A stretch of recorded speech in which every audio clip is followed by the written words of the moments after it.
Good evening, everyone. Gonna give it a little bit longer for more people to join, while I cue a little more music to make sure we don't end up repeating ourselves.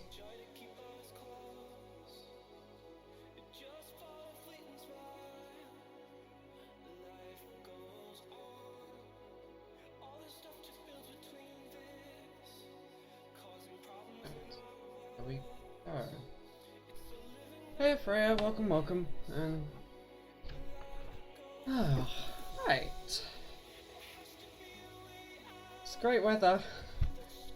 Couldn't really be much warmer if it wanted to be, I don't think. Well, no, it could, but it couldn't be much more horrid in being humid and hot at the same time.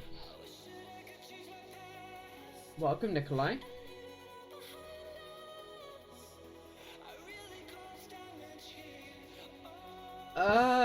Sure.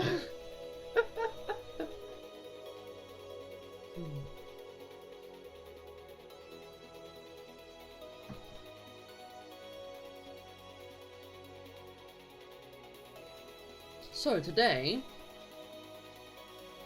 I have a couple of items I'd like to try and work on with the keyboard firmware. The first of which is profiles, and well, this is gonna be interesting to say the least.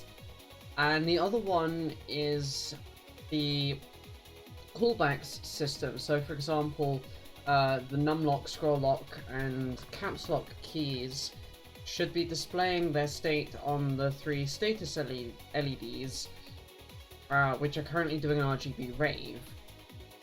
So we should probably switch that over.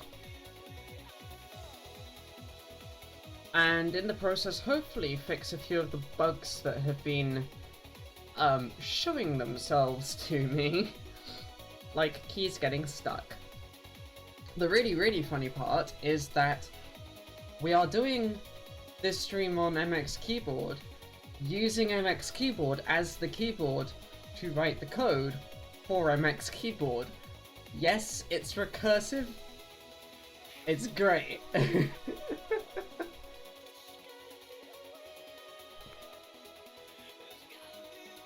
I do have a second keyboard, dog fooding, yes.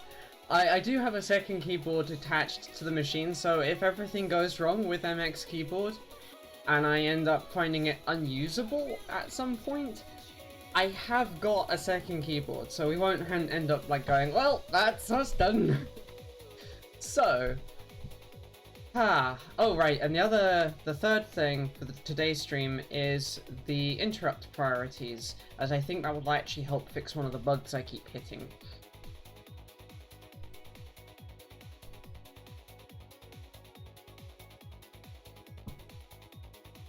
Gosh, Freya puns. Jeez. So, I'm going to start with a little bit of explainer. That's the wrong datasheet. I need that one.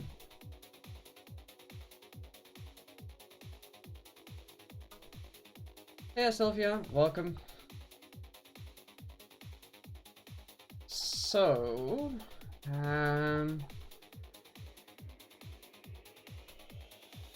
memories, there we go.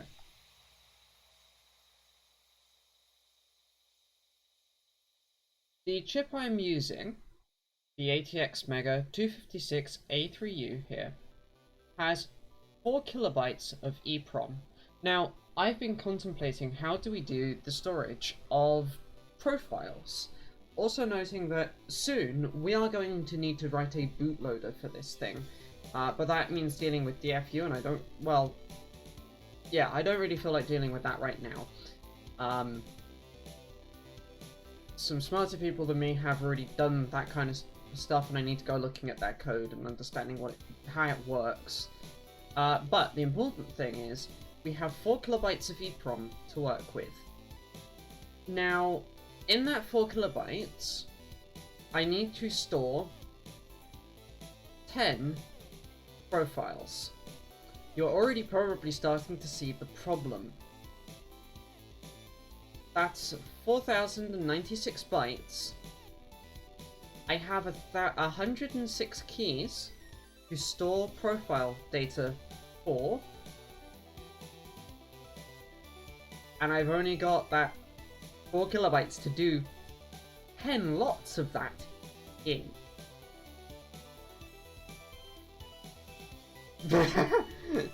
Jeez, it won't work in this case, and you know it. That's why that's funny. So, I could either limit down the number of profiles, which I don't like the idea of doing that, or I can be really crafty in how we structure the profile data, but it will also limit what the profiles can and cannot do.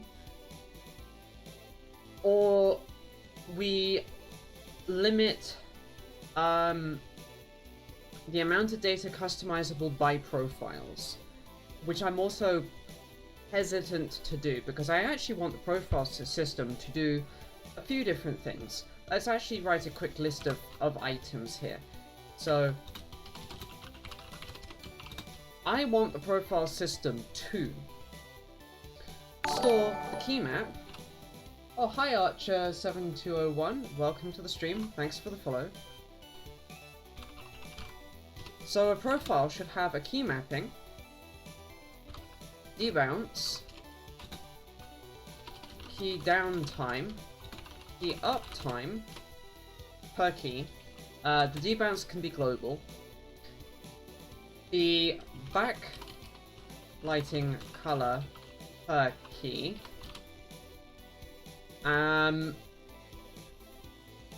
Key state, latching versus momentary. What else do I need to be able to store in a profile? No worries, welcome Amy. Twitch is like that. So, so key mapping, debounce, key up time, key down time, backlighting, key state.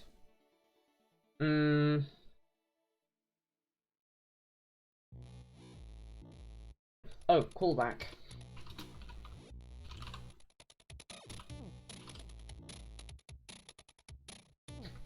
So, the idea, Nikolai, with the key down and uptime stuff is that if you, let's say you are sight impaired and you have a tremor, seeing the keys is already hard enough, right? The backlighting helps with that. And then, but you've got a tremor. You smack the key, but you don't smack it affirmatively. And then you bounce physically, but it's more than the debounce for the key. The key is considered down by that point. But it's also less than the amount of time you might want to have to hold the key for it to be considered down, right? This would be pretty bad as a way to work. So what I want to have here is the ability for you to tune the debounce level, and then also tune how long you have to hold a key down for before it is considered pressed, and how long you have to hold the let the key be up for before it is considered released.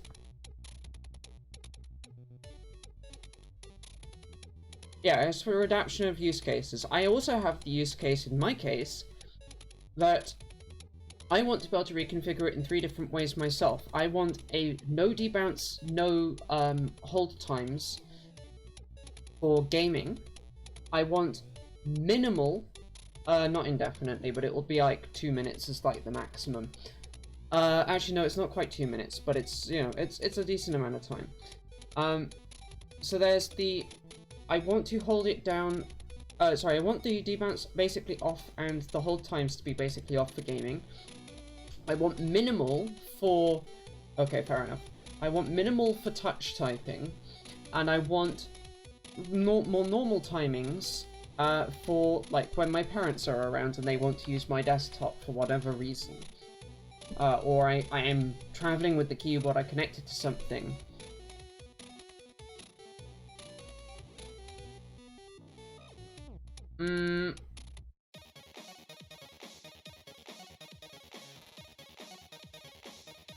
the profile system needs to be on board. But what we can do is we can be a bit picky and choosy as to what is or isn't in EEPROM and what is or isn't held in Flash. And some other parameters like that. We can kind of probably split some of this stuff. The other thing with the whole idea is, as I say, it's a usability thing for... At the moment in the market, if you look around for accessibility keyboards for those who are visually impaired or who have a severe tremor or motor control issue, you are looking at keyboards that fleece you for hardware that would normally sell for £5 to £10 with comical keys that don't really meet the needs. So I want to address that with this board as well, because I can, and I actually care. Which is why we're looking at, like, very long hold and release times. The Nyaaki. So... profile data... Let's see, how much space does each thing need to take?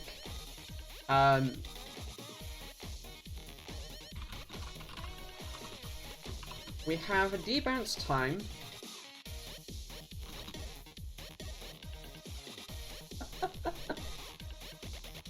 Hopefully.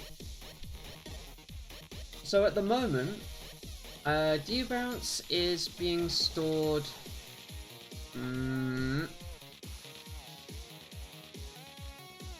as an 8-bit value. We've got the down and up times are also 8-bit.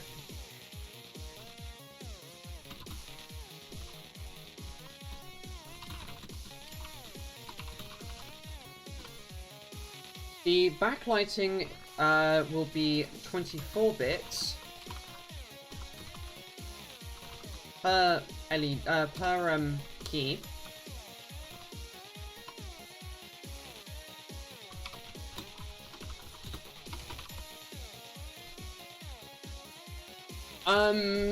I was considering about that, but the classes will still take space up, right?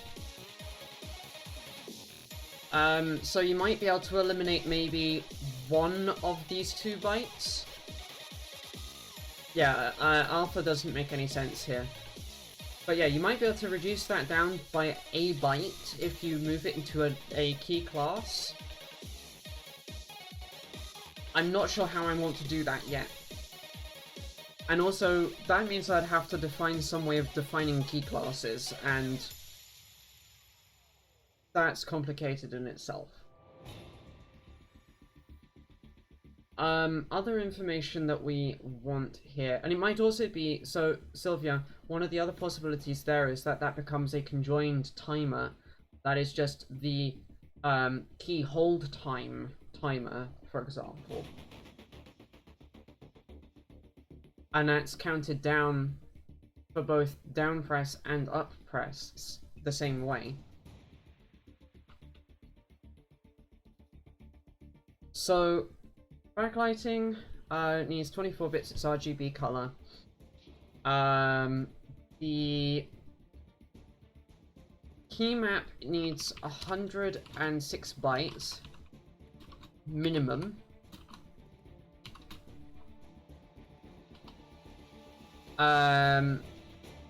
And 212 max. And that is because there are 106 keys to map. But if I want to support Unicode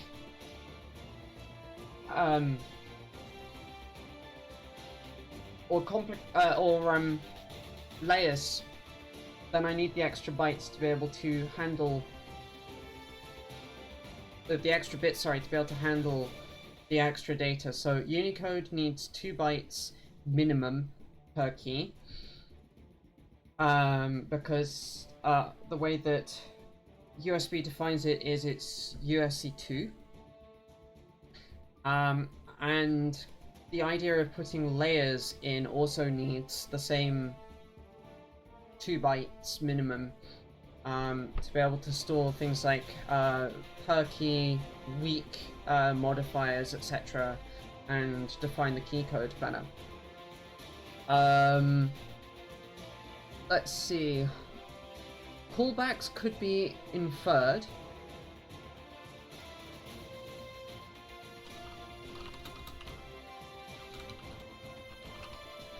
By key map. And then the key state only needs 1 bit.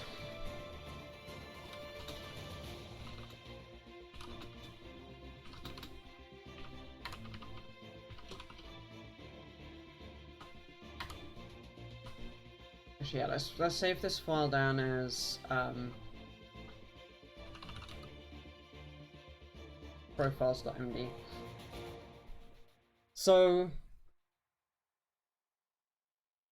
at the moment, noting these are all per key. That's 1 byte, 2 byte, 3 byte, 6 bytes, and some bitmap, probably.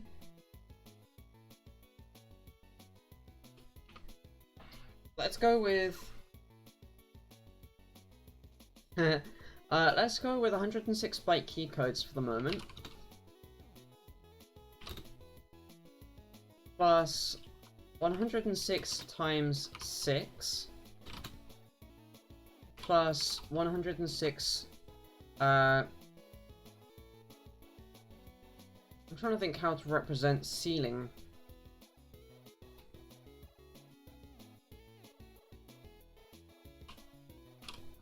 Because it's 106 divided by 8, but it's the ceiling of 106 divided by 8.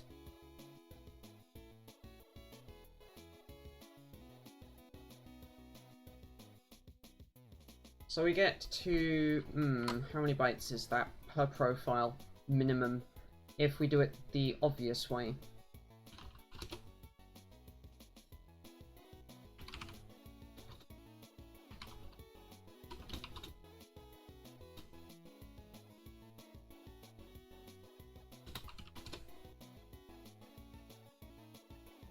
Oops, I did not mean to put a multiplier there, I meant to put an add.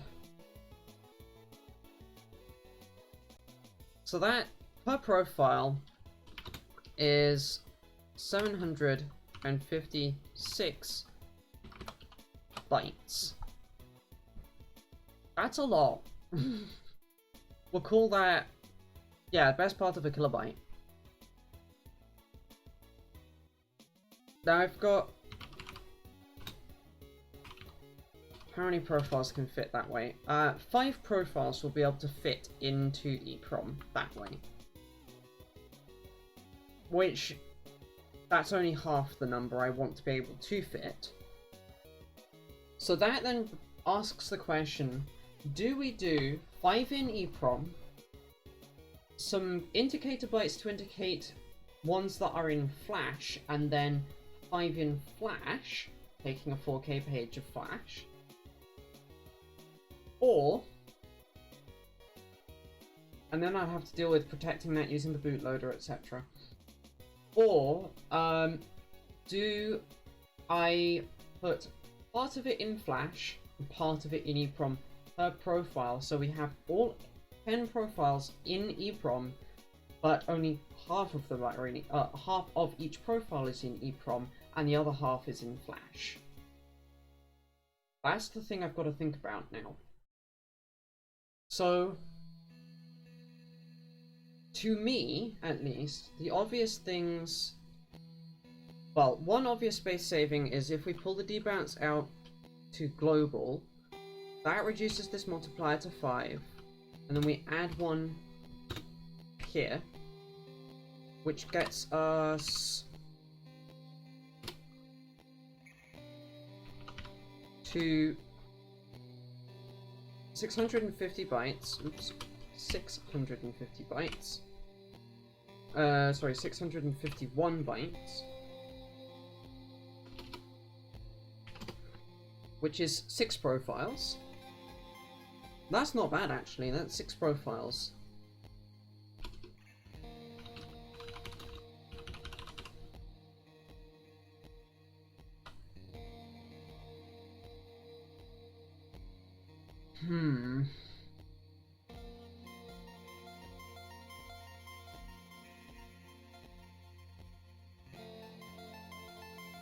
Backlighting feels like something you might change quite often. The down and up times feel like something you'd only change when you set the profile up initially. And the key map feels like something that you might want to be able to change more often, but could also be put in EEPROM. Especially if we allow you to be able to clone a profile to make a new profile. So you don't have to redefine your key mapping, etc. Yeah, the backlighting definitely needs to go in EEPROM. So if we go with the backlighting is 105 times 3 bytes, 4096. That fits. The backlighting can all go in EEPROM this way.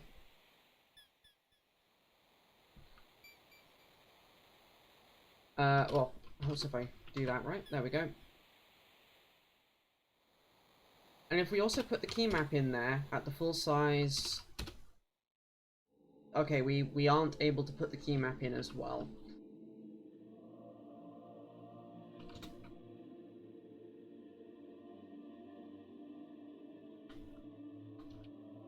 But if I add 1 byte for the debounce as well, that will fit.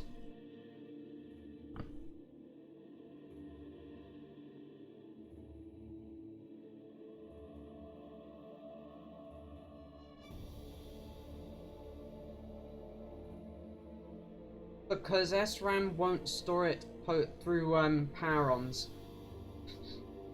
It's not battery backed.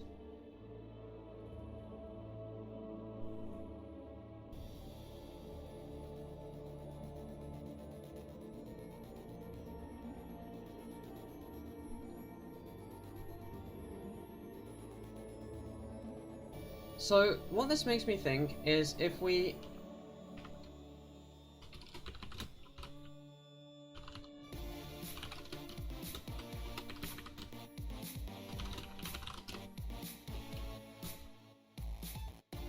put the backlighting in EEPROM, and then the rest of this in Flash, so this is key map, debounce, oh no, sorry, debounce goes in EEPROM.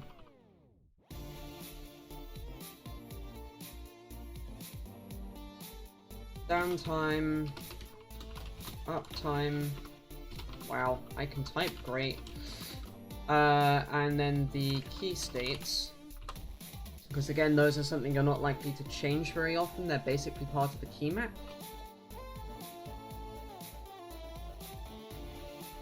Nope, I cannot talk to X from the keyboard. I can only do what the USB protocol allows me to do before I have to write a driver. And also, your key map in X may be quite different if you're taking this from one computer to another than what you actually want the key mapping to be. So it's not even reliable.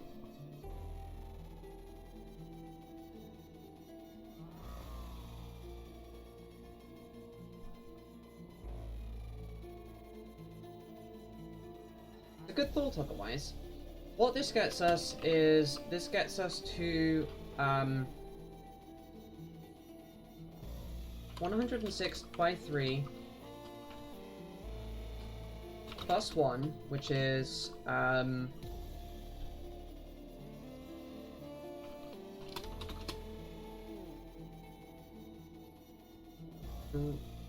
318. Okay, sorry, yeah, 319. bytes.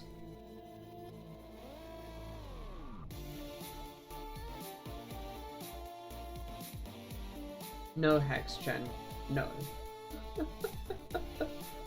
Anyway, so that's the amount of storage we'll take there, allowing us 12.8 profiles in EEPROM.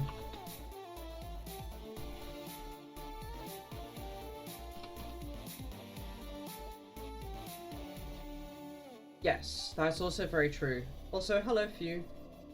Welcome, welcome. Let's see.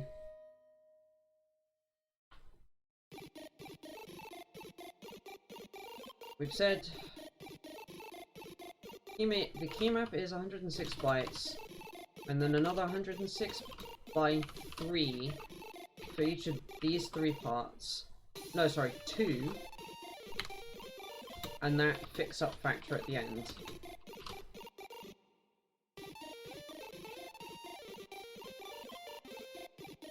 Yep. That's 13 and, call that 14 bytes.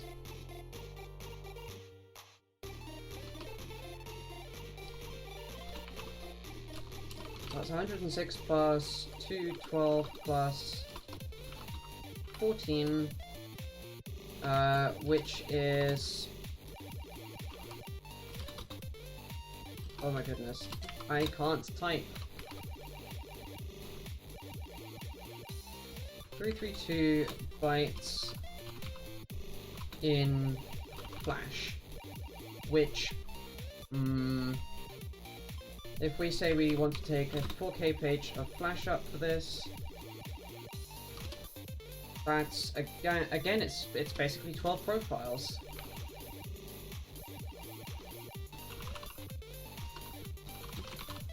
So I think that will be the way we do it. We split the data into 2 lots. We put part of it in EEPROM, the part that's most likely to change, because it has the higher write endurance, and we put the other part in Flash, the part that's less likely to change. Oh boy!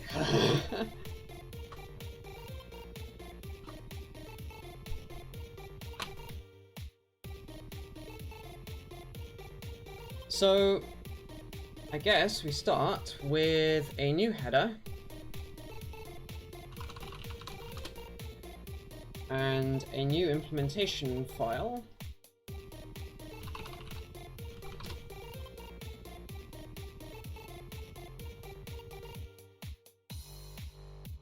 And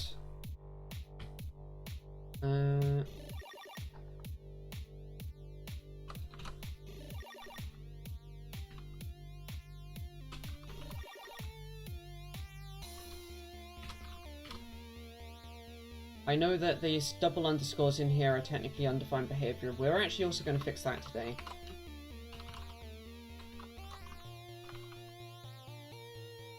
When I don't manage to accidentally do that.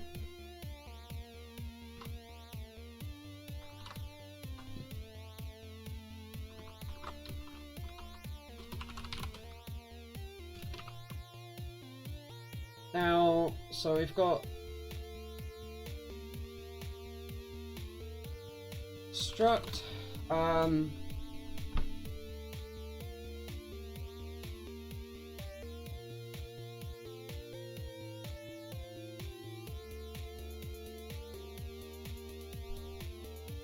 want to call this. This is namespace, MXKeyboard, profile, struct EEPROM part, struct Flash part,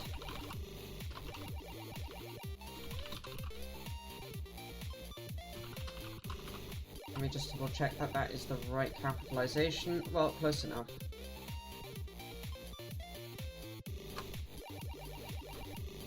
And then we have an actual loaded profile in memory.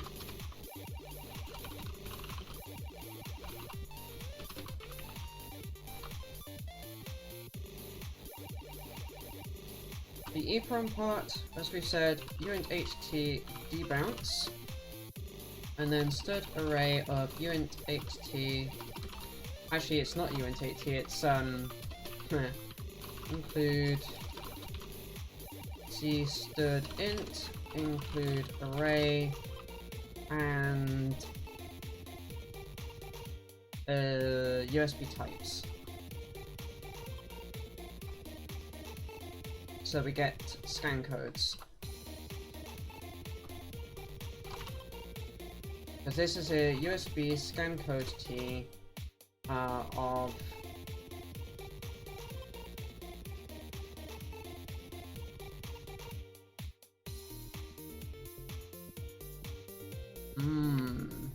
Oh right, at the moment we have a key count of 126 because there are some empty spots that we have mapped, like this one, which are actual holes in the key map.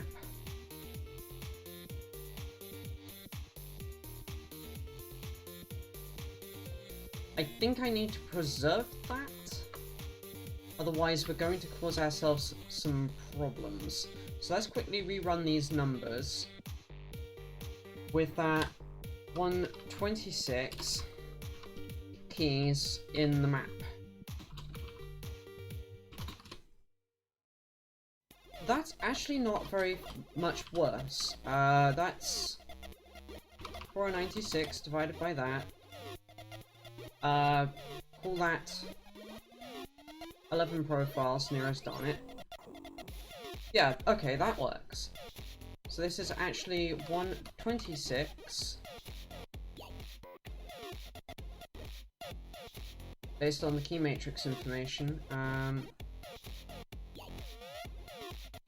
going to change this header out for key matrix.hxx because then I get a whole pile of useful stuff like the key count for free. So this is 379 bytes, 10.8 profiles, and again 126 plus 126 times 2 plus 126 divided by 8 for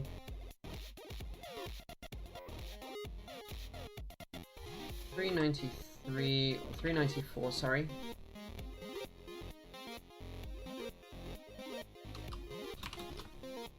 So that's 16 and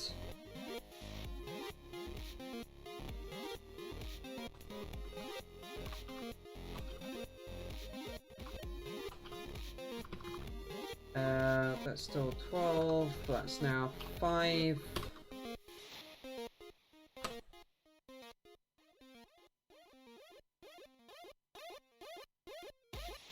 That doesn't add up. How does that not add up?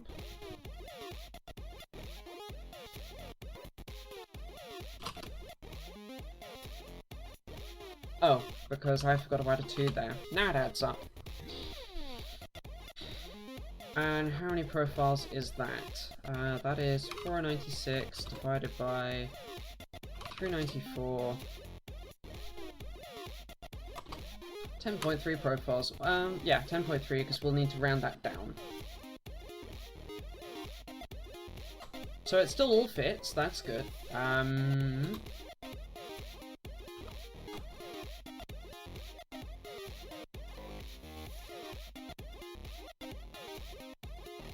Using MXKeyboard, key matrix, key count. You don't, it's just lost space. Permanently erased page. Technically, it's also space for us to be able to do extra things if we need. If we've got like a single byte here or there that we need to store, then we've got the space left for that. Like, for example, marking how many profiles are actually used. If we want to be able to have some way of doing that. I think actually I want the profiles to all initialize to the same state. and then we'll go from there. But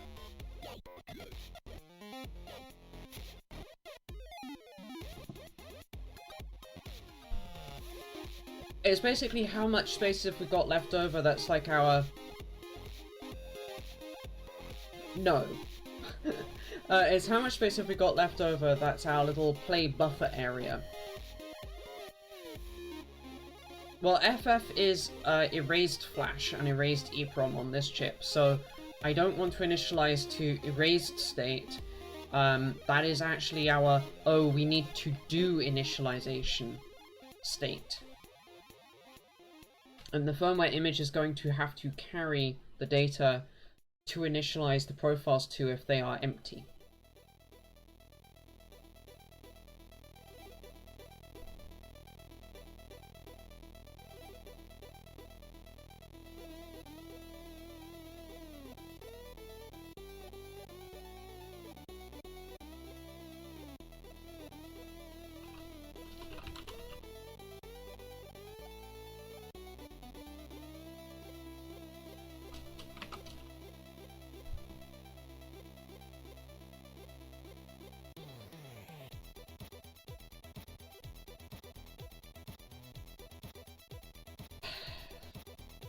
Thanks, HexGen. Thanks.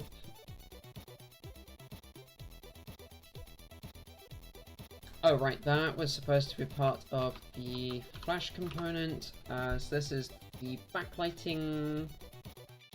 Hey, Steffi, welcome, welcome.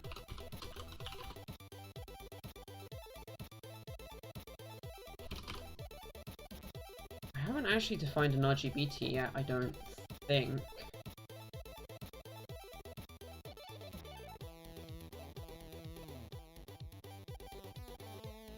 No, I have not actually defined an RGBT. Okay.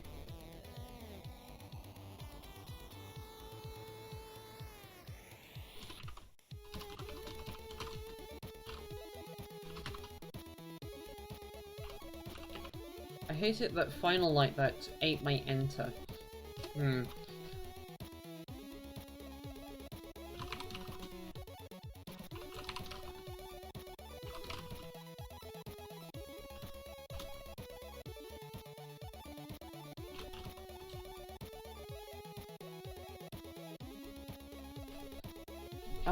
What to name that member?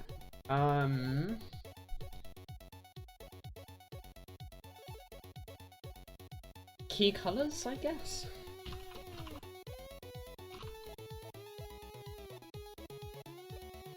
We then have...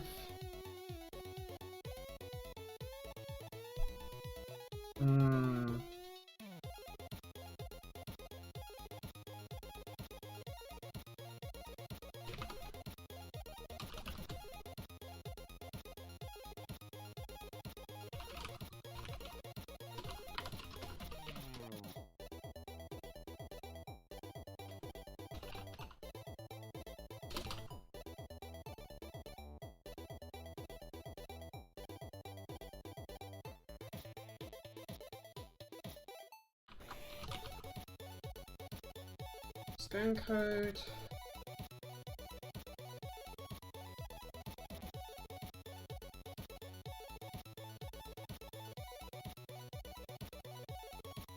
There's a state map that we'll have to do, and then the down and up times. Oops, that file.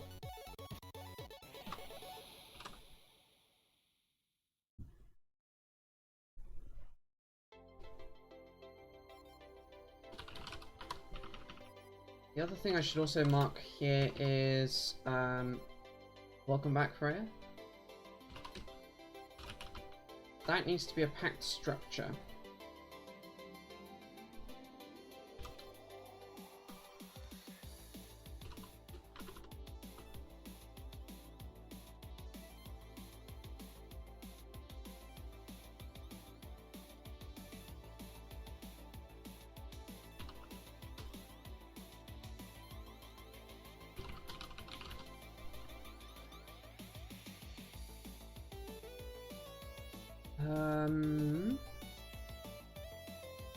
Probably want to use a uint8t.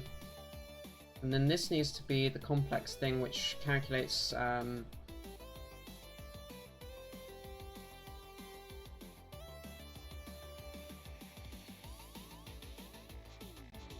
bytes for key count. So this will be a bits to bytes conversion.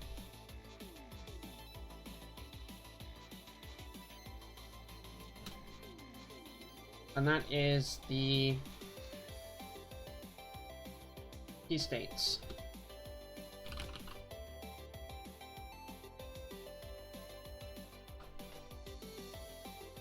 Right. So that little, that last bit there is a const expr, static inline,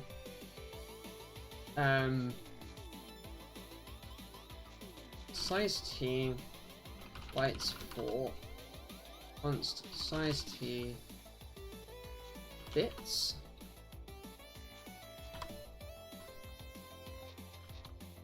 No accept. Returns bits divided by 8 plus bits and 7, 1 or 0. So that's the ceil function for division. So that will divide bits by 8, but the ceiling version of that.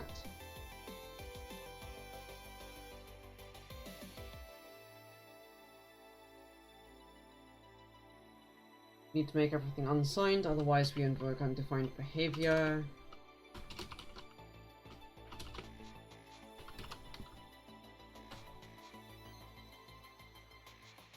And there's 16. Good. That's what we would like to see.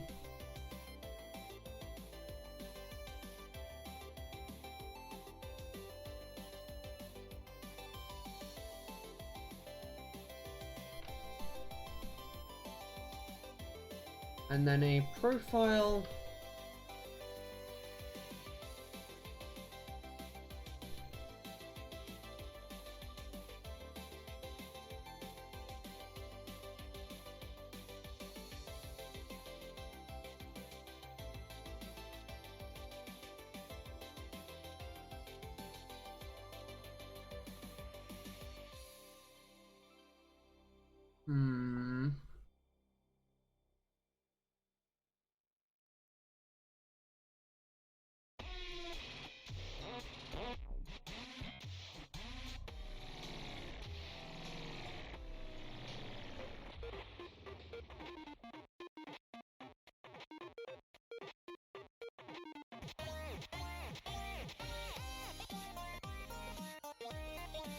So we've got, this is data that's currently stored in Flash, which gives us an index and a scan code.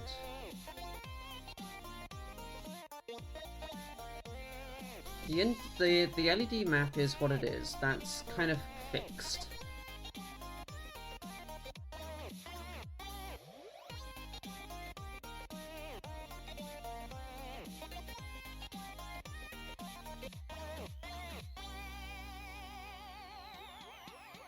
Because that's the current key mapping data we have.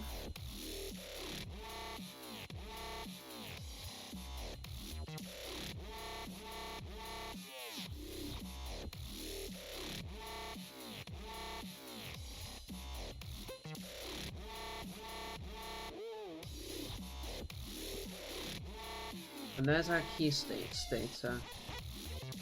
I wonder if we can actually forgo profile. Because we have key states, we can actually integrate the data that's missing. Yep, I can skip that.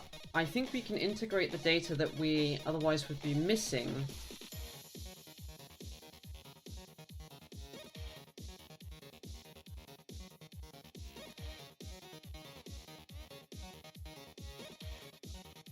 Actually, no, I will have a profile T, and this will be to combine the two parts together into something that we can read out into, to hand into key matrix.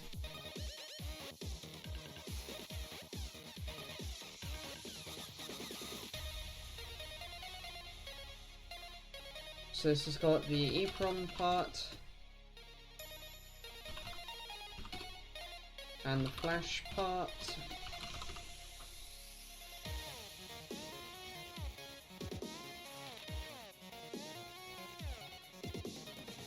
Got to put my phone on mute, one moment.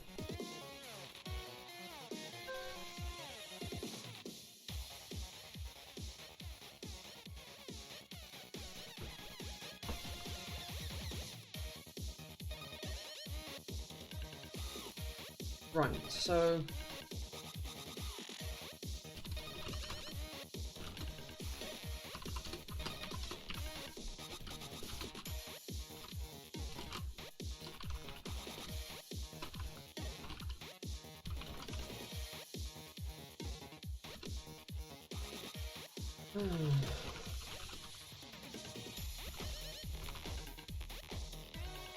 oh, yeah, that's good spelling of profile there. Fun. It is still ridiculously hot, so don't mind me if I'm a bit dirty today, because I am... yeah, it's a struggle.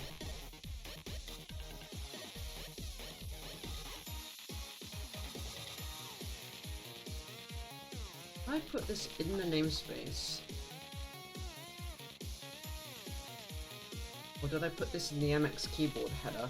It looks like I might have put it in the MXKeyboard header. Oops.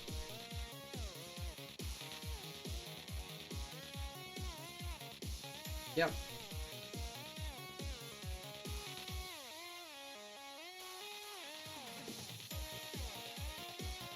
So I think I want,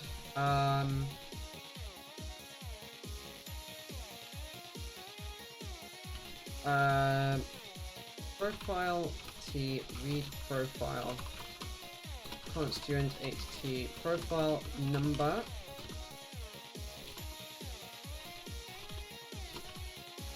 and then as a second thing we need there,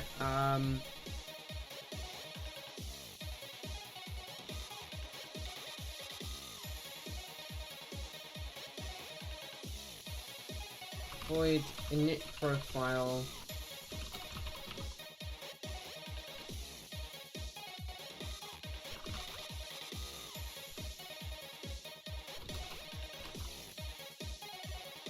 and that is taking a const array key matrix key states key count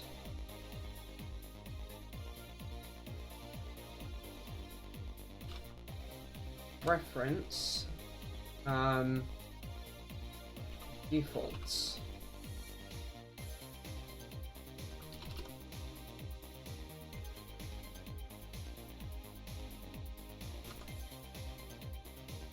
Cool. Is profile valid? Constituent 8. The profile number. And what we can do with that is if we read out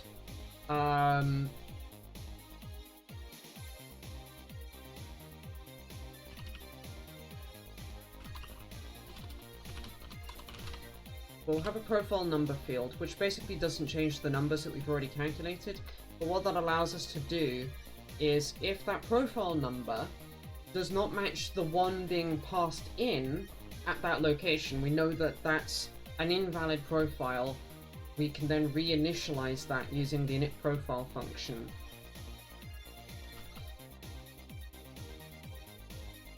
So I'm actually going to, instead of doing a using namespace, this is going to be in a namespace.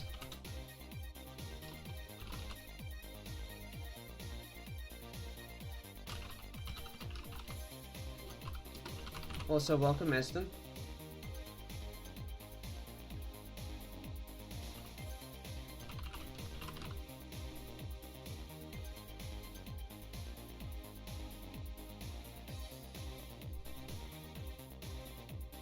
I'm almost tempted, actually, to move this into profile team.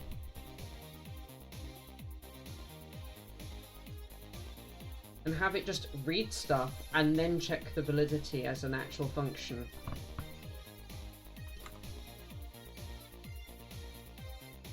Yeah, I'm inclined to do that.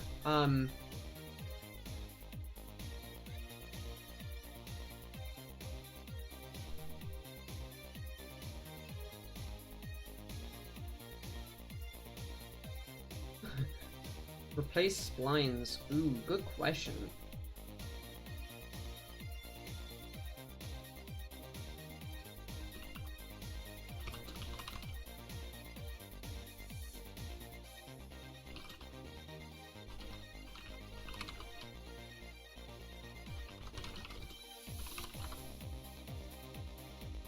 Yeah, let's do this way. So this is profile T valid constituent T expected number.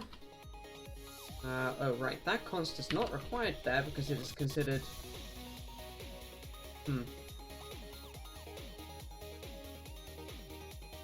I feel your pain. Ow. Oh, and this is also const.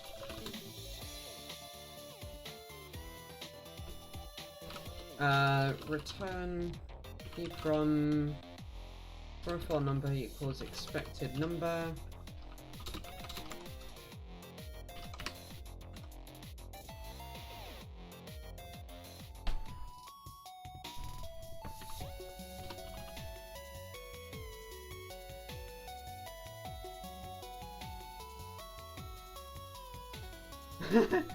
Oh, if only, right? I want to make that private, this public.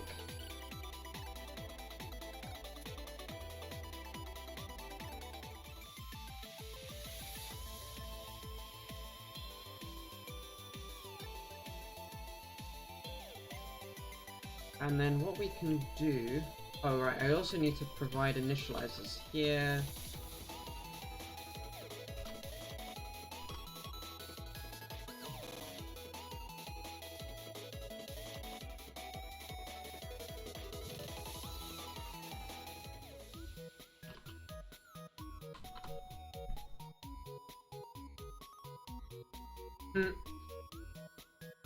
Are you sure you want to be a brain in a jar?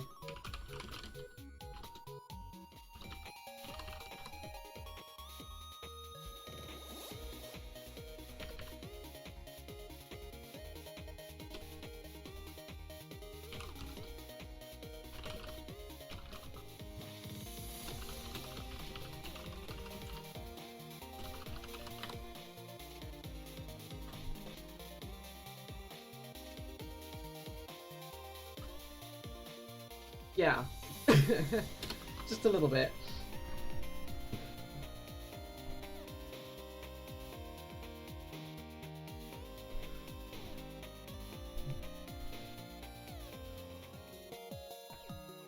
That was my spine. That's how messed up my spine is. I don't know. Yeah, that was my spine being popcorn.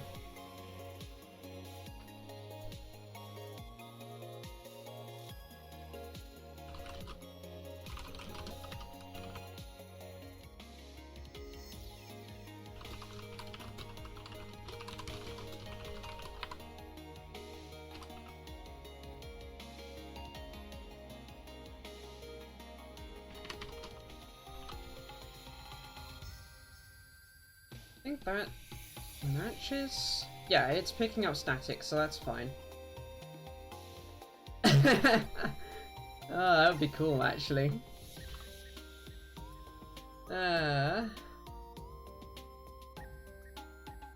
There's the... Oh, there it is.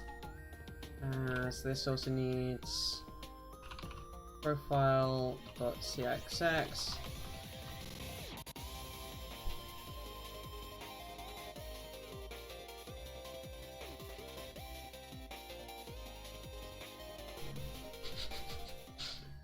Oh, Hexgen, if you weren't aware, you and Freya will get along great because you both have a terrible sense of humor, by which I mean I love it.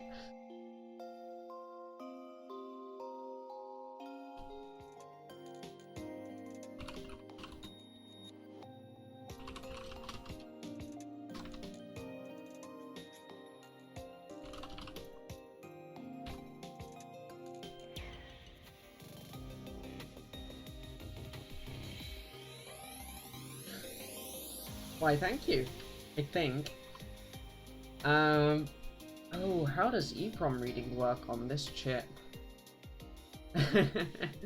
Yes, this is actually why Freya and I are friends. We share the same awful sense of humor, and it's good. Well, among many other things. If anyone ever gets to meet us in real life, they're like, wait, you're clones of each other. What? Yep.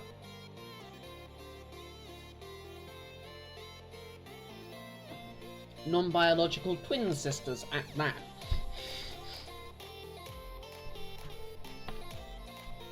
It's interesting being in the same room as each other.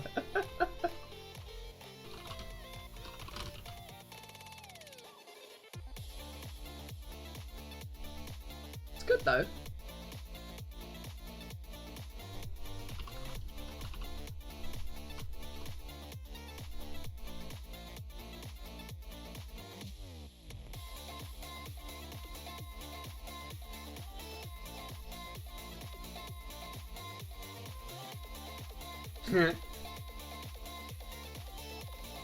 Yep.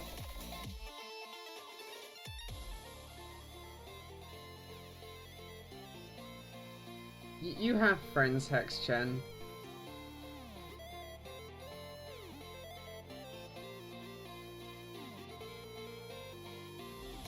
So what we can do is I can put a pointer in there.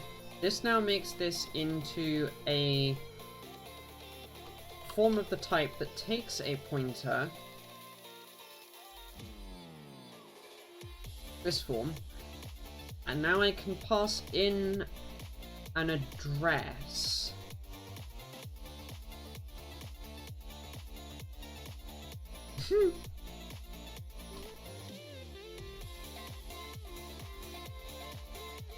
Yes, it was bad.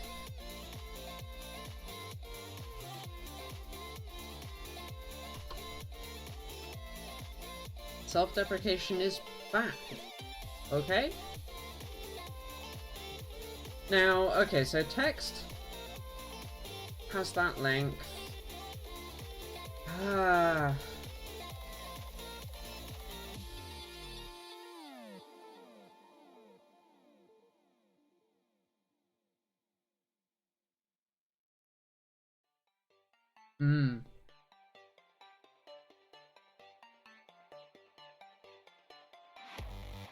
I think what I'm gonna do... so if I quickly look in Rink, 496 in Hex is that. So if we take the end 4096 bytes, and we make it our own special section,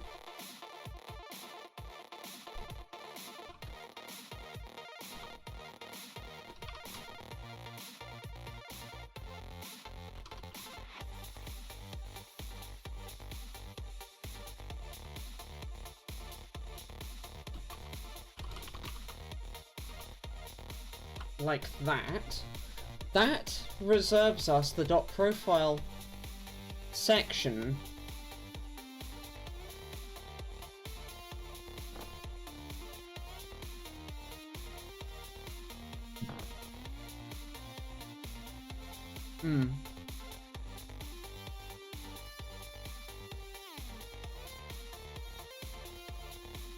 I have to respect you on that one, Eston.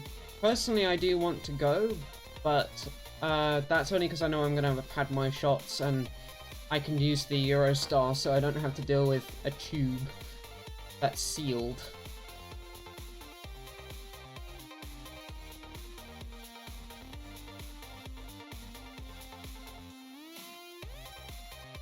Hmm.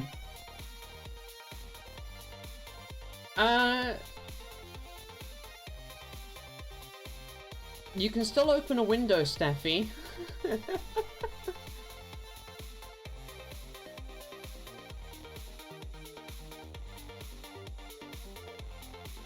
But yes, you're right. Oh, not on the Eurostar, that's true. It's complicated. It's also a much shorter journey though, it's like 1 hour versus 6 hours of exposure, so...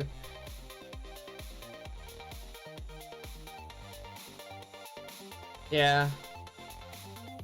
Anyway,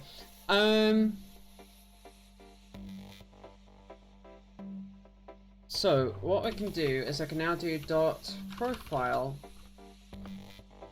align to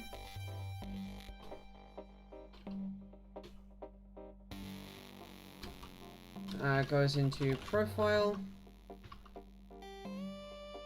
and this is a keep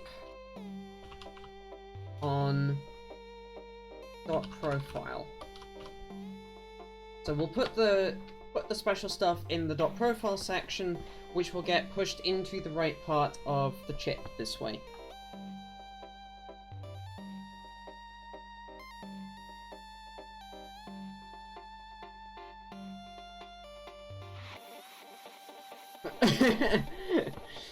I mean, it's Swindon, but also best friends there, so meh.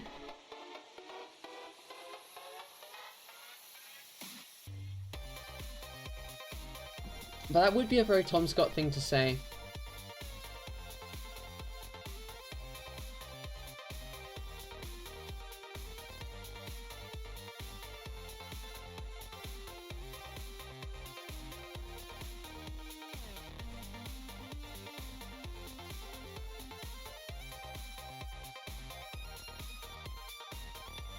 Yeah, I think this will work. Let's see what happens. Let's see what happens. I'm starting to overthink how this will work. So what we can then do is const static stud array flash part t profiles, profile count rather.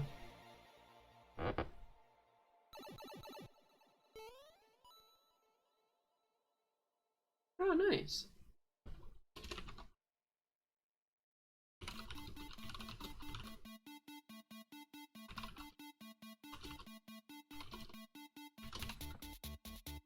So let's have a profile count, and this can then be using into scope.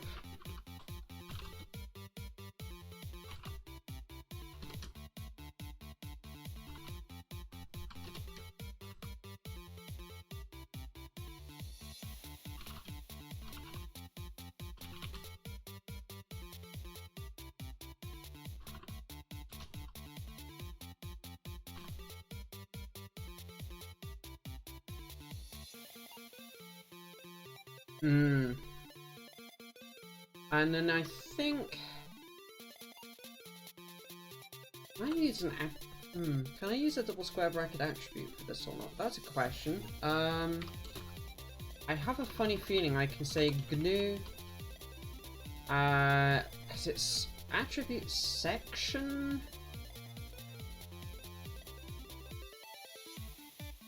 I haven't got it open at the moment, but where's startup? This uses profiles. Yeah, section. And if I say this is dot profile, I think that works.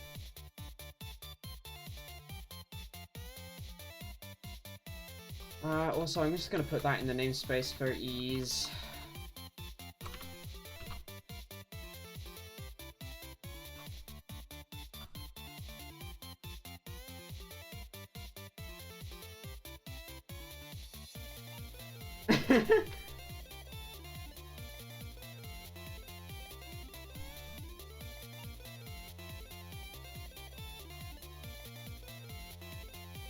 I mean, I like trains is definitely something you want to say if you want a job working with trains. So, good.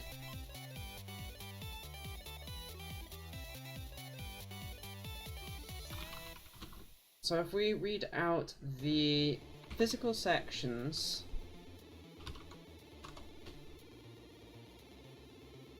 we now have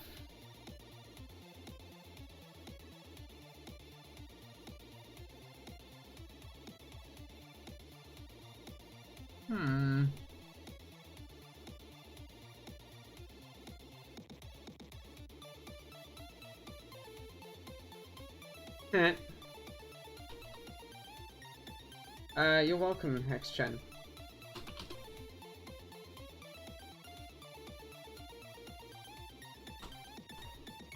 Did I plural and incorrectly?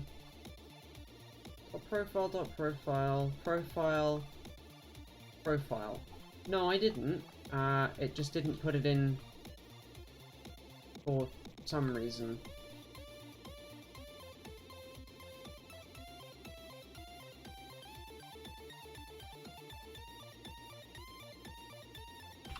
Oh, linker scripts, how I haven't missed the...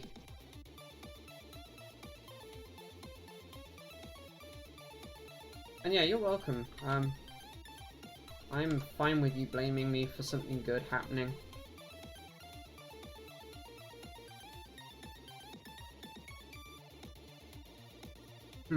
Linker scripts are pain, yes.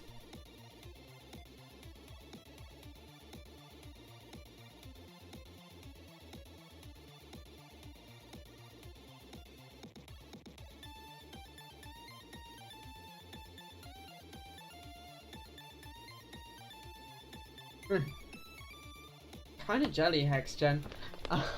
Because train tickets here are, expensive. Anyway.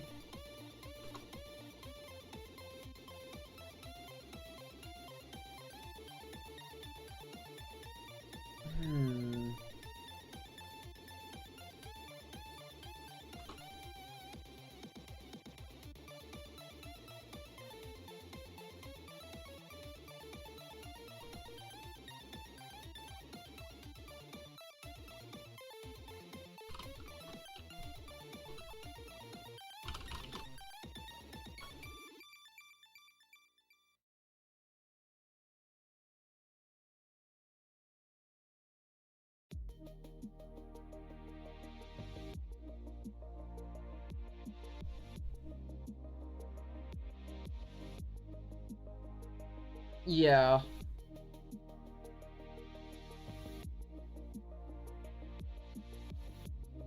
Yeah, when Steffi says that our tickets here are more expensive and you only get to travel one route, she's not kidding. Like, if you buy a ticket that goes from point A to point B and you try and get off at point C that is along that route, even. Nope.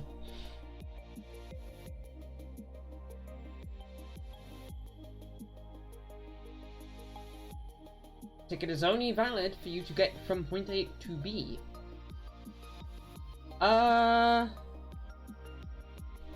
You can get out on... I think that depends on the ticket, actually. Because I have tried this before and I got into a lot of trouble.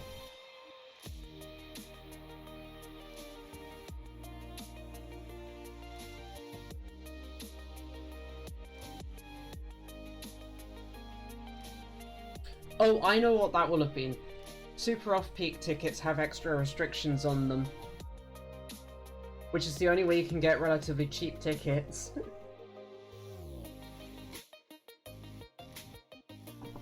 Super off-peaks are valid if you get on in super off-peak, but if you then get off partway down the journey and it's on peak, your ticket is no longer valid if you want to get back on until later. That's the gotcha. That was what I was remembering. Fucking annoying. Yeah, the evening's considered off-peak, though.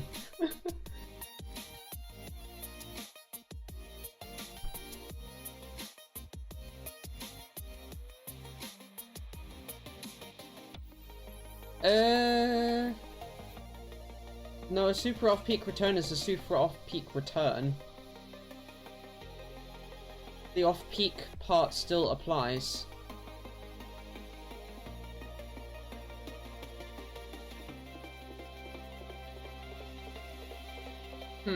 They must have changed that then. Because it used to be that you couldn't just return anytime, it was you had to obey that off-peak part. At least at the getting on stage.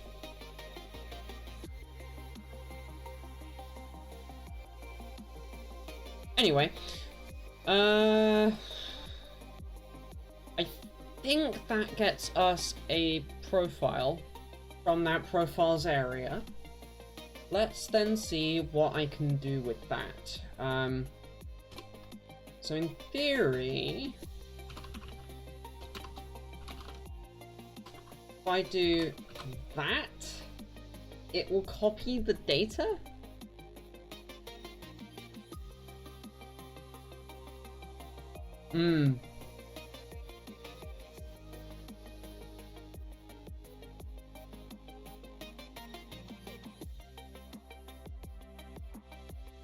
Yeah, super off-peak is...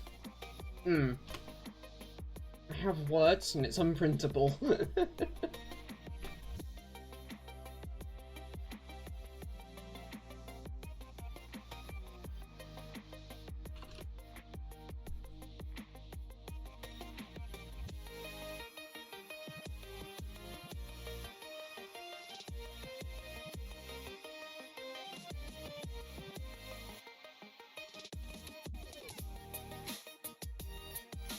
Yeah, for some reason, this is weird. For some reason, the data I'm expecting in a section called .profile is not showing up, despite the fact I've got a keep on it.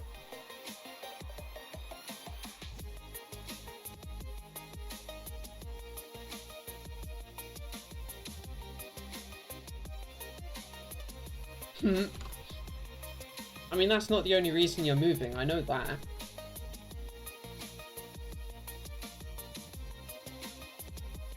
Yeah, this should be keeping that section. That should be force keeping the section. Oh. I bet I have to say that. There we go.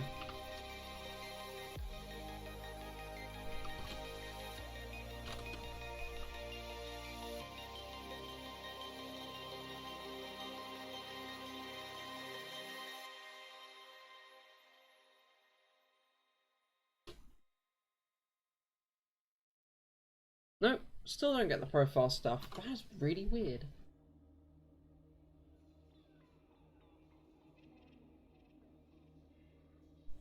That's how the fuse's stuff is defined.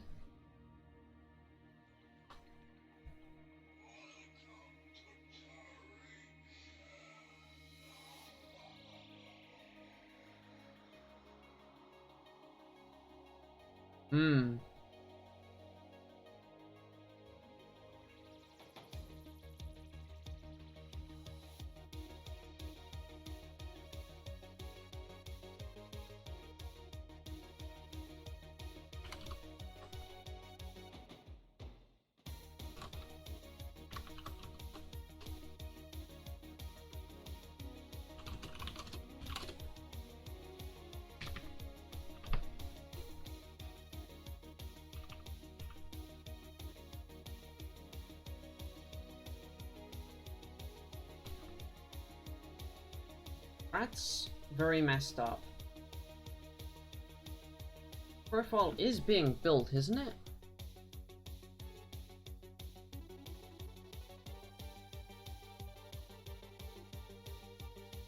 Yeah, profile is being built.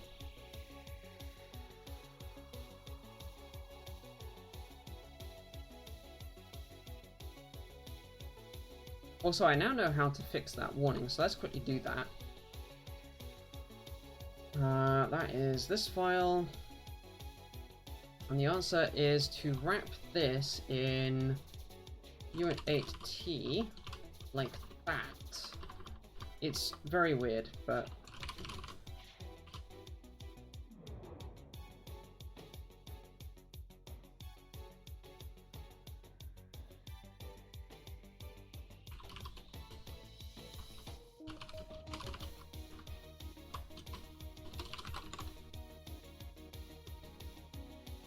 There we go. That nicely fixed a couple of good warnings.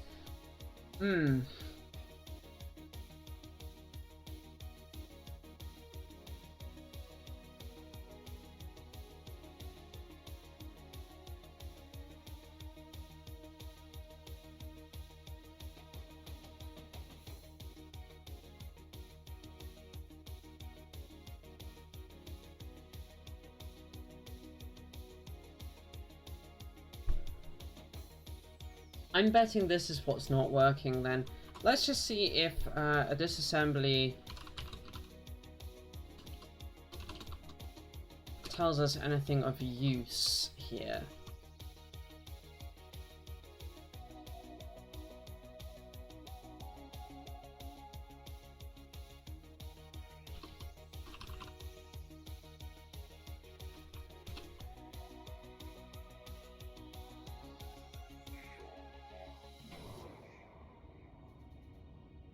Ah, it's optimizing it out because I'm not calling it anywhere yet.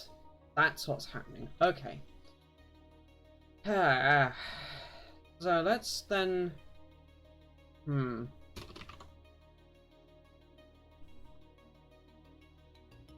Welcome, Amy. Rachel is hot because it's very bleh. So you're having a fried stream.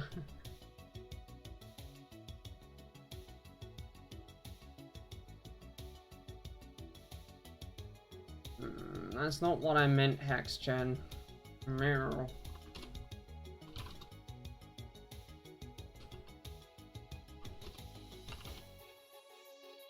Grumble, grumble.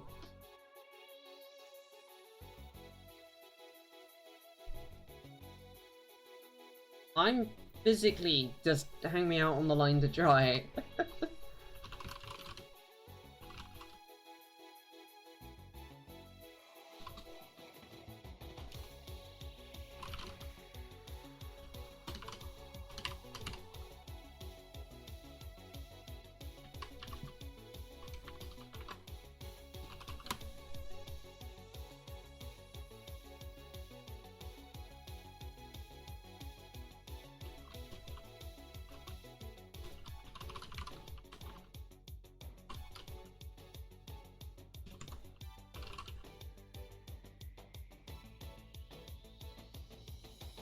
Close that. Init profile kind of needs to be moved on. No, I did actually just say that because it's that hot here at the moment.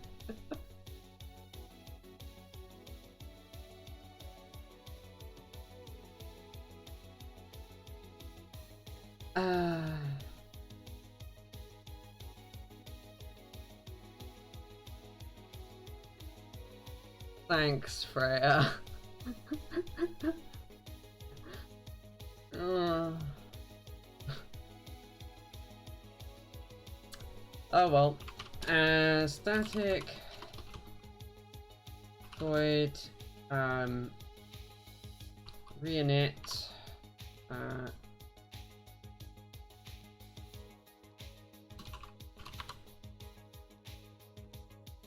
taking defaults thing.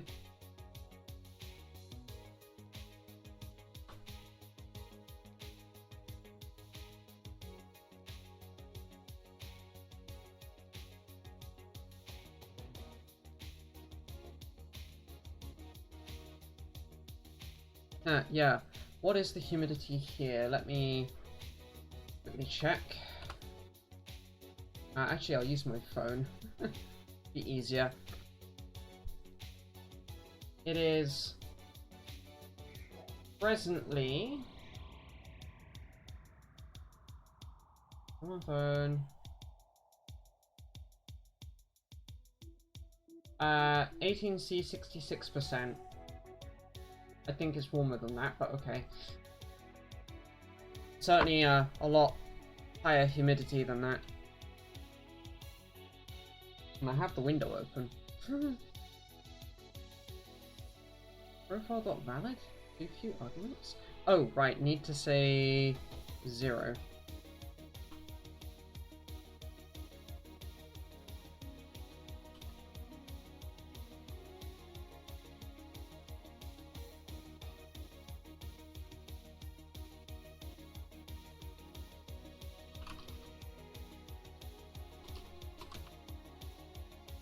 And then we pass in key state.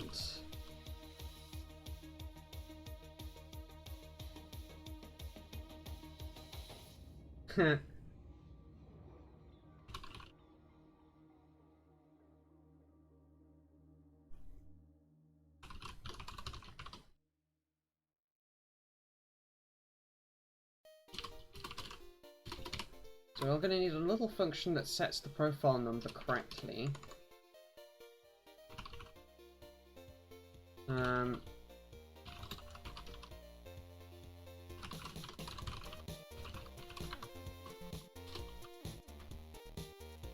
Along with one that gets that back.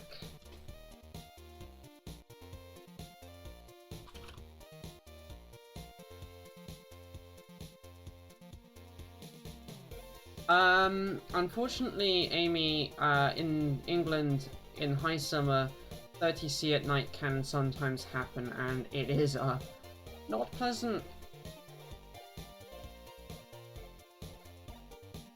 Mind you, not 50C in daytime, that's true, but...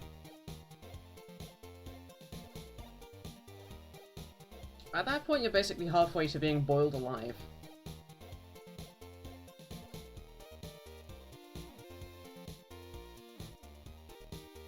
Yeah, also, if it's dry and hot, it's not quite as horrible.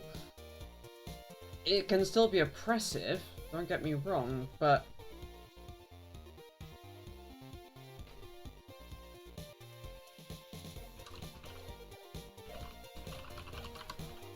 It's the humidity that's doing me in right now.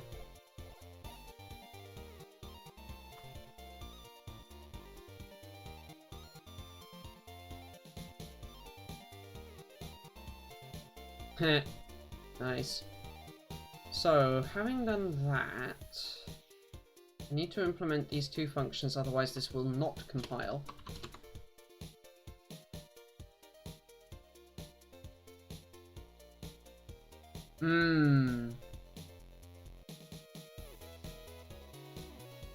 Oh, I feel you, Steffi. That is... No.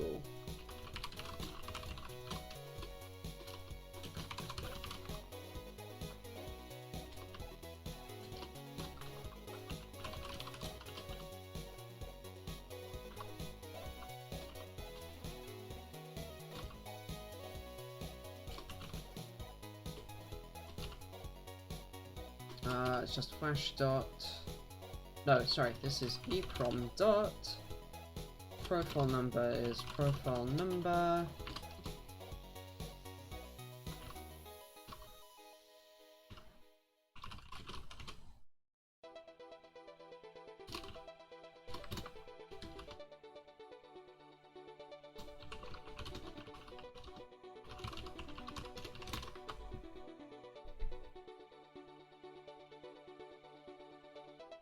Hey, Platypus with cheese, welcome, welcome.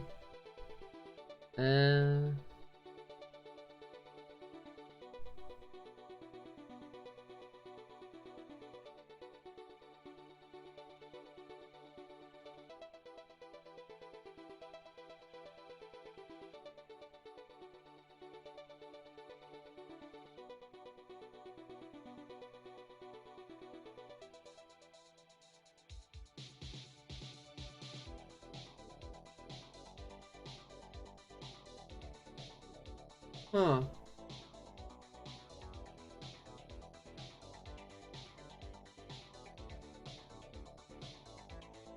Old, not well insulated, and pretty good at getting rid of heat. Just into itself, out of a room. Makes it a pain in winter, but good in summer.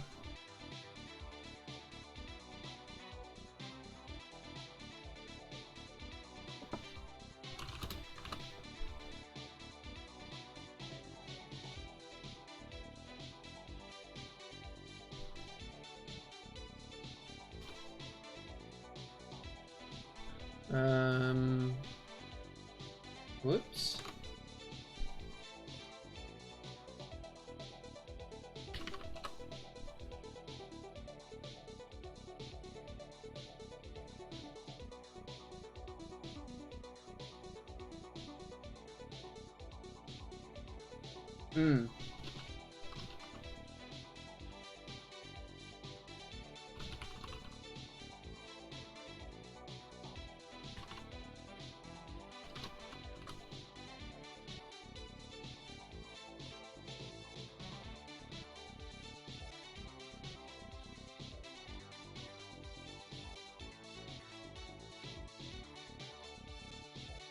I might just take you up on that, Freya, because, jeez Christ, my flat is,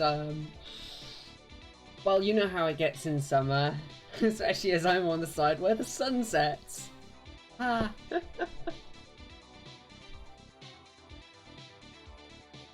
It is itself an exercise in masochism to be in my flat in a heatwave. Because evening happens and you, feel like you're a lobster in a hot pot. Actually, afternoon happens and you feel like you're a lobster in a hot pot, but you know, close enough.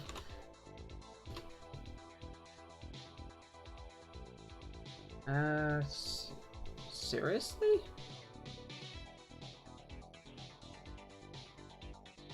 Impossible constraint in ASM.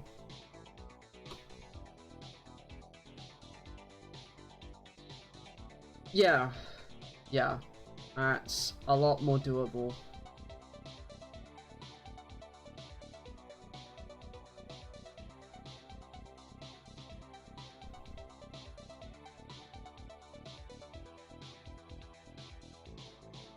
So it got very unhappy at this.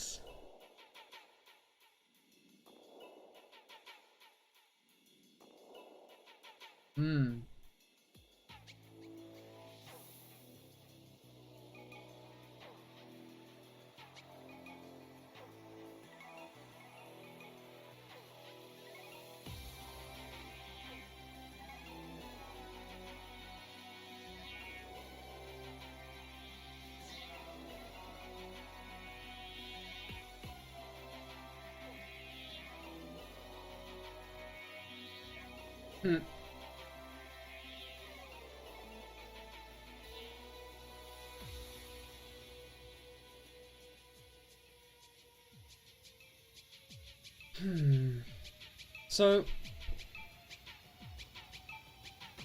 it's unhappy at one of those constraints.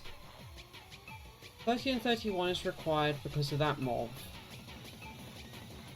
27 and 26 is required because of that one.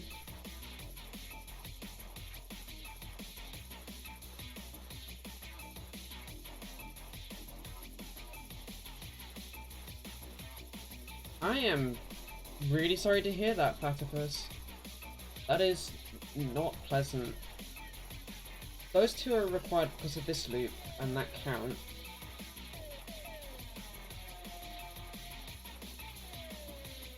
I don't know why this is complaining that it's impossible to compile.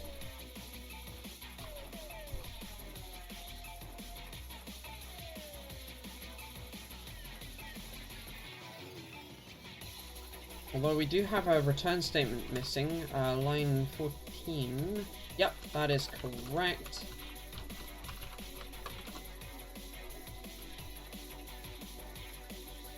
Better.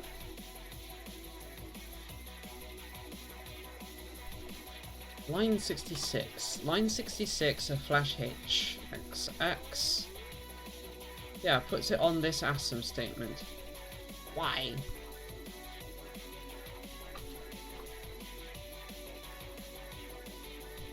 Operand 2 probably does not match constraints.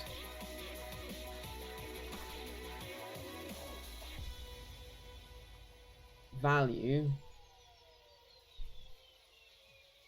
Okie dokie, take care, Freya. See you well.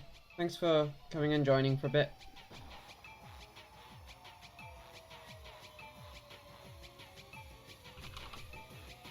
Let's quickly go and look at the documentation. So we're looking for AVR.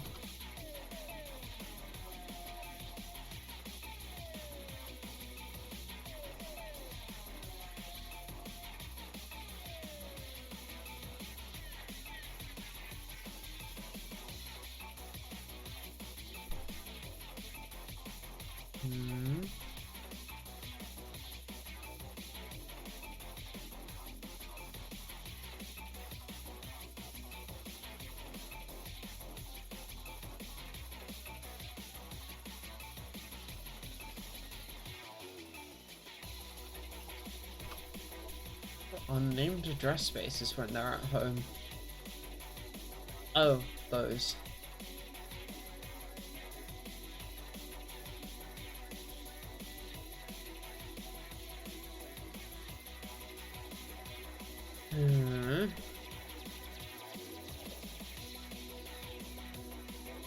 Yeah, this actually doesn't work how they say anymore because this actually broke really badly.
Oh, that was the constraints right there.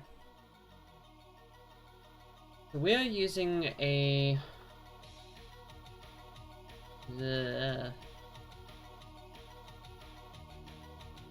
G constraint.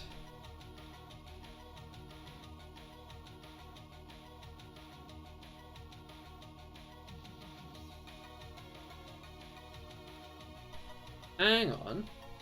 In theory, I could actually say Z, for example, to specifically and directly already put the value in the right place.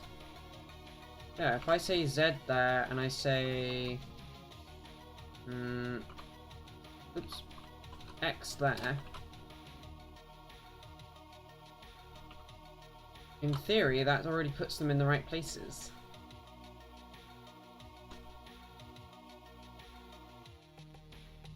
Let's see what happens.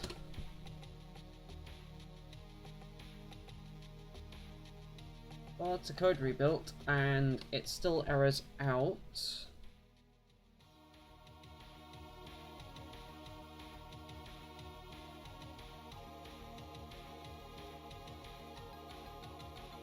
Which object did that error on, though?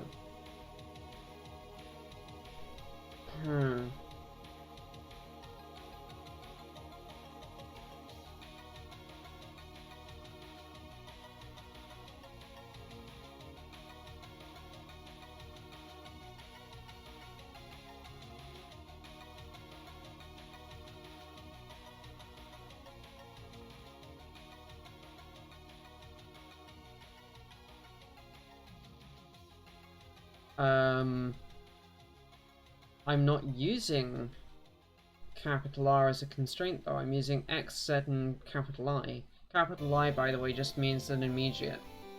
So that turns count here into a direct value that's pasted in there.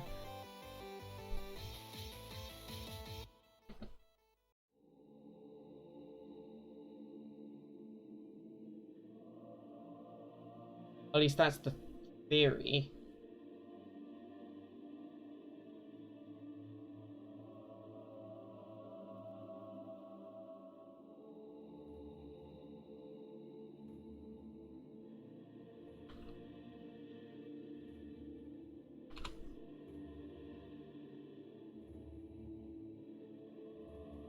If I temporarily, I'm just going to disable it reading flash.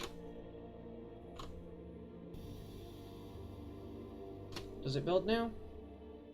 No. No, it does not. Interestingly, in function read, handle set configuration. So it did move where it's going wrong.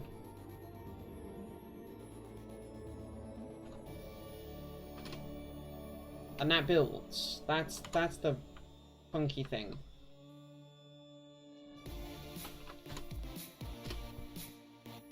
That doesn't. I think GCC's own man page is lying to me. Which doesn't help.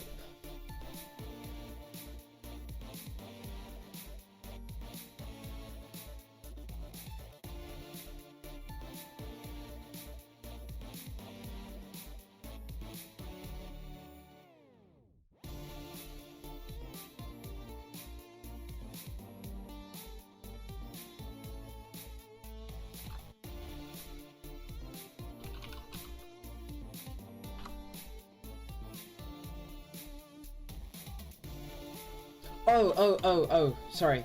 You're getting a little confused on some syntax there. R here causes the string to be a raw string literal. This is the start of that raw string literal. This is the end. The double quotes just serve to denote the beginning and end of the actual string. And everything inside those round brackets is verbatim put into my output file. My output assembly.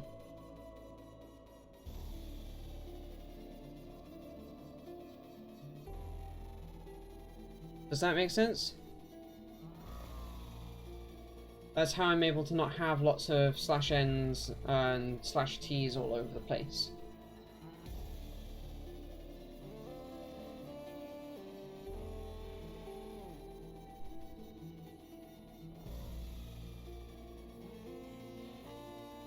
Yeah, so it doesn't know the difference between this line and these lines because it's all part of one giant statement as far as it's concerned. So it's just referencing the start of the whole ASM block, which ends here on 82.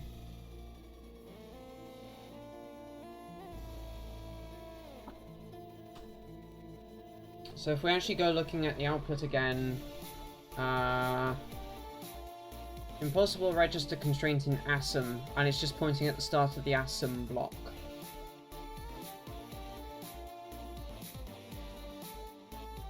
Which is a giant multi-line thing. I wish it would actually point at the constraint that's failing. That would be a much better error message, but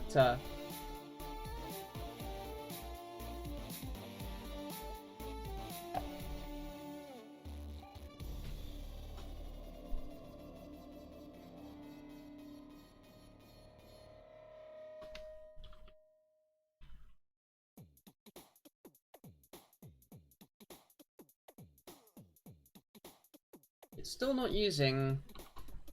okay. And I now need to go and find out how to do EEPROM reads, because that's the other part of this puzzle. I'll deal with the flash reads in a moment later. But we need to deal with the EEPROM unit next.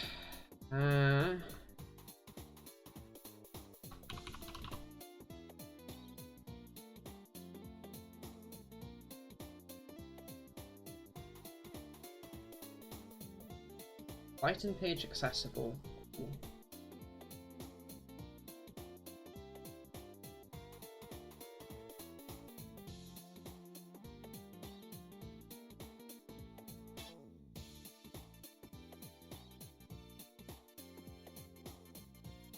I'm glad to hear your lungs are not dying anymore. They were dying? Ugh. Not good. Where's the table of contents? There it is. Of course it's at the end. I think it's the non-volatile memory controller actually that I need to poke. Oof. I'm sorry to hear that.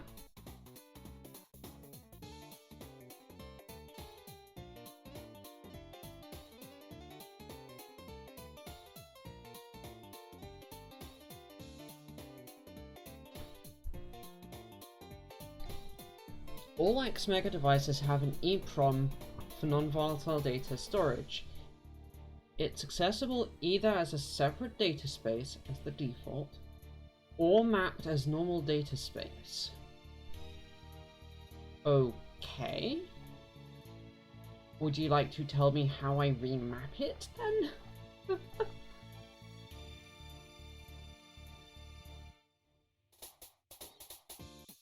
Ah, load and store instructions.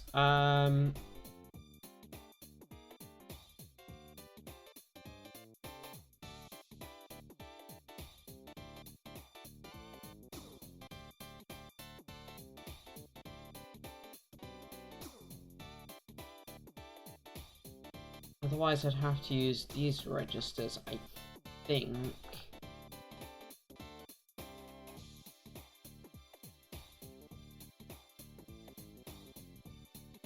Okay, let's try and see if we can do this then.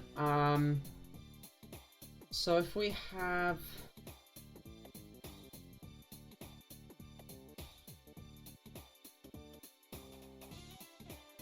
As part of the key matrix initialization, let us do a remapping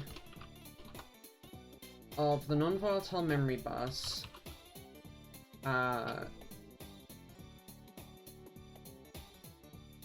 control B register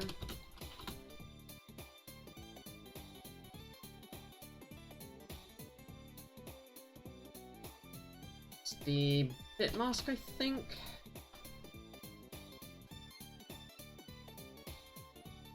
Yeah, that's the wrong one. nvm ee map enable bit mask. Yeah, that's the right bit. There we go.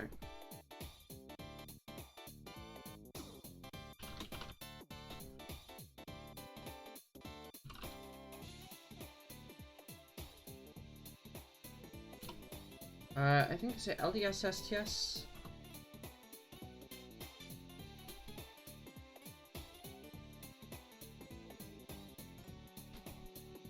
Load immediate.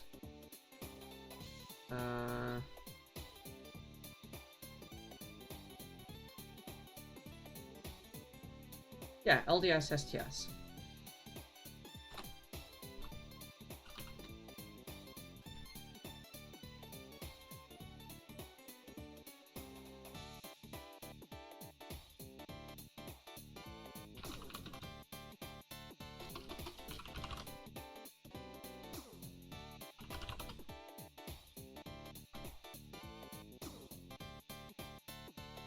So what that allows us to do here is there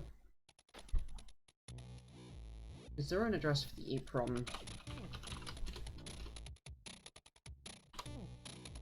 Mapped EEPROM start. Okay, we have got a mapped EEPROM address.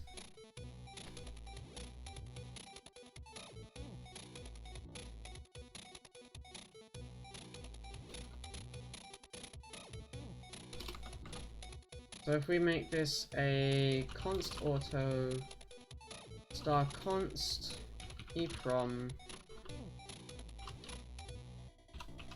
is the reinterpret cast to a void pointer of mapped EEPROM start. So this value cast as a void.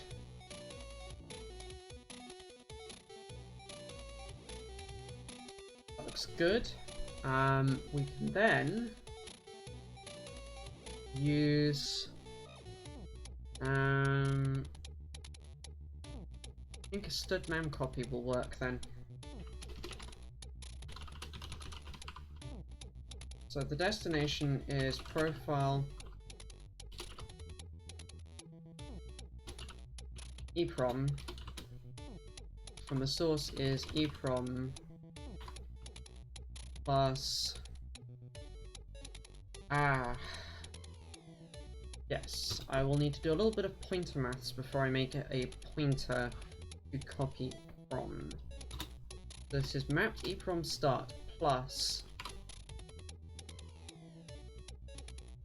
size of EEPROM part T star profile number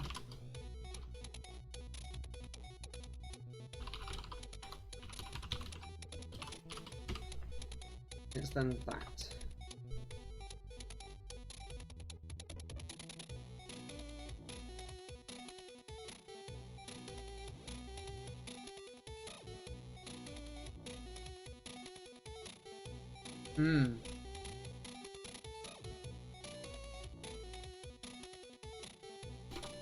Good question. Can't answer that one. So what this is doing is it's now taking the EEPROM start address, it's taking the size of EEPROM part, which is the 380 bytes. Wait, 380? 380 seems a bit big. EEPROM part, key count, that. Ah, it's not being packed, that's why.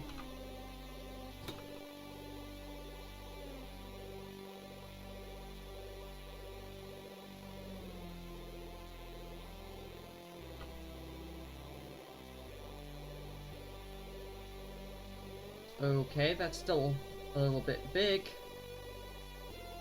Anyway, and multiplying that by the profile number to create the correct offset into EEPROM for us to memcopy to our local EEPROM structure.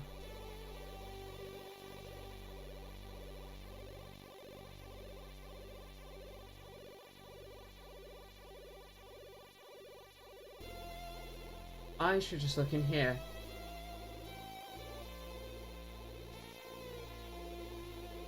Okay, it's close enough. We added an extra byte in, that's why. Yeah, so 380 is correct. Without the GNU pact. Directive.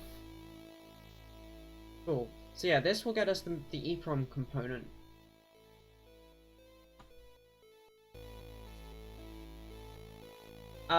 Yes, that's why we're defining it now, so that we don't go and keep changing it, because changing it will not work.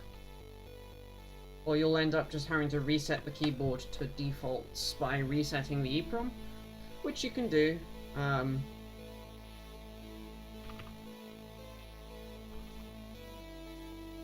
Let's see what happens if I run this onto the board. In theory, I should see it do this reinit.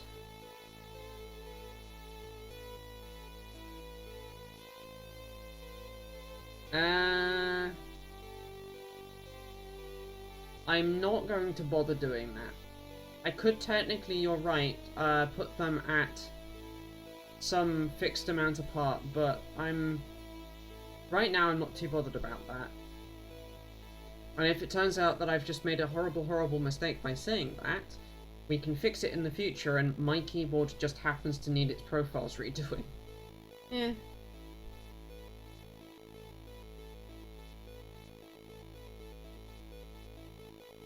So I'm okay with that. Profile, we do a read, we do a reinit, but before we do a reinit, we also should grab this and shove it in there.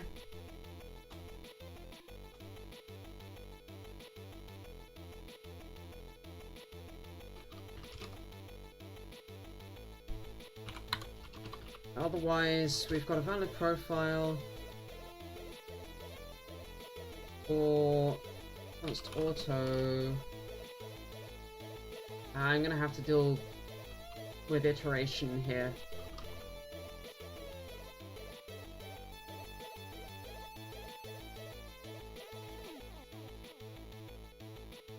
What I'm going to do is I'm actually going to clone this code for right now, but I'm going to remove the LED set color part. So if this comes up without a profile, which is what it should do, I should see it reinitialize as before. If it comes up with a profile, then I should see it reinitialize, but with all the keys off.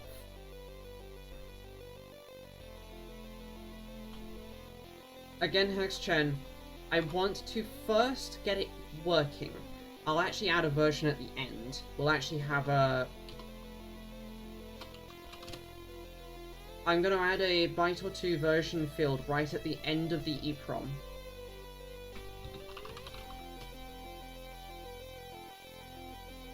So that came up without a profile. That's good.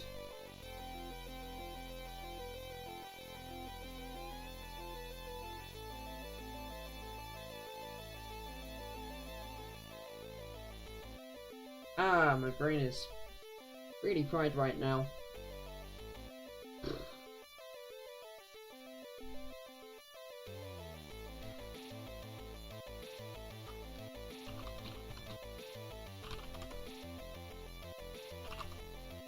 So I got the profile header.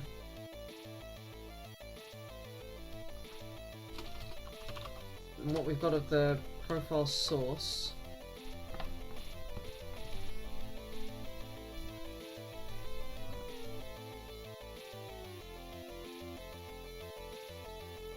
Har. Very good, HexGen. Very good.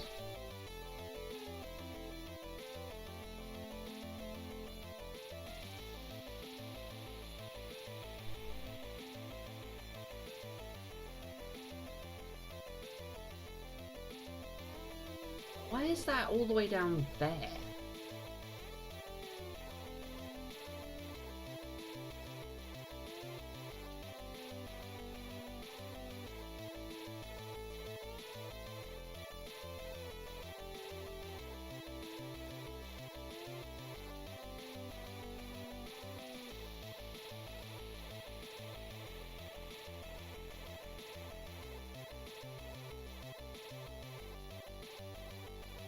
Okay, so this tells me that I need to do a thing, but it doesn't tell me how to do it.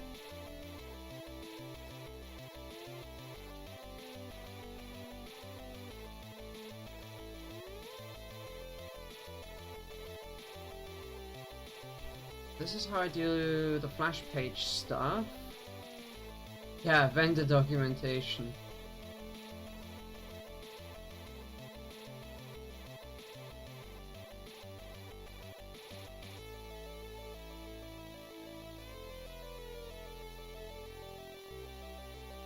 That's all for writing the flash.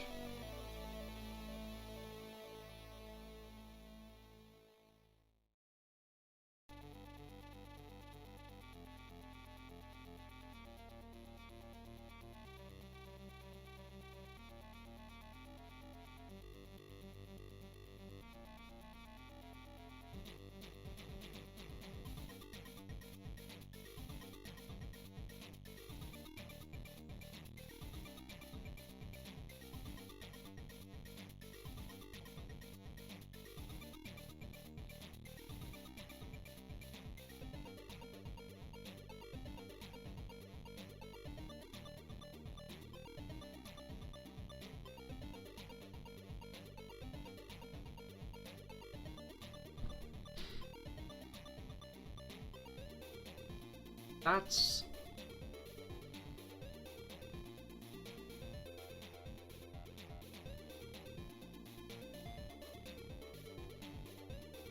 How long is an EEPROM page? Ah.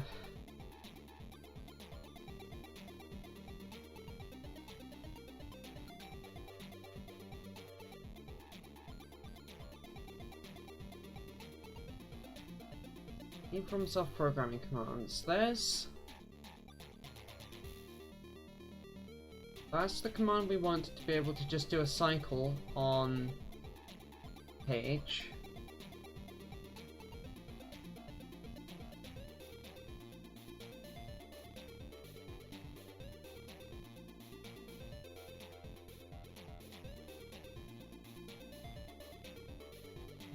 Har.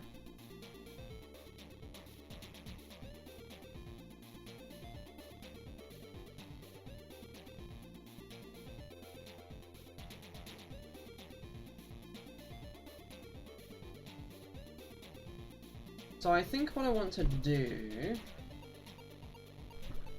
is first build a valid configuration, and then we'll try doing the EEPROM programming, which is going to be a bit of a nightmare, it would seem.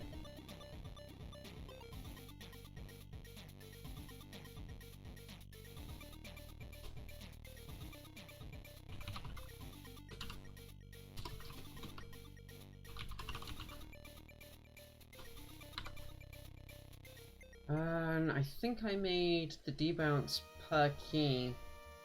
Oops.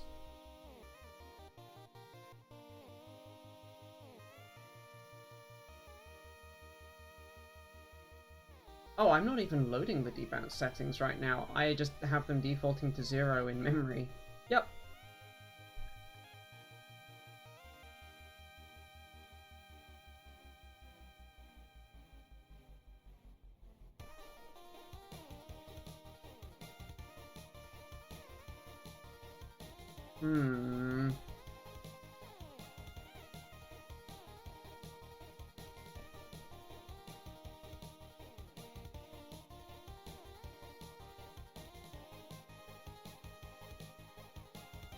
I'm just wondering, do I want to actually keep the profile around as a thing in memory?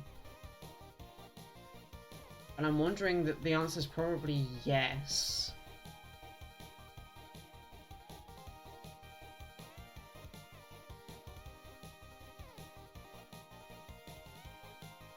Which then begs some additional questions about this state data.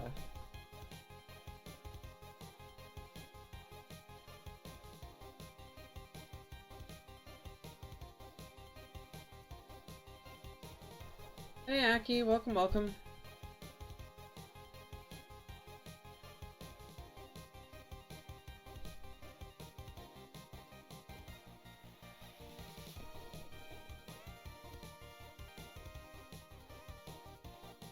I am having an interesting time trying to figure out how to work the profiles system and having my brain fried by the heat because it's way too hot.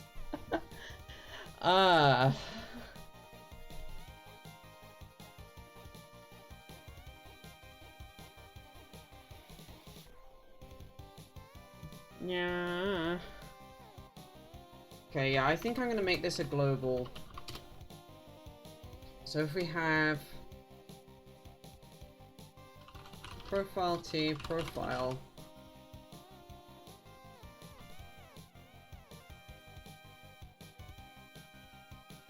Will allow the constructor to be seen.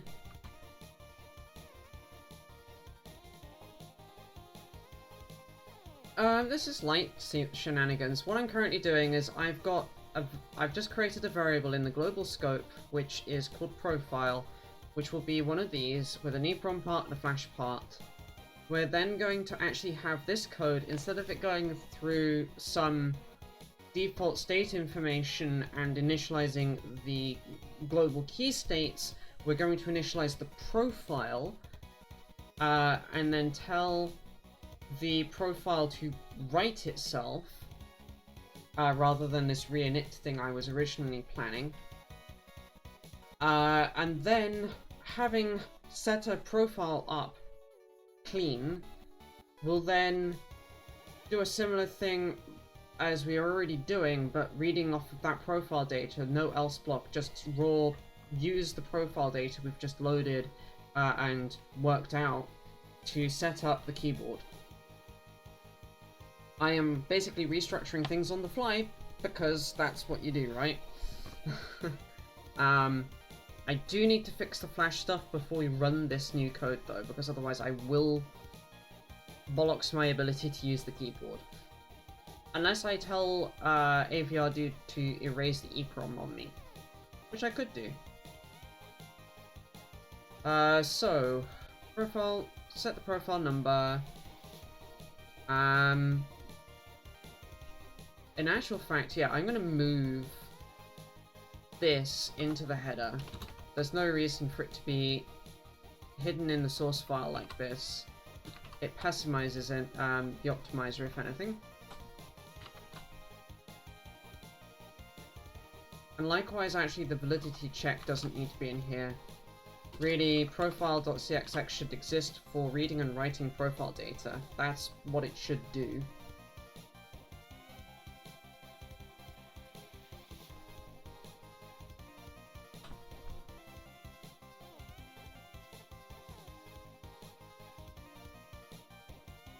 So, we need a function for setting the debounce.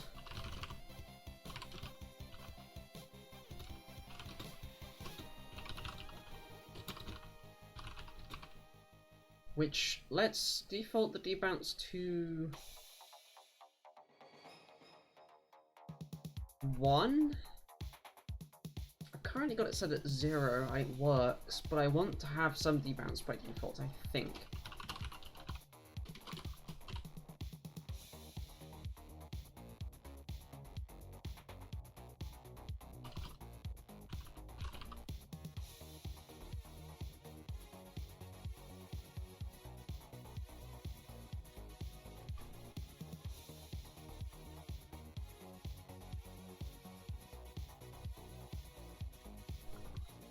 Huh.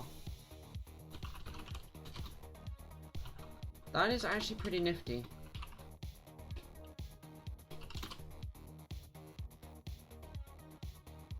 Hey, it's okay, Hexgen. You're allowed.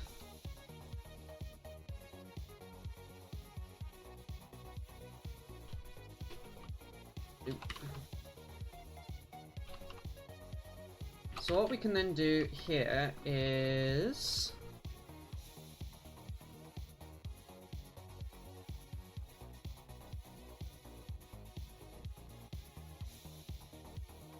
key state in the key states.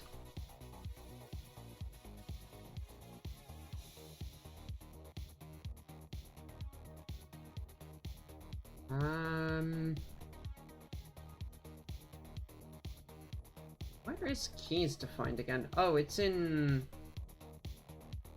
I'm gonna put that over here so I stop forgetting where I put it.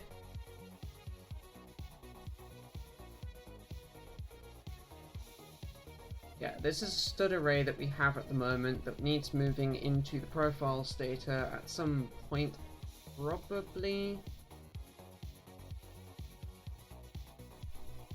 No, that actually needs to stay exactly like it is. It just needs moving, its use needs moving into the profile initialization loop for an initial key mapping and LED layout. And instead here we get the key data from the profile.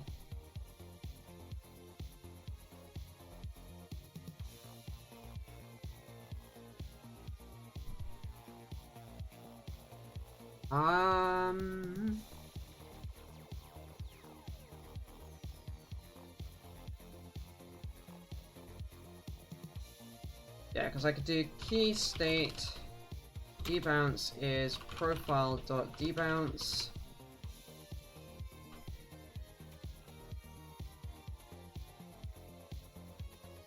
And we got the key colors.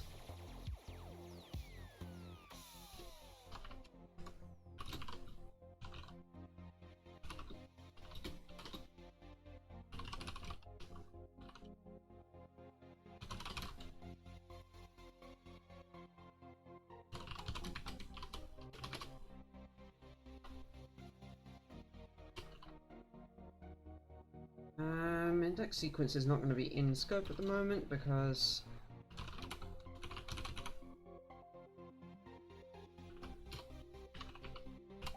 that. Did I not include? Well, I can't spell, that doesn't help. But also, oh no, I do have that header. Good. Yeah. So for each key, we want to get the key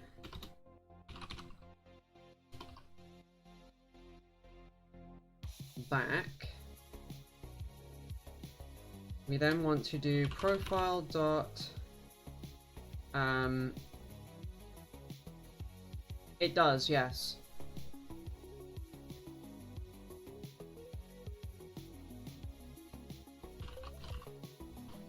Key color, or rather, sorry.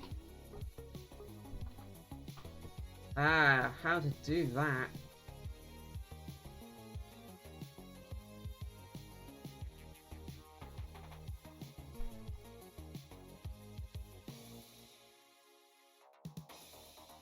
I'm still going to need that key data here because I need the key indexes from it.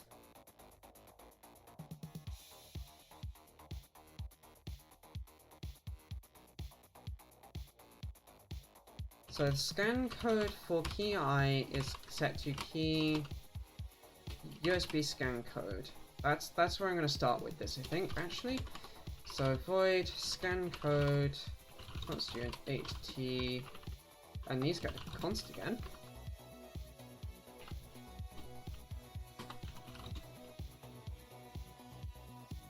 Key number. Well, actually, key index.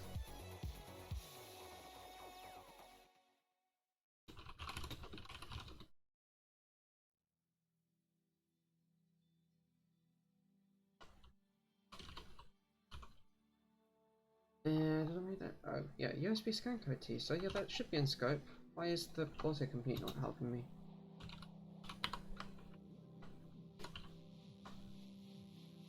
Flash keys.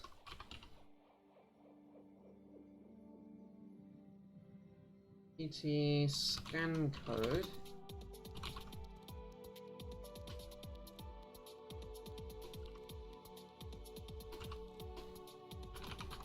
I'm just going to call that index, not key index.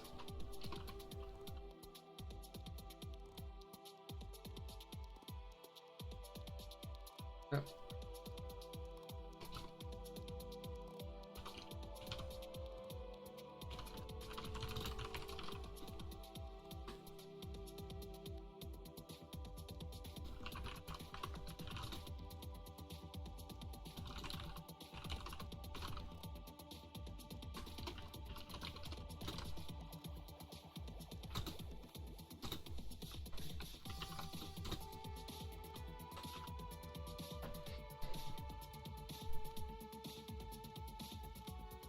Then we can replace this line.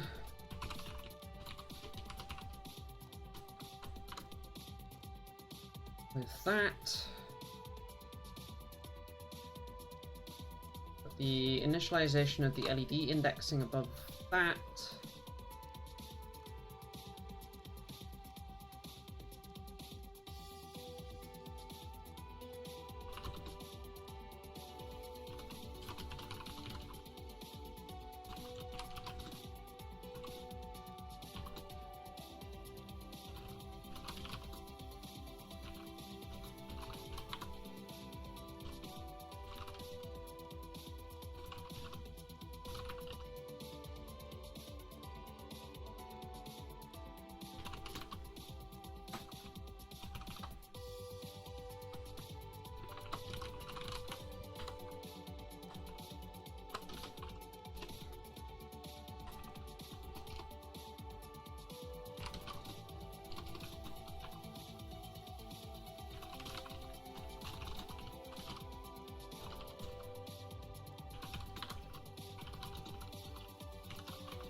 Oops, there we go.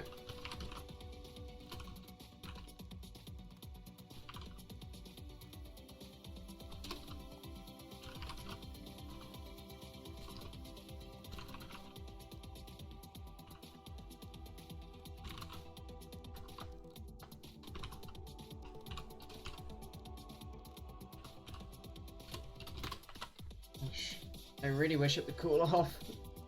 Okay. So this has got us access to all of these fields here, which is part of the flash states. Sorry, this flash states bit here.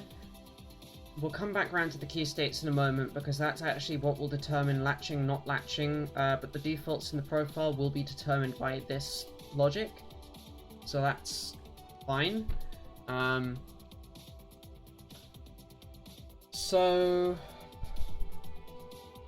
I'd like to keep the order of initialization kind of around about the same order as things are in here. So key state, debounce, scan code is last. So we've got key state, time press is profile, time press for key I. Key state, time release is profile, time release for key I.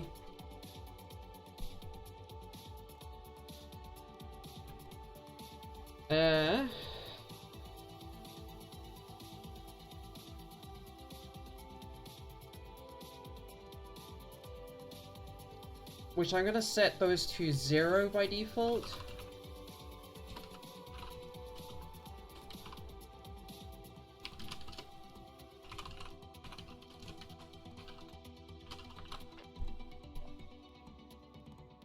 As debouncing seems to be good enough, at least for me, for touch typing. Let's see. So you got the scan codes, those are being initialized to the data from the key matrix. We've got LED indexes, which we have skipped from the profile data. Those are kind of fixed, so that's fine. Those are being read out from that data, from that key data in this loop.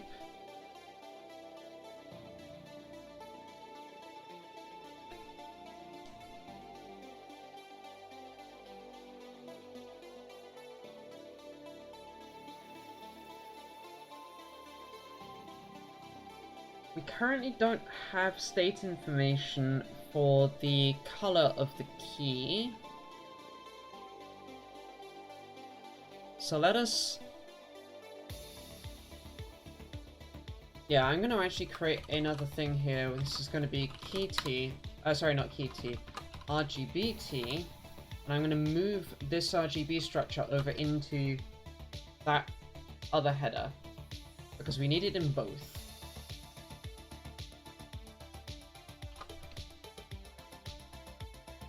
And this will allow us to keep track of what color the key should be in the key state information here.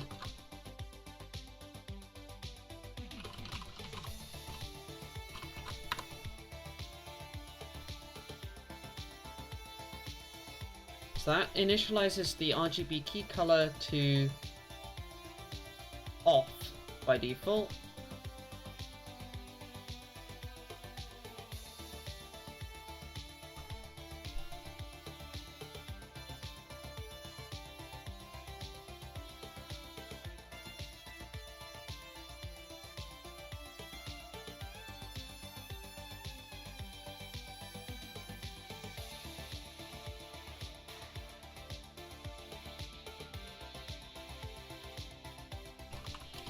So we've got key color,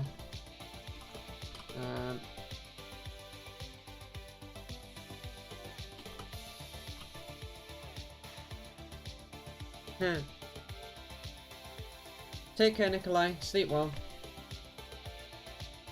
Sorry, this has been a bit more me doing very silent stretches and typing a lot and making a lot of mistakes in the process rather than more interactive.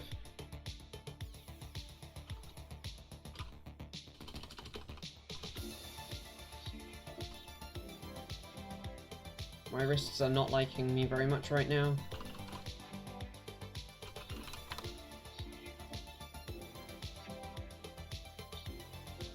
No, not a return. This is EEPROM. I'm glad.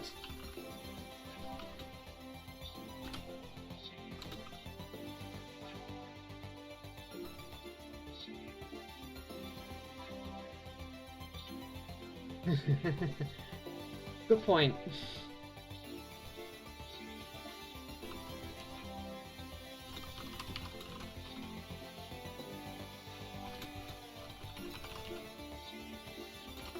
It doesn't help that I'm having to write accessor functions for everything in the profile data because I want to flatten out these structures so that if we need to move something from EEPROM to Flash or vice versa, we don't have to rewrite a lot of code, we just have to rewrite this bit of the header.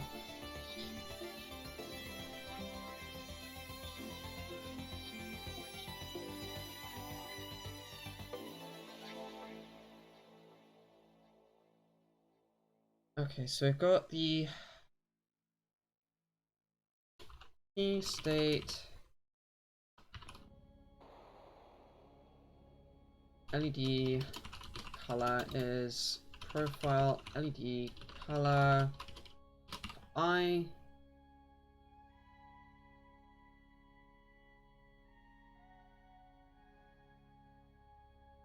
And if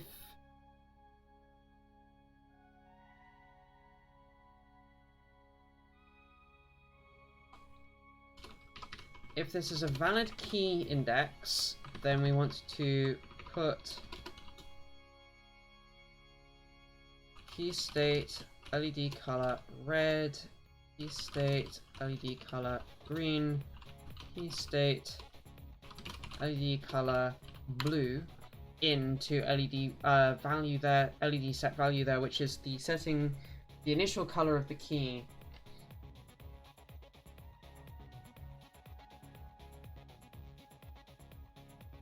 Oh, I haven't yet defined how effects are gonna work. Because I want to be able to have the keys react to you pressing them in some way. But I guess we've got space in the firmware, so what we can do is we can define all of the interactions between the color you've defined and how it reacts to you pressing it programmatically. We can do all kinds of effects using maths. We've got enough space to have all the code to run it. It's just going to be a question of making sure we've got enough time to run it in.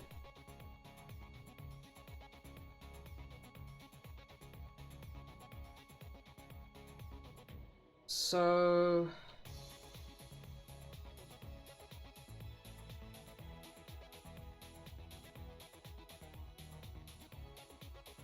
in the profile data, we set the debounce, profile, key color for I is going to be, and then we can just put an RGB color combination in here. Let's start off with our 1FU so we know that this code works properly.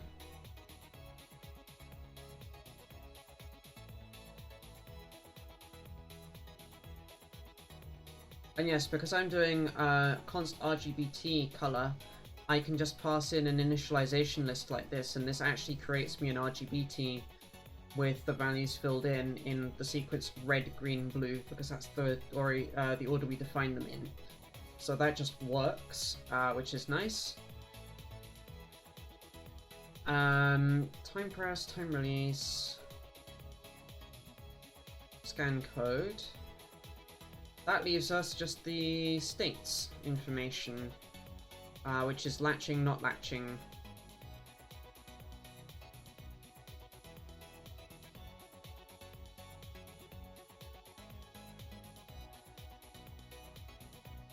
Which is going to be the bit set to true.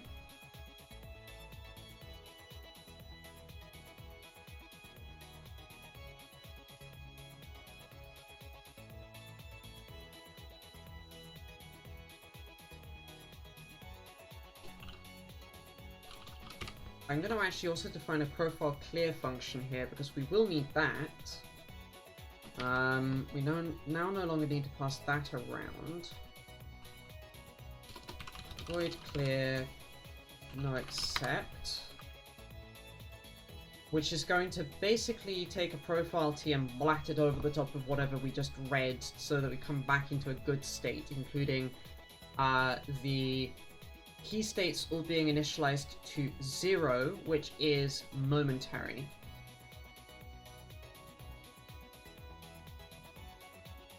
Which we can actually implement here as start this equals squirrely braces. Yeah, cheeky way to be able to do a reinitialization.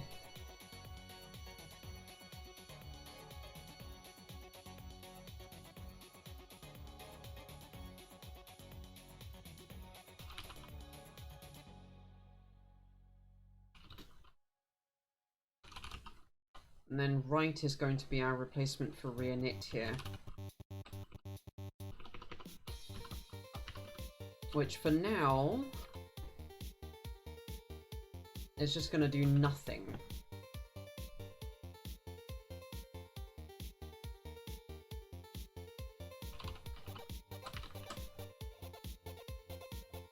So we've got clear, set the profile number, set debounce up, set all the key settings, except for the states, because we haven't yet done that bit.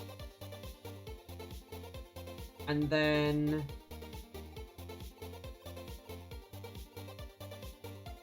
this all goes. We're about to move this code into the upper loop.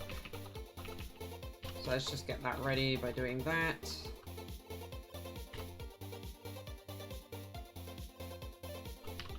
And then we get done by writing. So now we have a valid profile in memory. We then go through all the key data, we initialize the keys, except for setting the key type.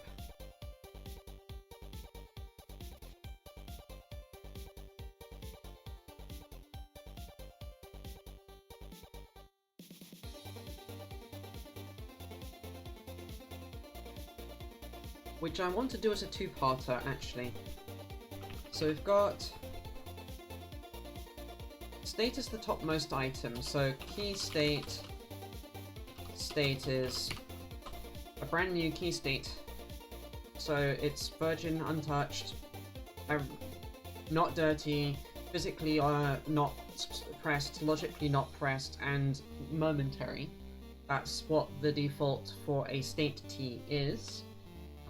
And then we have key state, key type is profile.key type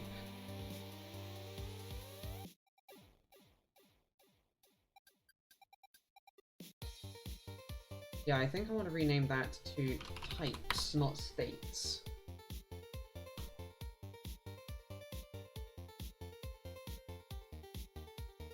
Key type for I, if it's set, then key type T latching, else key type T momentary. Gets rid of this horrible hackiness.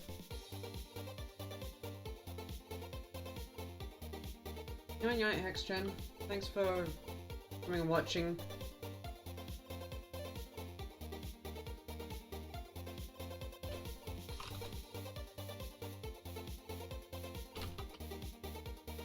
So I've got const 8t index const bool latching. If it's true, then it's latching. If it's not, then it's not latching. And then bool key type const 8t index.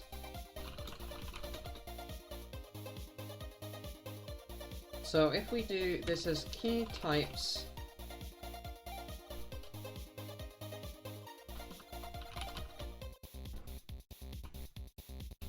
types index. So index shifted right by 3 is the same as dividing by 8 because 2 to the 3 is 8. Yes. And then if we then shift by index masked by 7u,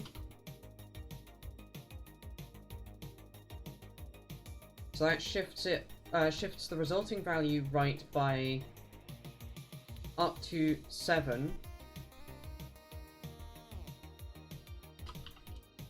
And if we then check the result against the first bit being set, that gets us whether the key type is true or false, latching or momentary. And then to encode that, I'm actually going to do this in profile.cxx because the encoding part is going to be the really near part to do.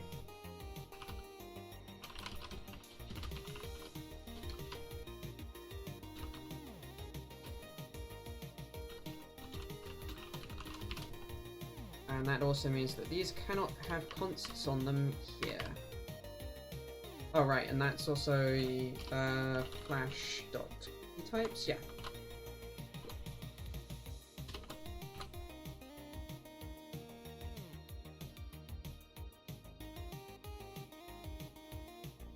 Flash key types definitely is defined.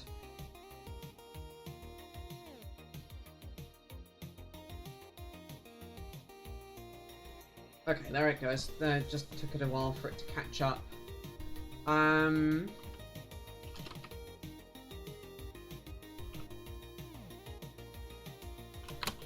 So we have first the clearing part where flash key types index that is not one shifted right by left, sorry, by index that. So this is a really crafty way for creating a bit clearing constant, basically. We'll make that uint8t so that the types all agree. Then we can then do if latching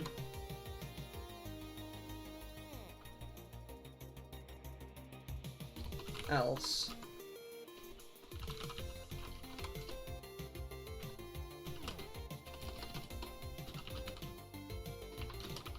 and this can just directly use the shifted bit like that. Need to make that a uint8t because bit shifting does integer promotion dumb stuff. Yeah, okay, so this is, if we get true in here, then we set the bit. Even if it's already set, that's fine. Otherwise, we create the bit mask, we invert it so that all the bits that are already currently set other than that bit will remain set, and we AND it to whatever's currently at that location. Yeah, that should do the trick. I hate bit maths. Bit maths hates me. That's probably wrong, but oh well.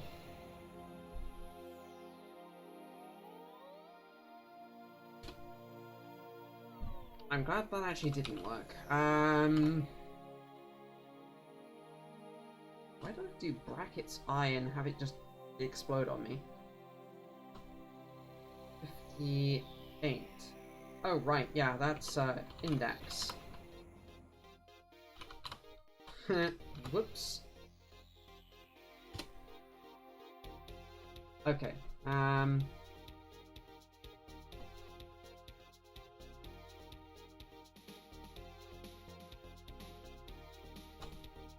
That is because this should be profile dot eType true.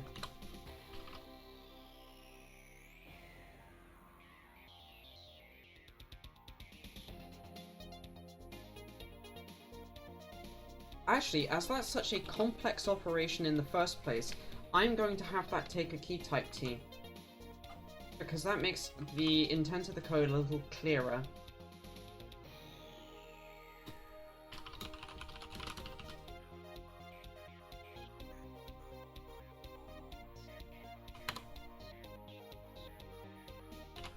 And that needs me to do another using. This is for key type T.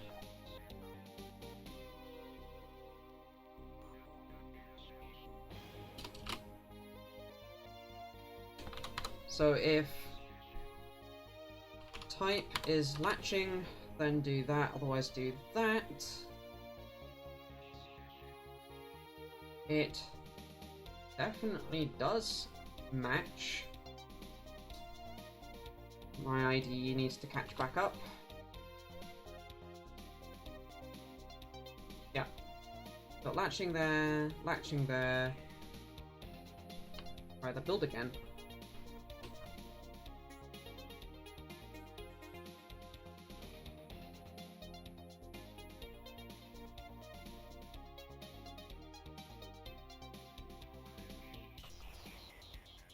Oh, this is probably because stupid.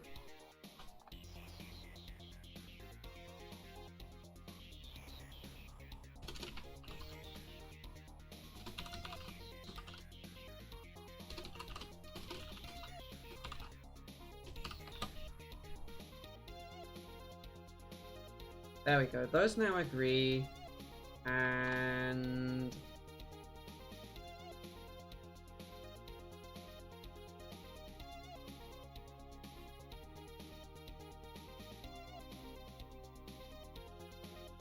profile dot key type.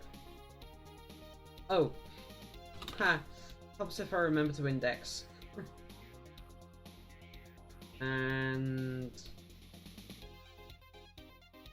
that's key color. That's why that's pissed. Hey, there we go. Okay. And it builds. Nice.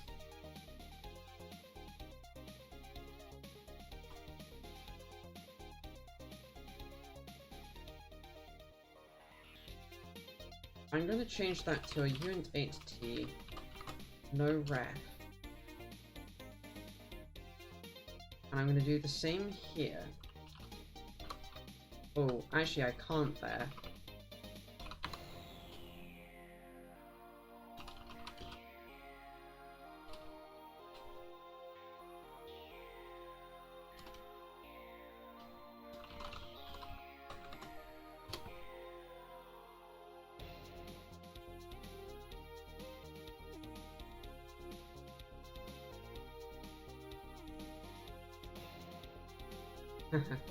Welcome back. The keyboard goes. I am just dealing with types issues at the moment.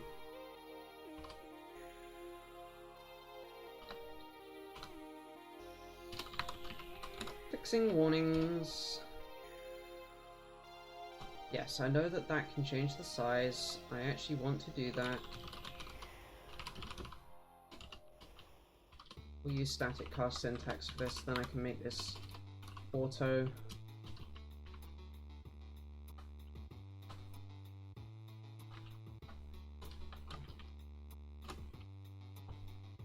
There we go. Fix a whole pile of warnings. Let's see if that worked. Well, keyboards still keyboards. Cool. Okay, so that works. Write, of course, does nothing right now. And read only reads the EEPROM part because it can't write... because it can't read the flash part. Or... pats, pats, pats, pats, pats.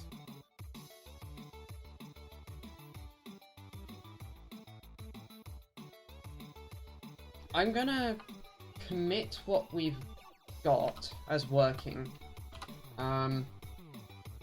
Yeah, because...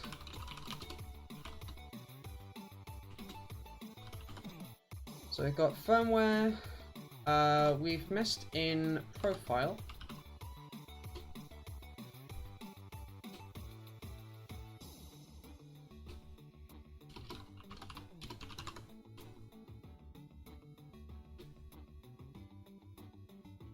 And that means we also need to do the key matrix header.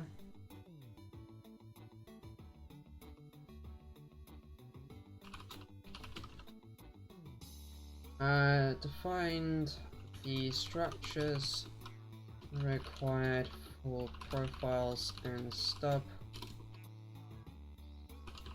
reader writer code for them.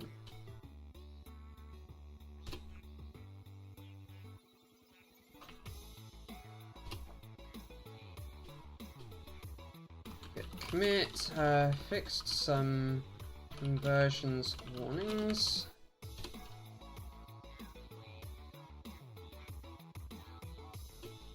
We then have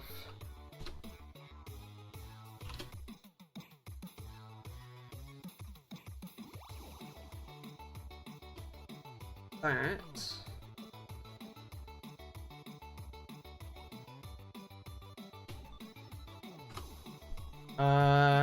And there's actually one place we still need to go and fix, which is this. This needs to go and revert the key to its key LED color R, key LED color G, key LED color B. Otherwise, when we release a key, if we've customized the color, it won't bounce back to that color.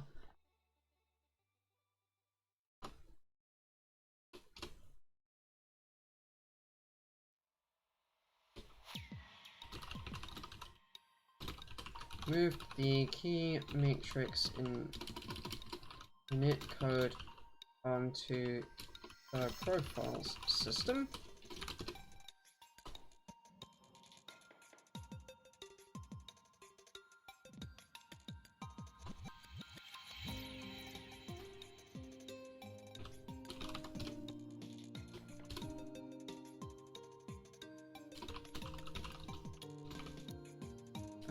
Created a necessary section carve out for the profile data, the flash part of the profile data.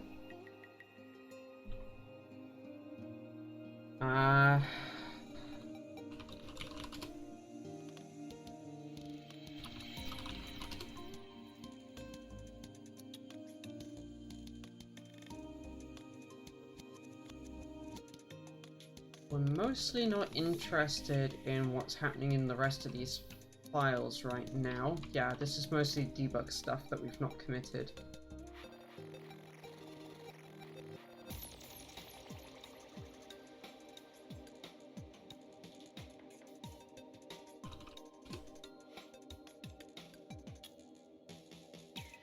Yep, that looks good.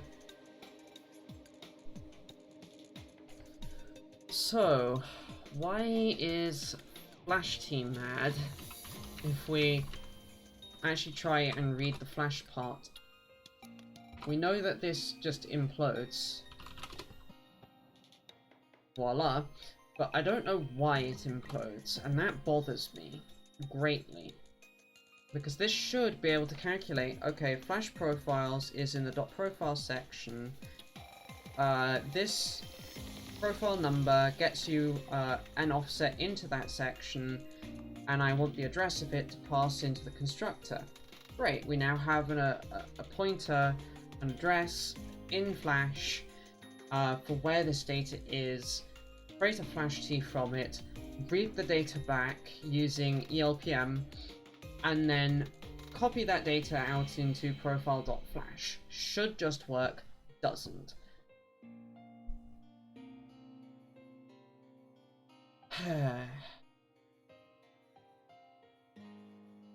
I could go and write another of these specific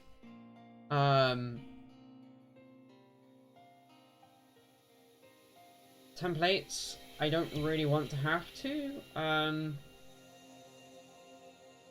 How is it working for... I think it's descriptors. Yeah, descriptors has a whole pile of this stuff in it.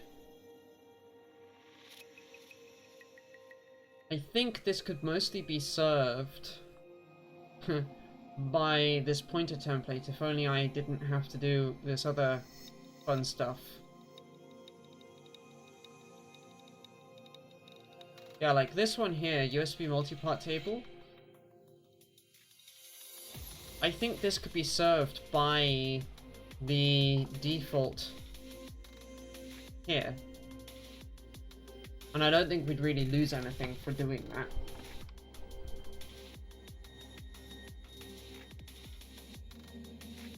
Because they're basically the same code. One's just got the loop unrolled out. That's all that is that this loop has been unrolled. Otherwise, this is identical code.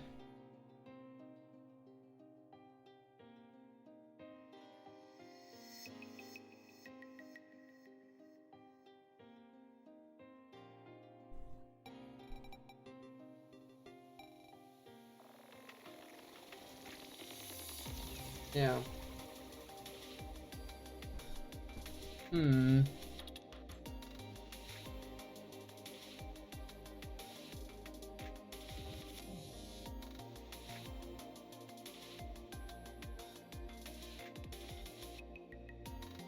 actually looking at this, and actually the main difference is also this, which if I moved, if I do that, we can then have this return operator star like that, and I think that already now implements the exact same interface in a compatible way. Anyway, I'm getting a little distracted from the task at hand, which is trying to figure out why this is broken, but only for this one thing. If I grab this code and we copy it into profile here, and we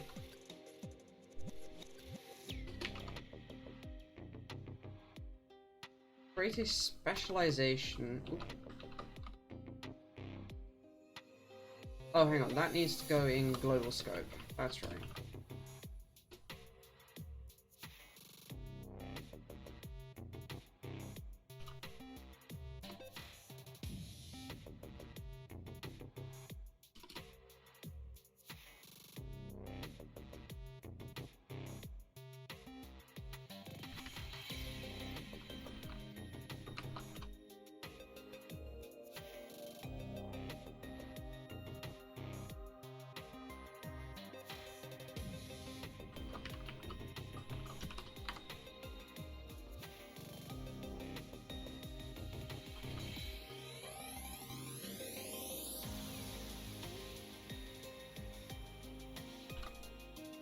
And then count becomes fixed in value.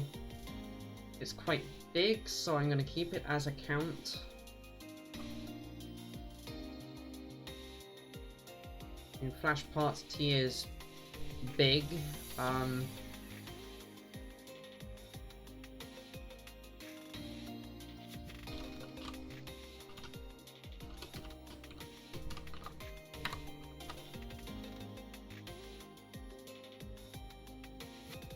Yeah, we're reading almost 400 bytes. I'm not loop unrolling that. It's worth us actually having the loop, because it saves us a lot of program memory usage. Yeah,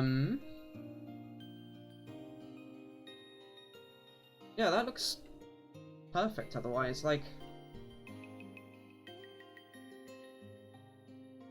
I don't get why it's unhappy at me.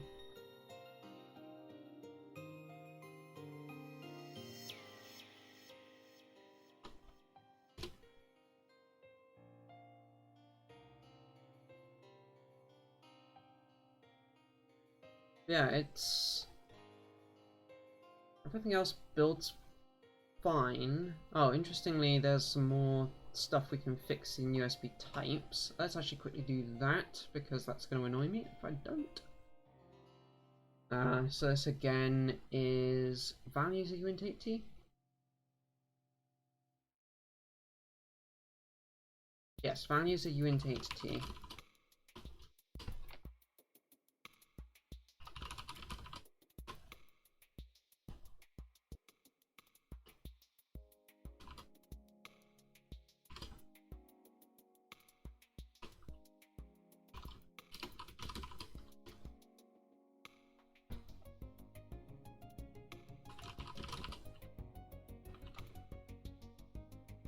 Okay.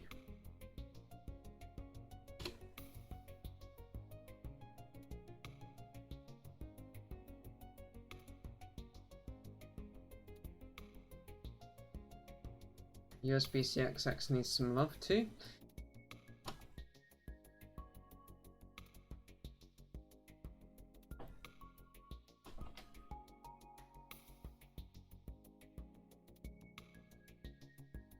CXX line 24. Yeah, that makes sense because that is now where that ASM block is defined. Impossible constraint. So we've got result address as a general, could be register, could be constant, etc. Value addresses likewise.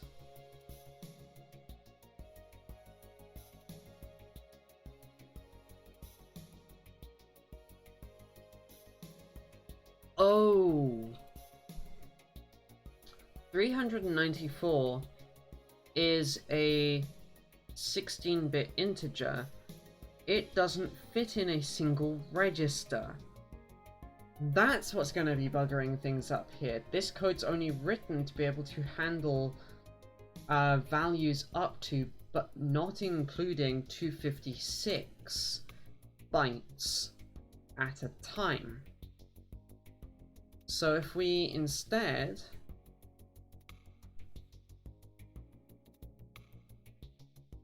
ask for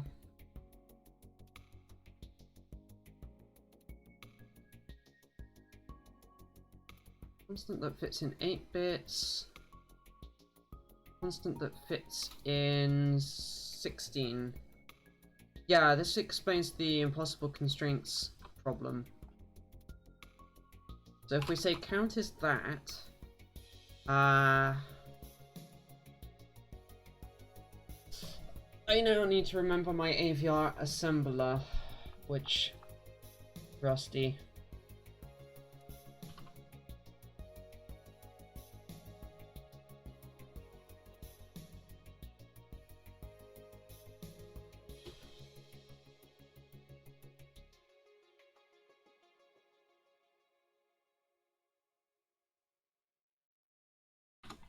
I'm also going to double check that that data I'm getting here for the constraint numbers is actually correct against the other data sheet. Why is that still loading? So GCC, AVR, constraints,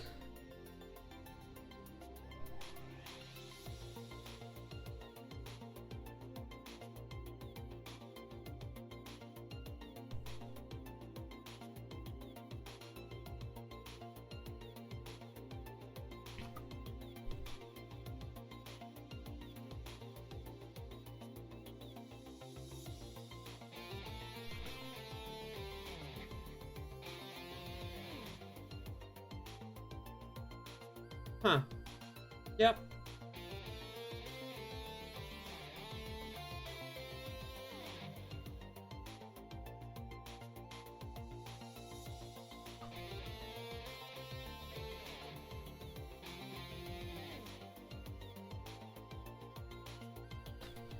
Let's go with that then. So that means we need to load registers. Let's say that this is going to be a read into 15.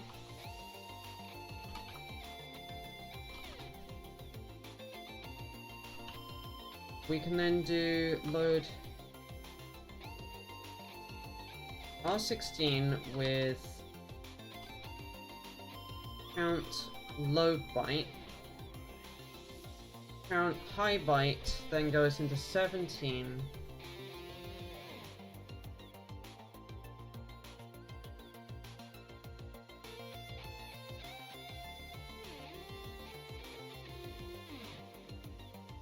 And then we can compare.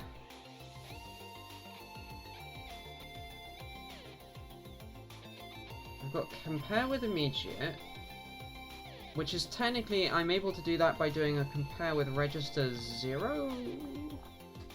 Because that should be always 0.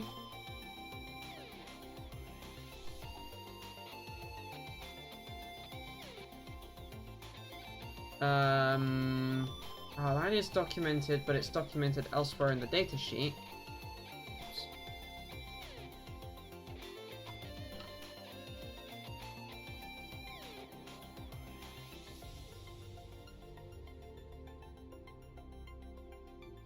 That should be documented in here.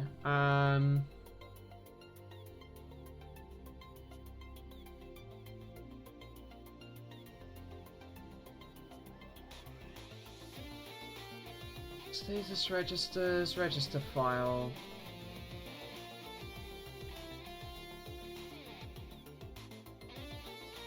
General purpose working registers.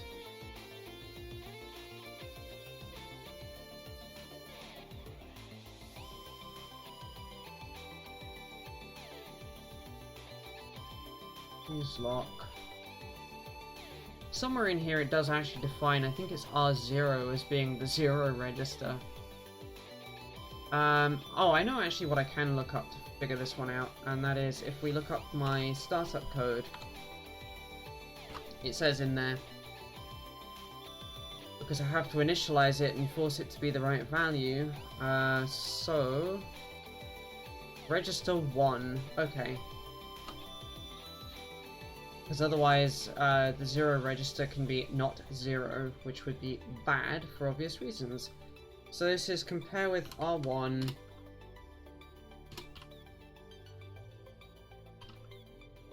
And this is a compare with R1.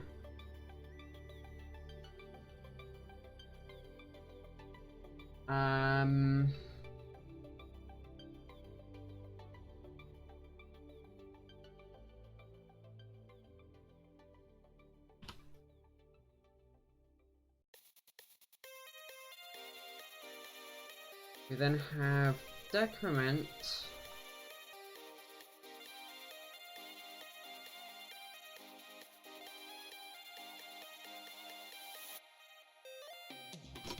It'll be decrement 16.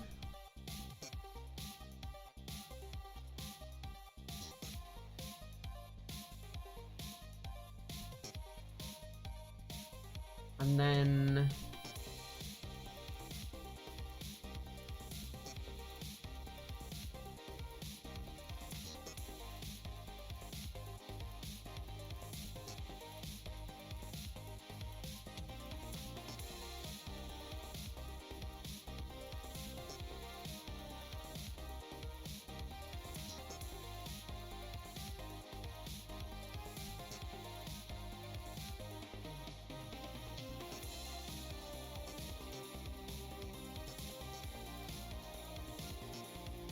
ooh, nice, nice.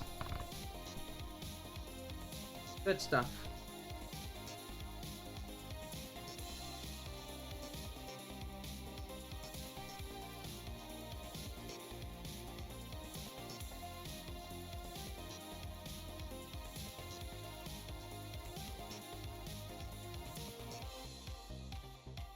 Yeah, there's decrement, and it can have an effect on 0, N, S, and V.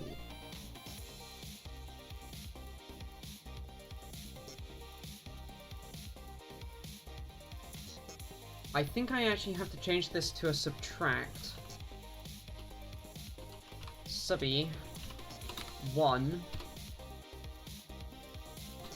And then...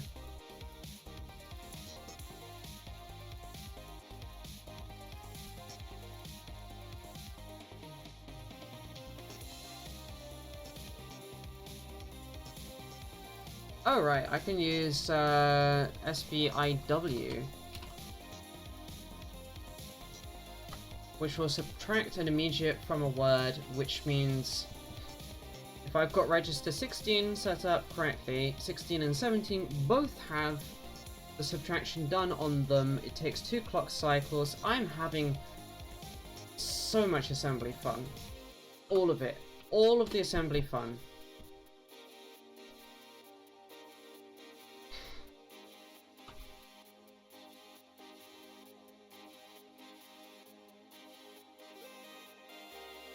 Fine. Fine. Fine. Fine. That. Number must be positive and less than 32. What?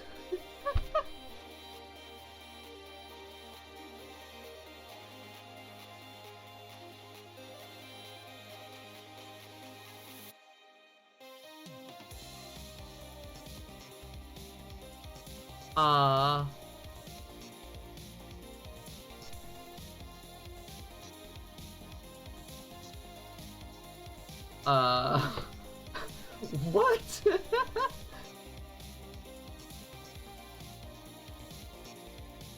I'm reasonably certain that's correct.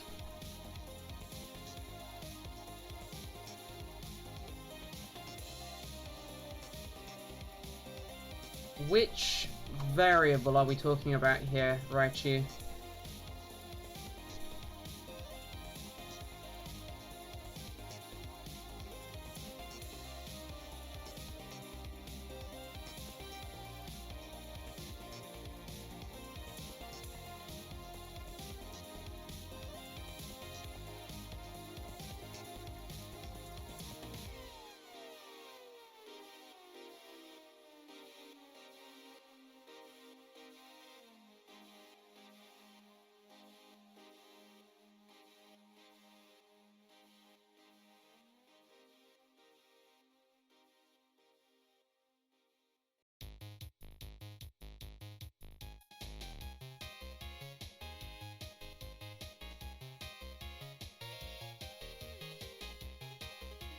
I think it might be annoyed at me because I'm using register 15, honestly. Huh.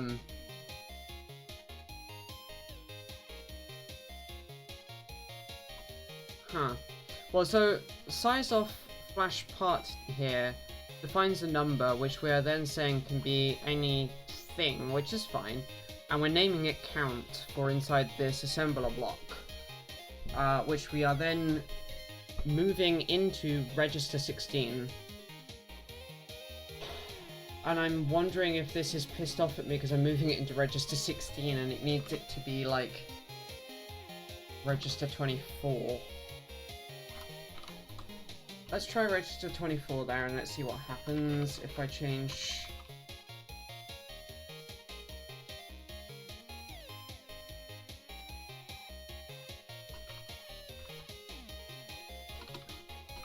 This all to match.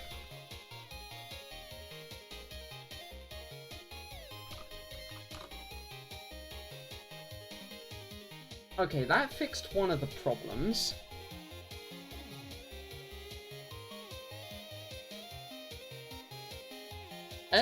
Probably.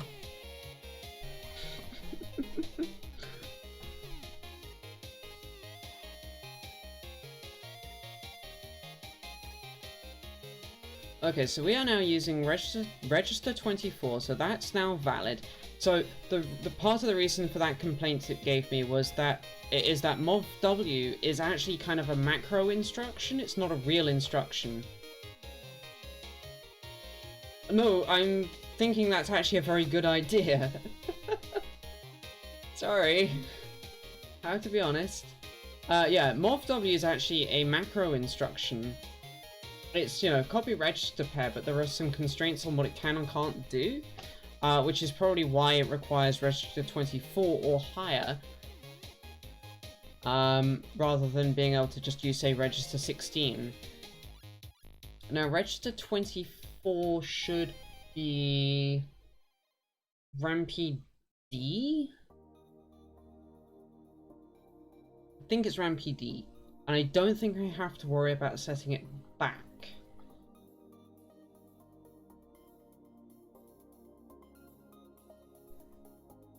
Then there's, yeah, the compares. Compares should just work though. I don't know why those are mad at me, or if they are the ones that are mad at me.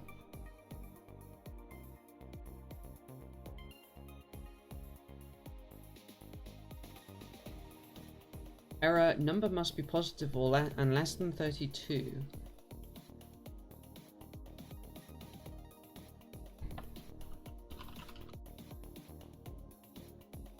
Yeah, the file doesn't exist anymore.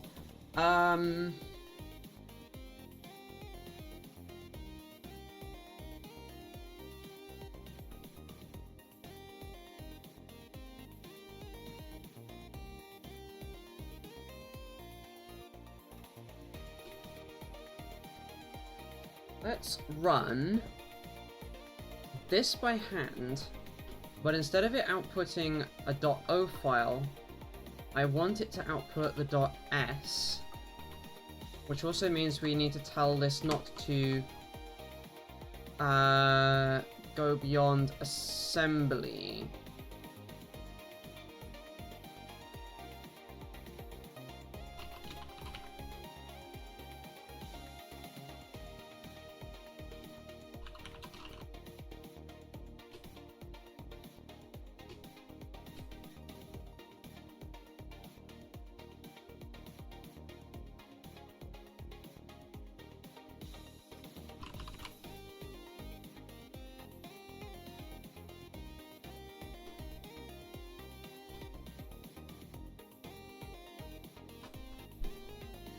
Do not assemble. Tac capital S. There we go.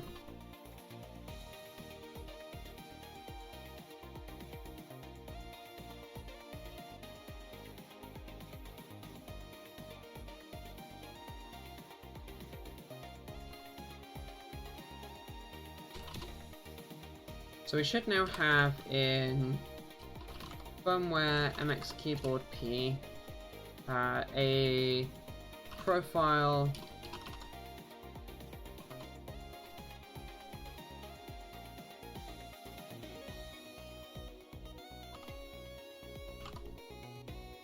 capital S? Yeah, there we go.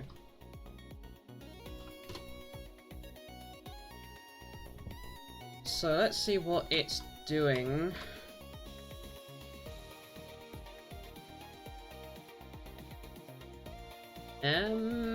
That's very opaque. Let me take the LTO flags out. That's probably why that's doing that.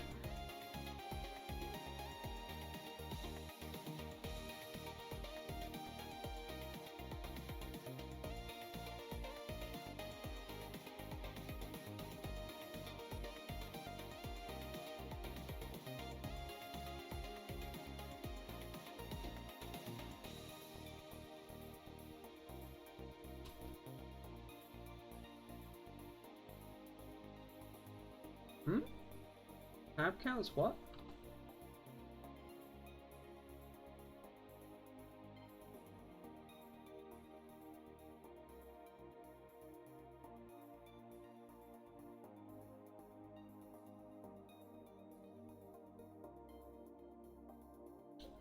Are you okay there, Amy?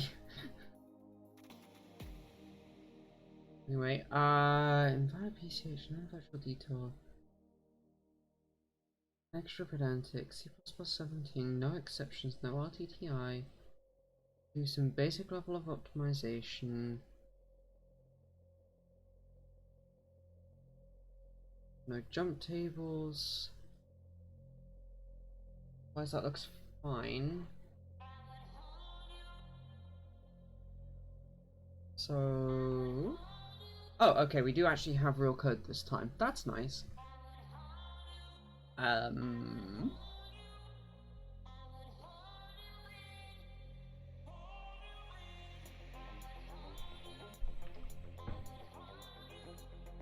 got some pushes. We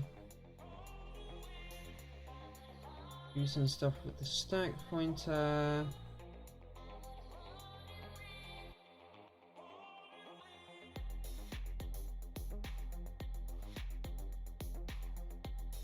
This isn't our code yet.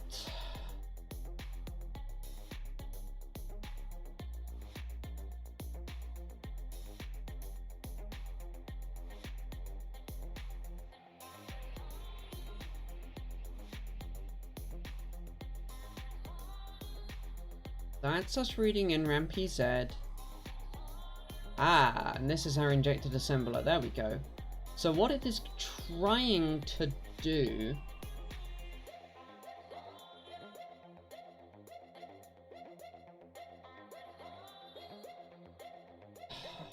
Ah.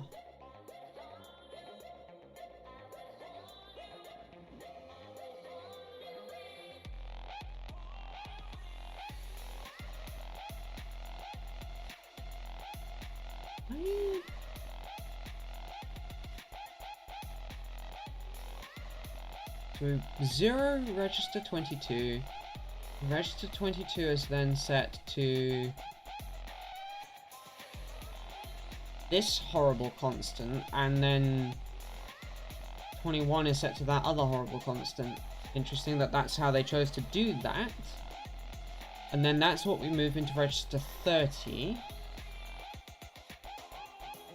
For some reason, register 22 is then used.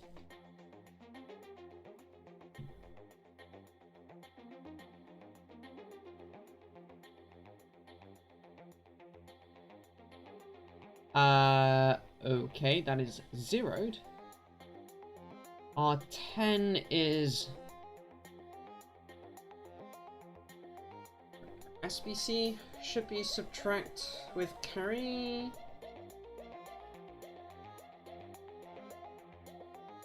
Yeah, subtract with carry.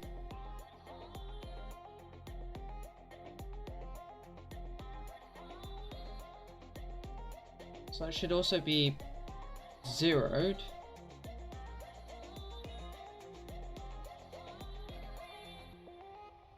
Not that it math. Oh yeah, no, that's okay. Interesting. So R8 is actually R18 is this horrible mess. R28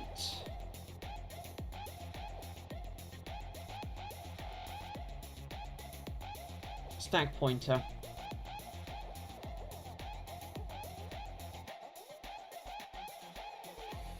Okay, so that's not unreasonable.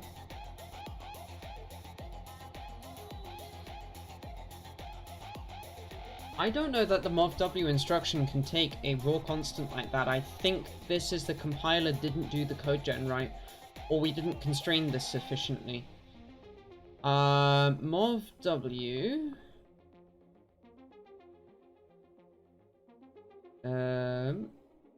Copy register pair, register to register. Yeah, movw cannot take a non-register value.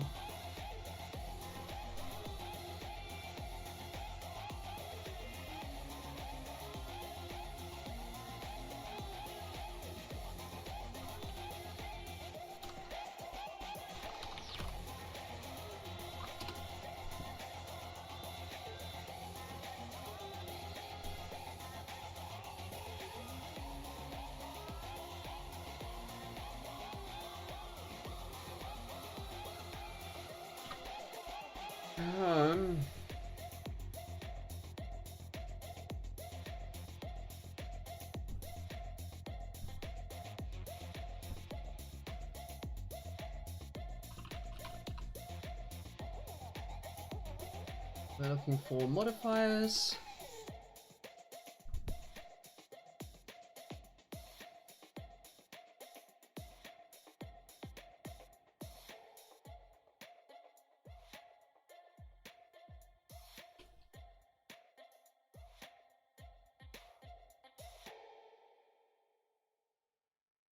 simple constraints. So the simple constraints we have available.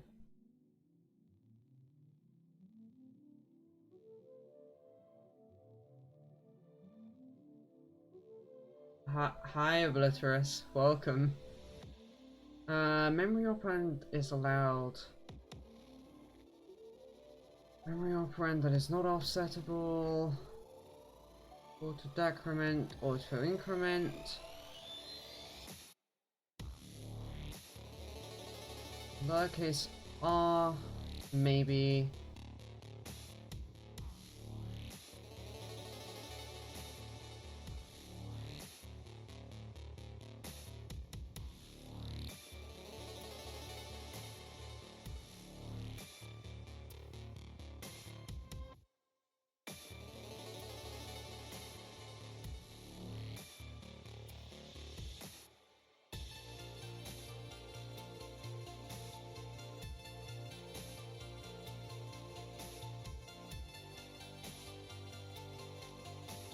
The G that we're currently using is any register memory or immediate integer is allowed. Okay, so we're misconstraining that. Whoops.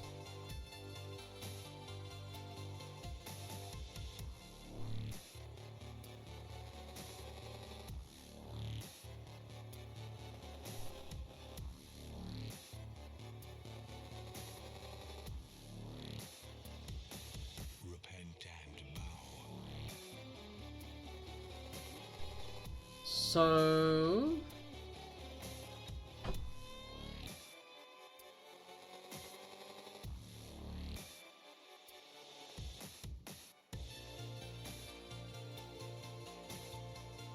R0 is the temporary register, okay.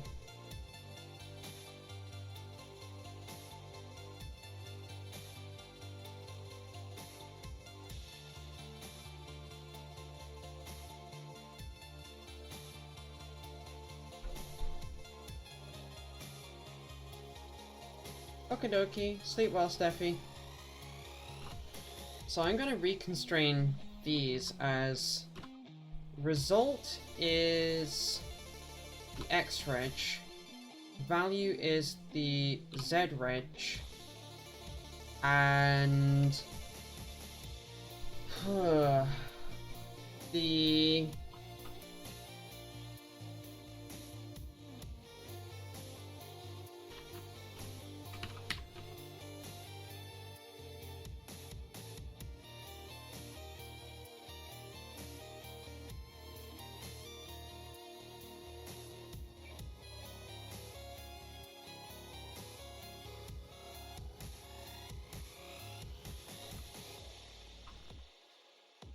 final one, the one that we've got the problem with right now, needs to become a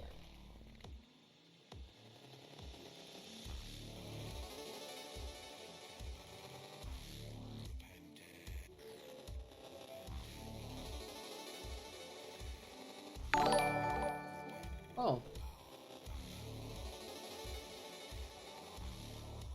Welcome, Julia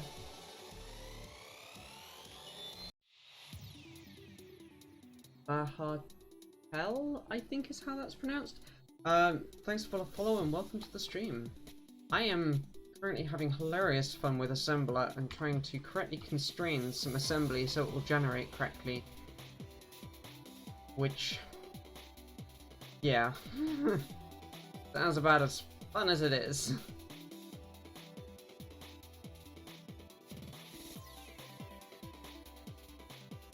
I think what I'm looking for is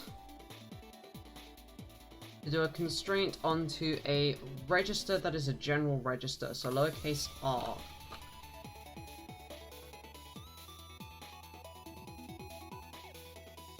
Impossible constraint.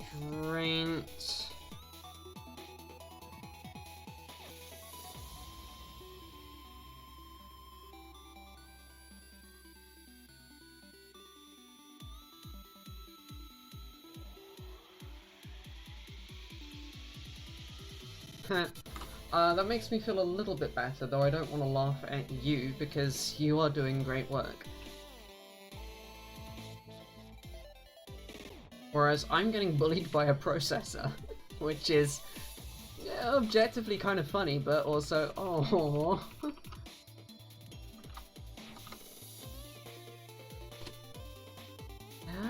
That still thinks that's an impossible constraint. Fine. Let's temporarily make these all a constraint. And I'll add the register constraints back in here.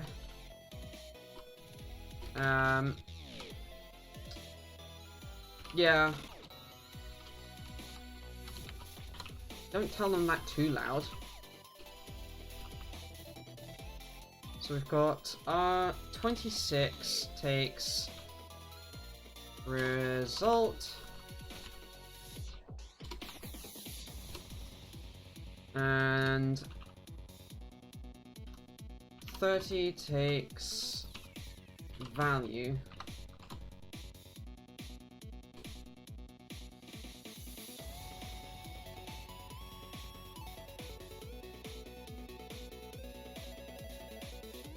Okay.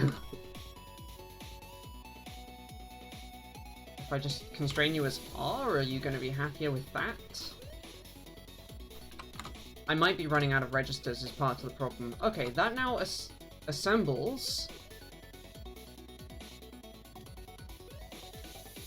to a valid.s file. Hey, okay, this could work. Probably. And it links. Okay, hey, there we go. So that is why, yeah, they are bullies, very and particularly grumpy ones. Yeah. Why I can't constrain that to be like X-reg, I don't know.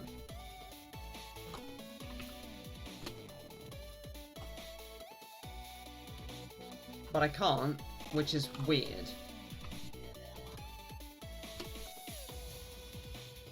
Well, anyway, let me blow away the extra output file we've just created again.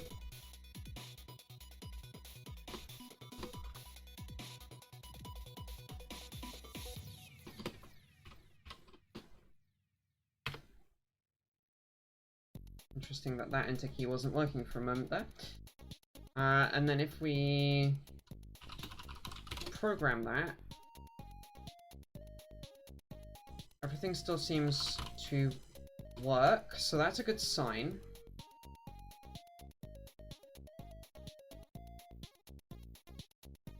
And I think I don't mind too much having to have a private copy of Flash T here.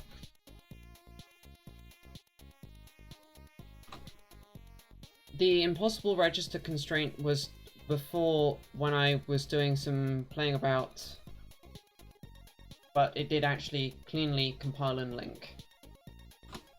So why am I doing the custom assembly? Because the compiler doesn't actually know that the thing that is in Flash is in fact in Flash, even though we are telling it by the address it gets, and that it's const, that it is in Flash, which consequently means that it goes and does some insane stuff. Specifically, it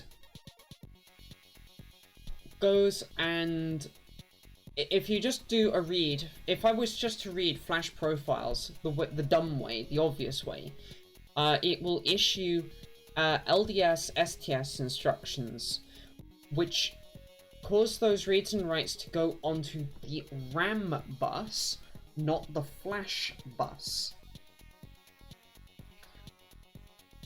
The actual instruction I need it to generate is ELPM, Extended Load Program Memory, or ELP,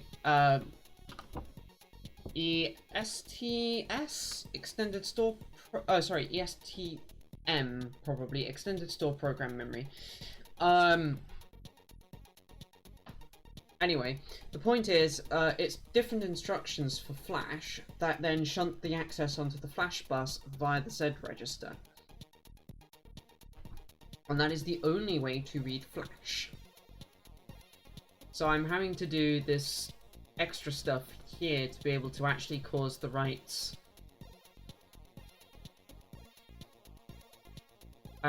well, so in order to be able to read the data that's in Flash at all, I have to go through my own raw Flash read routines.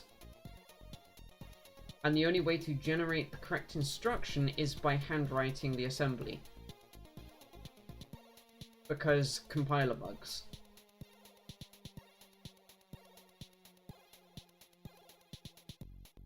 So I cannot get ELPM to generate any other way.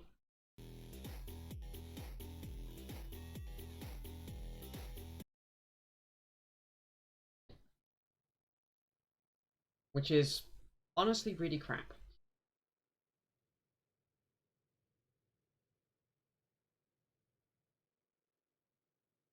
The song appears to be silence. Oh no, there it is. Just starting very, very quiet. So, having managed to finally claw back the Flash component, which I could actually do this craftiness, clean that up, because we're basically using Flash T here for code gen rather than as an actual thing that we need to keep around. So it has no actual lifetime, it's got no data members.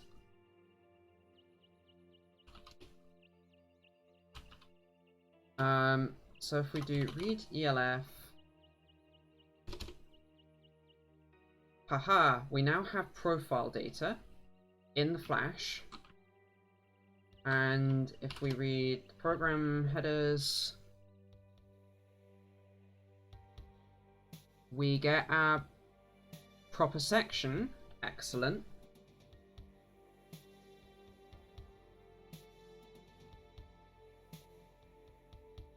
I kind of dislike that I've actually created an extra bit here. I don't like that I've got this separate, but I don't know quite what else to do in the linker script to make this work.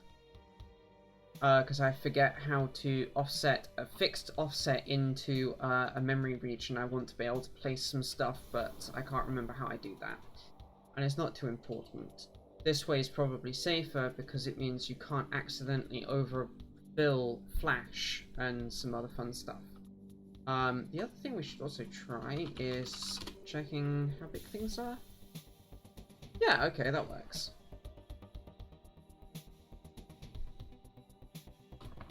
I love how we've only got 5% of Flash filled. It's such a huge chip. It's insane. So let's do the write back component.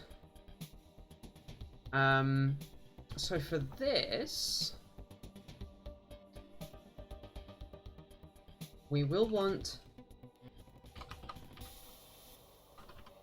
Flash part like that.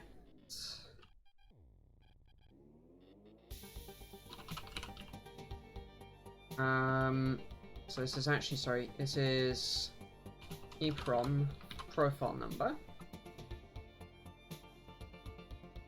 And then we then get to hand roll the assembler for writing,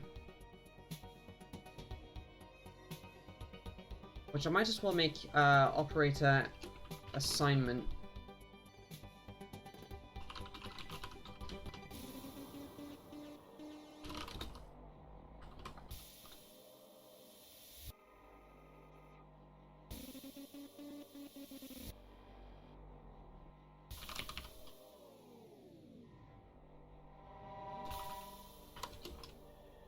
I love that I get to make a const assignment operator, even though that's normally very wrong.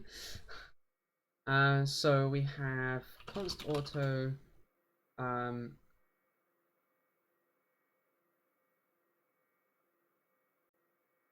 value address,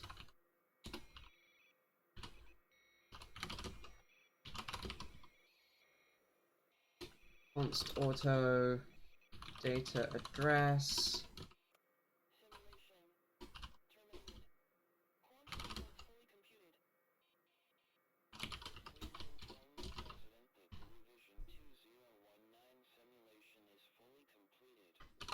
We then make sure we save and restore the pointers that we need to keep.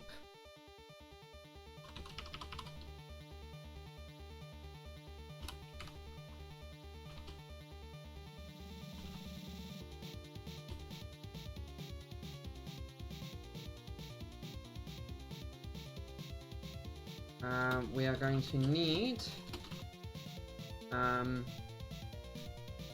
data as a register, data address, value as a register, value address. I actually might as well just copy that down.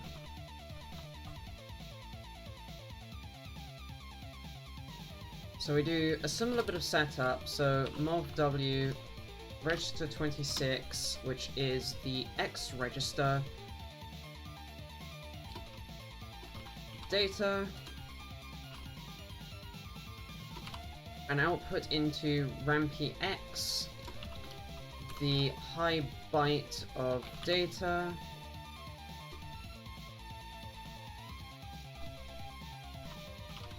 same kind of deal for value, which is the flash location.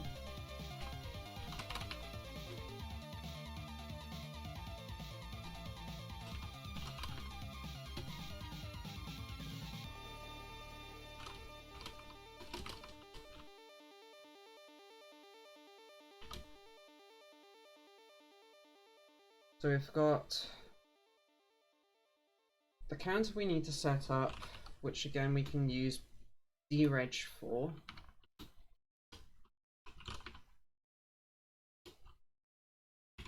And as long as we've got bytes to write,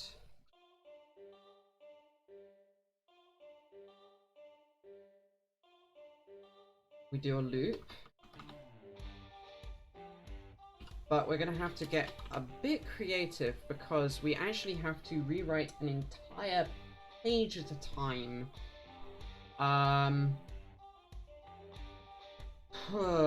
Yeah.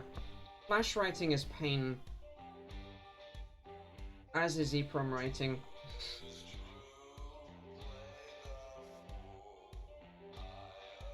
So it's SPM, except it's ESPM, I think.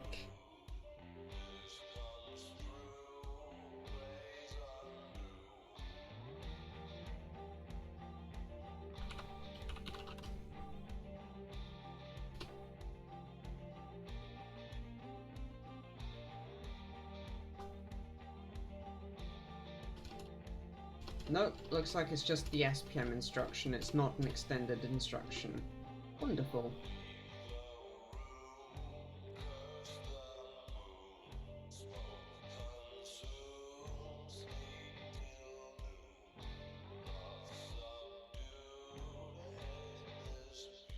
Okay, yeah, it's just SPM.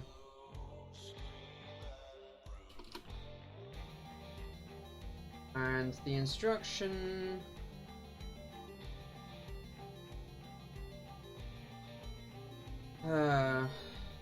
I'm guessing is Z plus R16.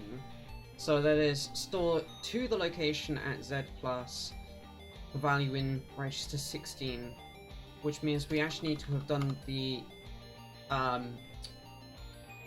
RAM load first. So this is LD R16 X plus.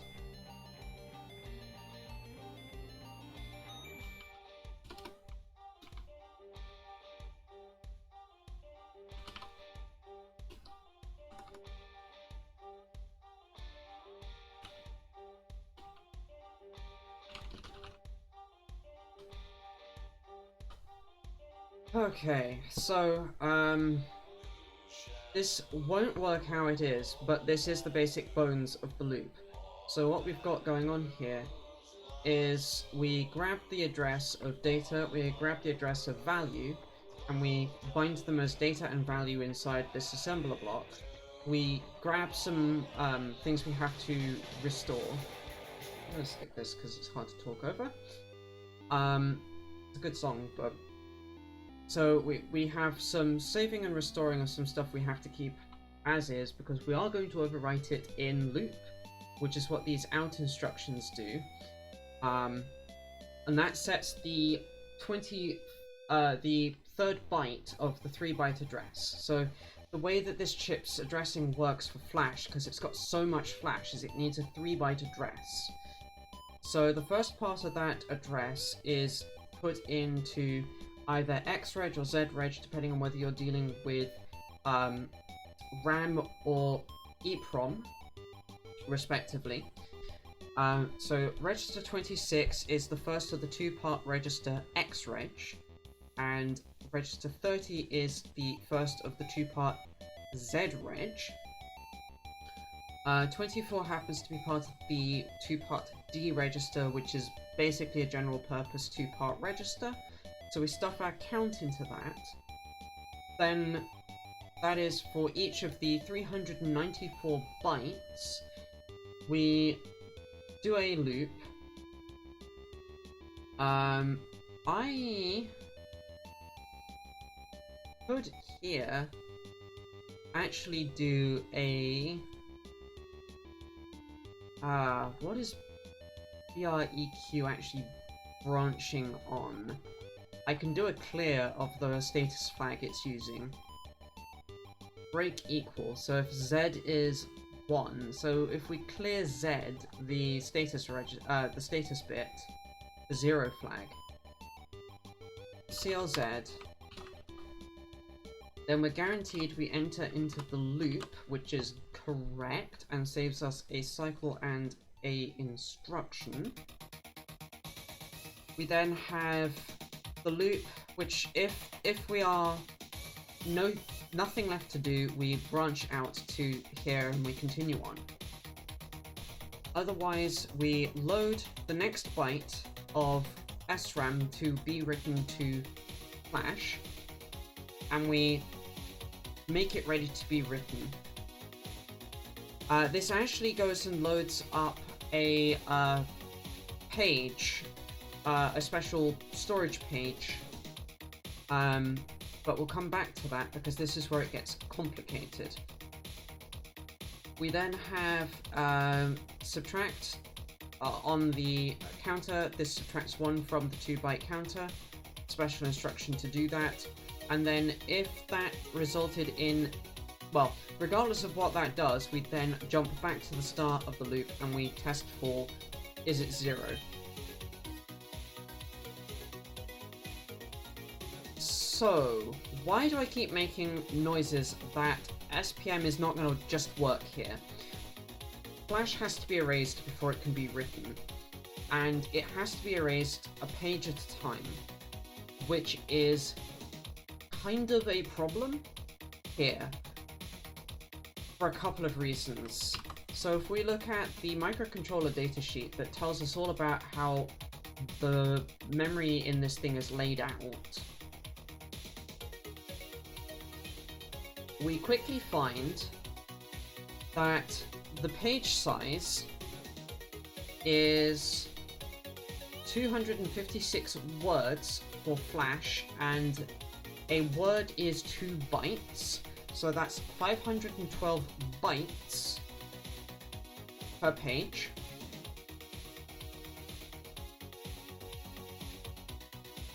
And for EEPROM, the page size is 32 bytes, which is quite a bit smaller, which is good, because that makes my life a lot easier.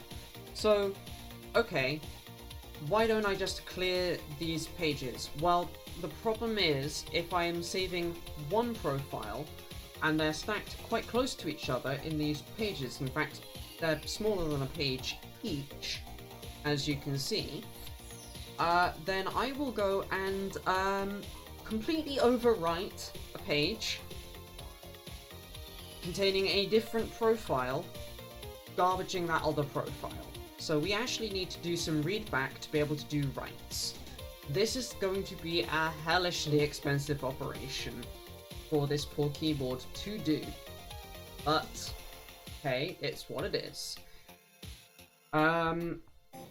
So how do we determine what we need to do and what data before and after what we want to rewrite we actually need to load, etc.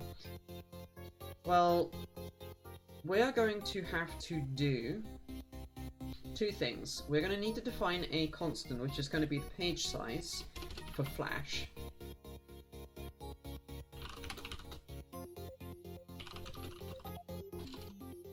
So it's actually context prostatic, size T, Flash page size is 512, unsigned. We'll also define one for EEPROM at the same time because I don't want to have to go back to this part of the datasheet. So this is 32. Now, this operator equals now needs some rework. We need to first have some storage location for the bytes in Flash that we are about to erase. So this is Flash page size, in size.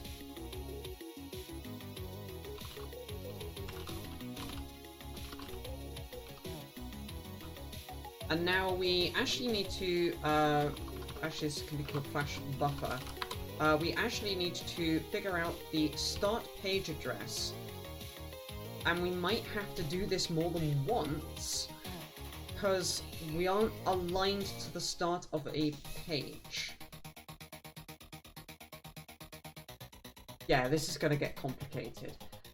So the first thing we're going to need to do then to calculate the page address is we need to grab our data pointer,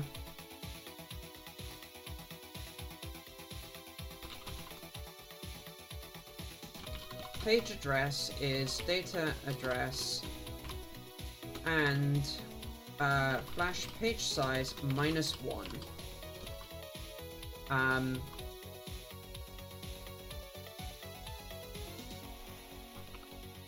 Tilde. So what this will do is this will take the address that we got here, and if we cast that to a uint32t, otherwise this is going to get mad at me because types, we are masking off the bottom bytes. That gets us a page-aligned address. So with that page-aligned address, we can now go from page addr to data addr reading out bytes and stuffing them into the start of Flash buffer. So let's do that.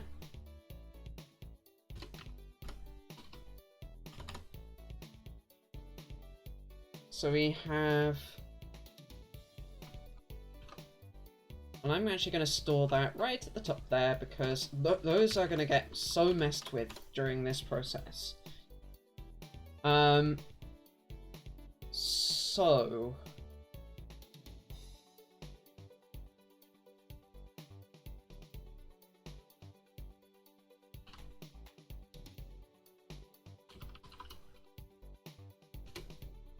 we want to do the whole result thing. This is going to be where we're putting our data. That is what result here actually means. And for that, we need a... I'm going to want some helper functions here. This is going to be a pain if I don't do some helper functions. So we have a function for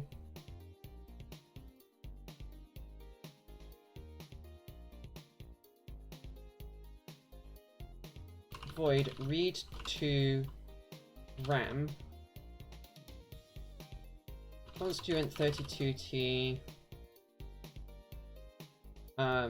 flash address const uint 32t RAM address and const uint 32t size.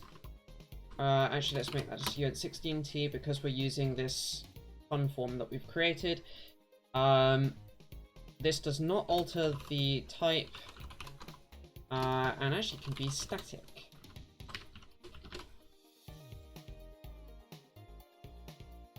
And that is essentially this, but we've got to now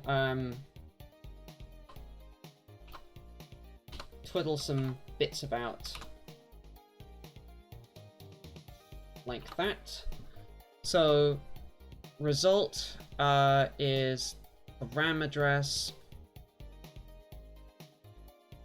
I'm going to rename these. This is going to become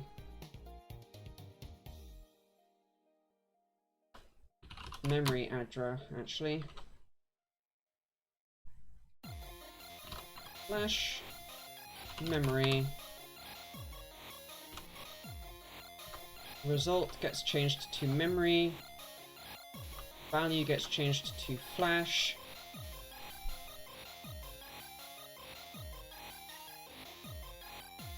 And actually, I'm going to rename that to count just for consistency.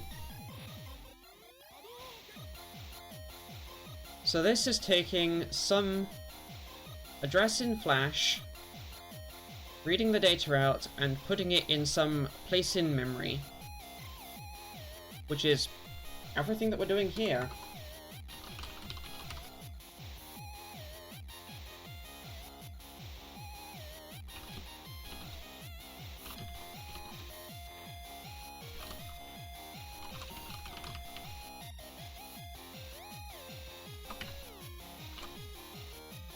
That neatens everything up, right?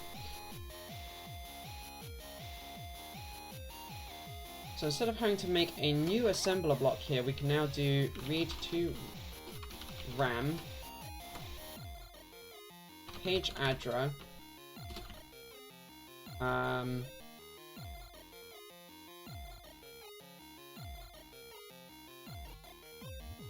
reinterpret cast, uint 32t, flash buffer data,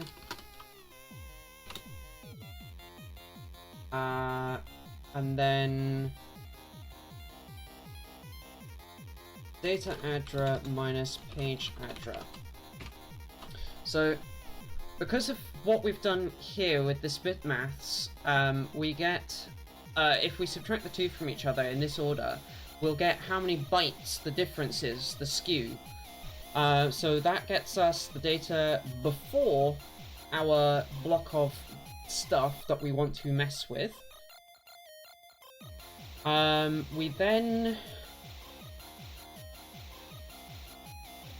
We probably actually need to keep that around as an offset.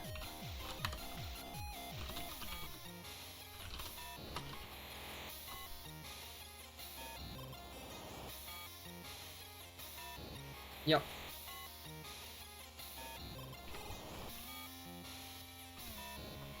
And then we want to do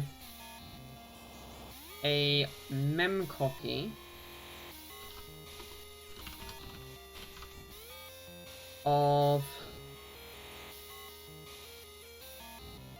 flash buffer dot data plus offset data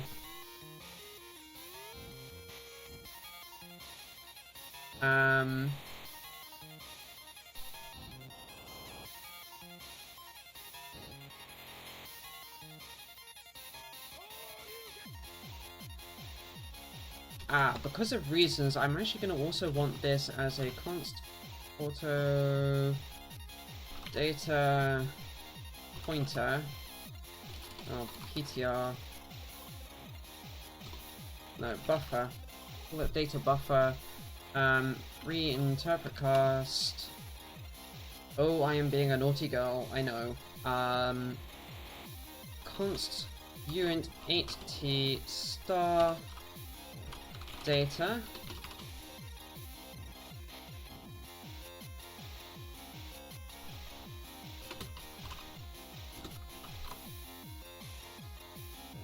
So we don't want to modify data buffer, we want to only ever read from it, but we need to be able to create arbitrary offsets into it. This also solves our slight problem here. I can now just put data buffer there, and we're good.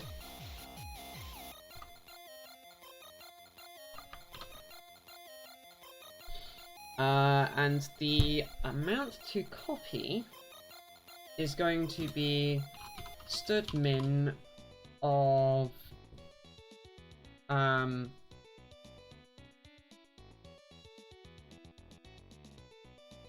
flash page size minus offset and size of flash part t.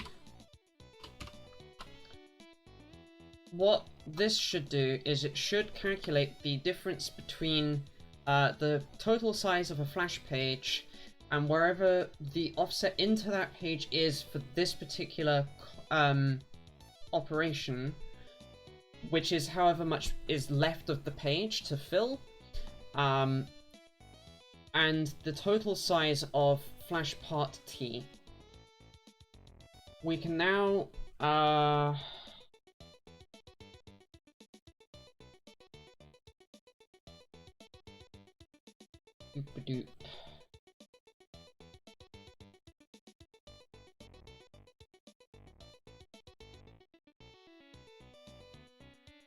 if offset plus size of flash part t is less than flash page size, so that's if all of what we've done so far is still less than the full page size, then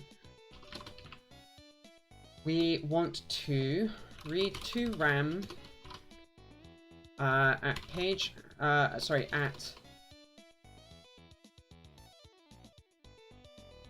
ooh.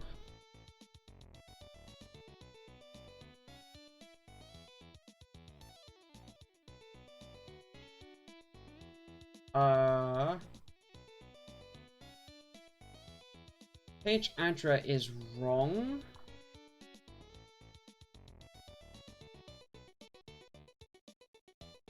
That should have been based off of values address. Yikes.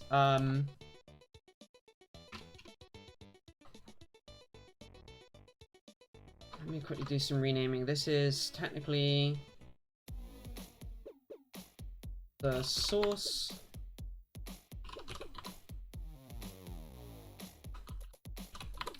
buffer, source address. And then we've got dest address, which is that. Then there's page address, which is the destination address. That's the correct offset now.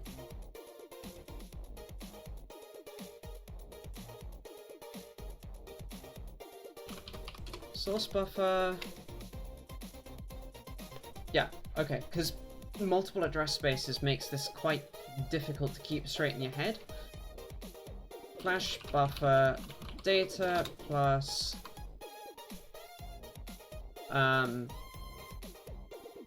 offset plus size of flash part t. That's the destination for the next read.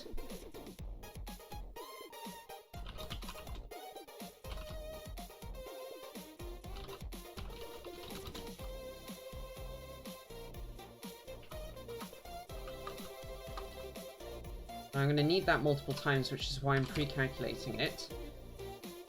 So then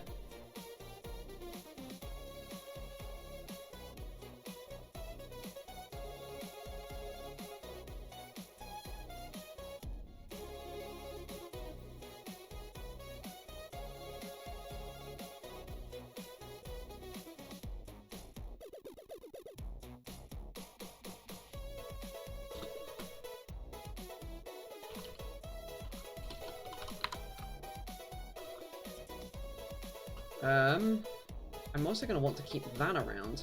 Ah.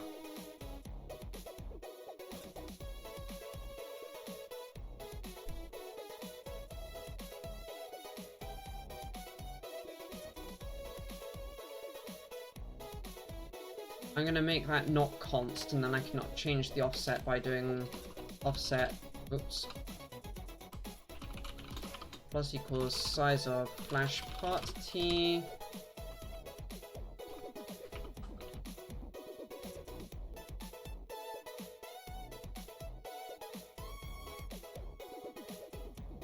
So this is page address plus offset.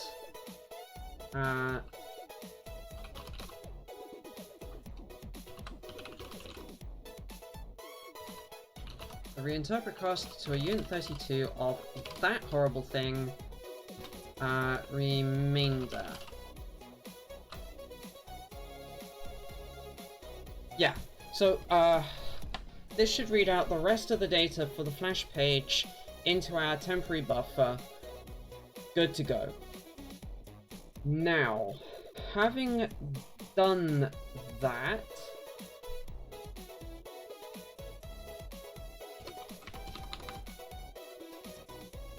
we need to do a flash page erase using page addr, which means having to go and poke the non-volatile memory controller. Let's go from the bottom to find the thing. Oh, this is the wrong datasheet. Try that datasheet.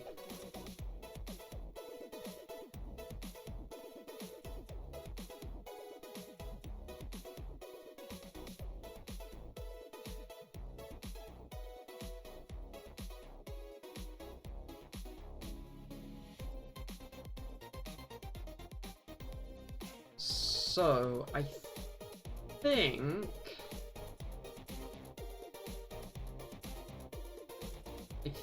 think I want to do nvm address 0 is as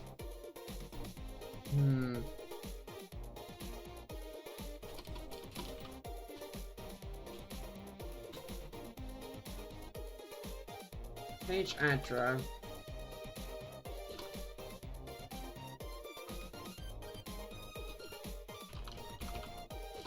masked off. NVM addr 1 is page addr shifted down by 8, masked off, and then one more for the team. I think that sets the address registers up correctly. I'm not sure what data 0 through 2 actually really do. It's not well documented. We then have to do a CCP is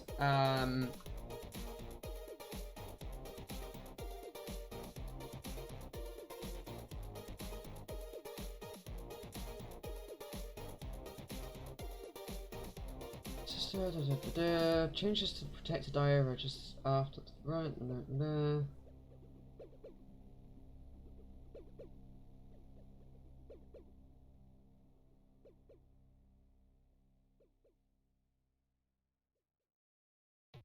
I forgot what the signature is. That's not.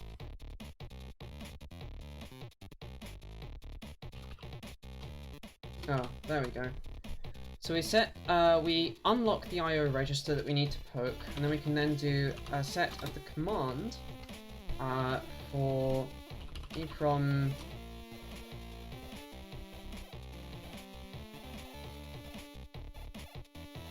not EEPROM, sorry, flash erase. Oh, erase flash page, there we go. Which, if we check how that's supposed to work,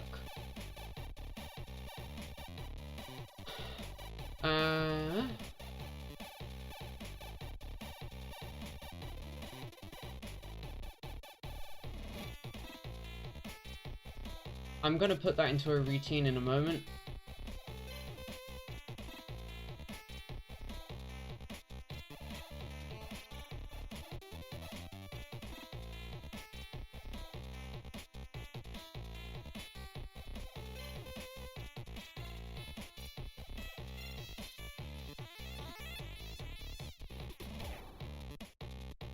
Flash page buffer is filled one word at a time.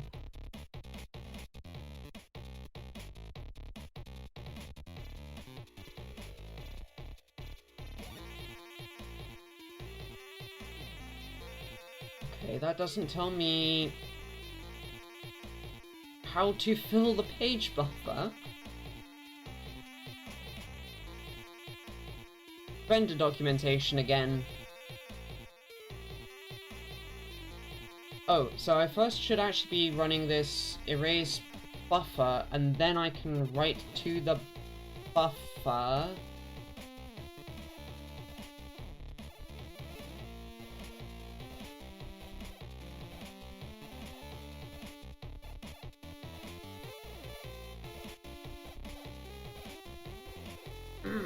This is not clear how it works, darn it. That probably means that I don't need this. It probably means I should be doing a whole pile of fun stuff to do with, poking the flash buffer.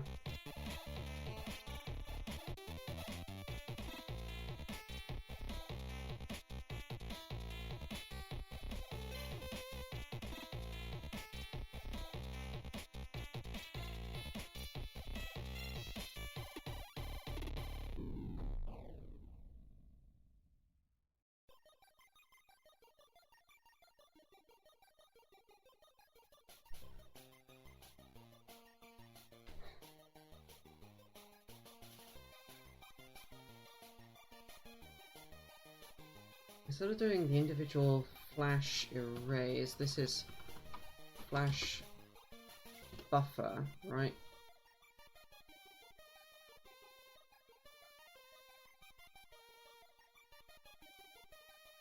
And then we can then do while nvm control A, I think it was, is busy.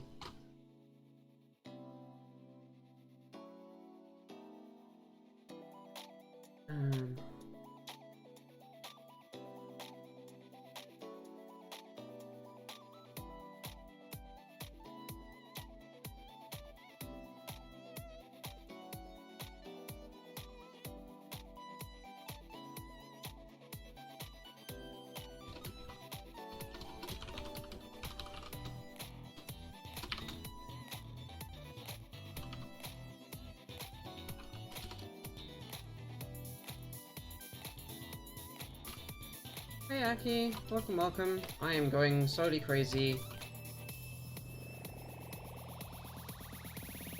I think it's that.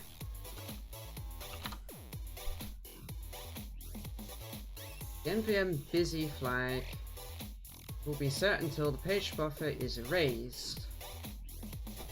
Cool.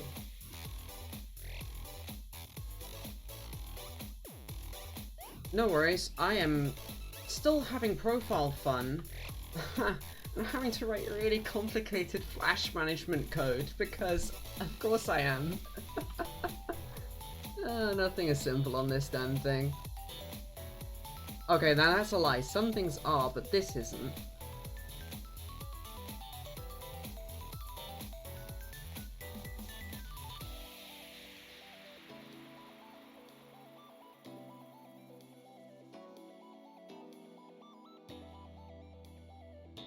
So, we've loaded the address, we load the command that we want to run, we under change control say go do the thing,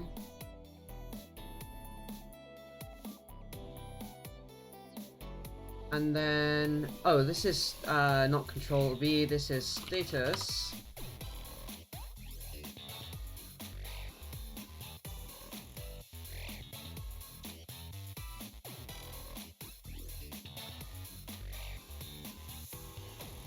Okay.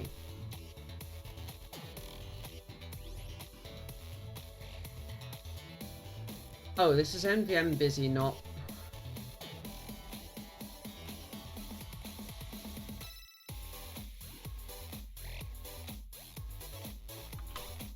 There we go.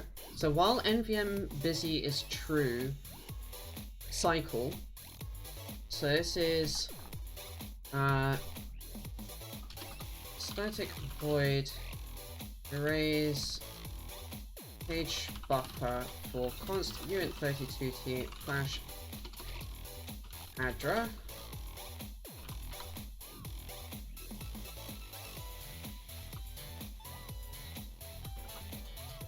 I completely butchered no except there.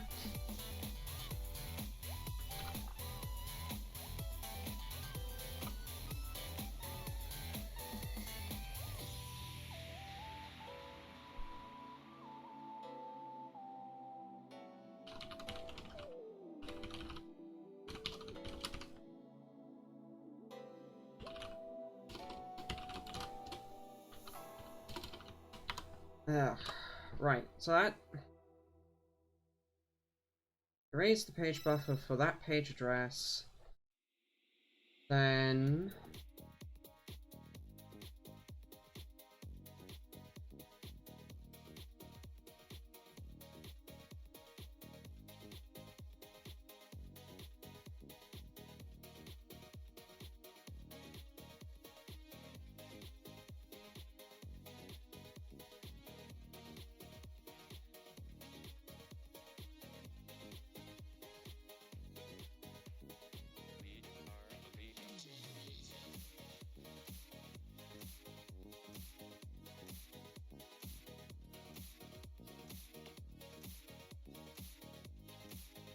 how does this next bit work then?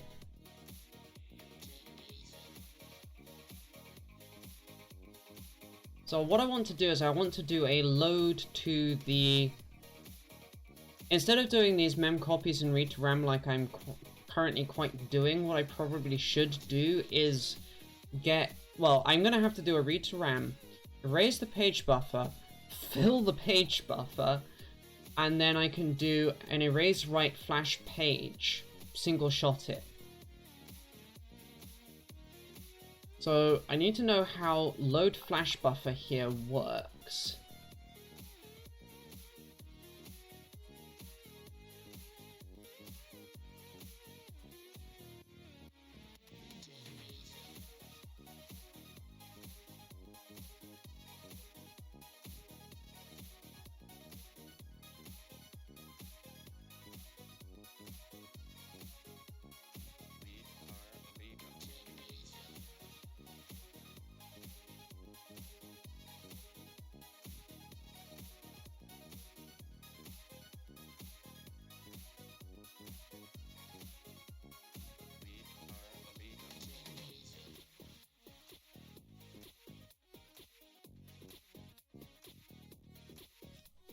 So flash cannot be written when there's already something in it.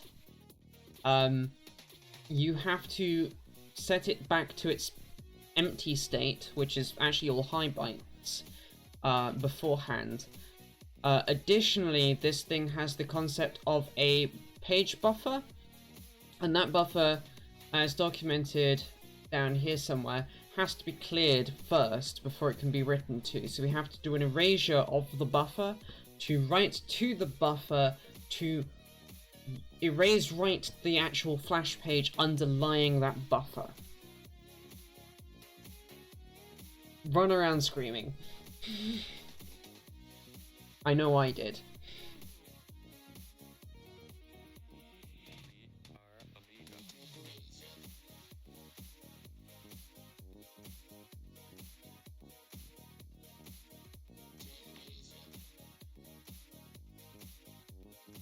Oh, okay. This is actually quite an intriguing way of doing this. So I was right about how I've done things so far.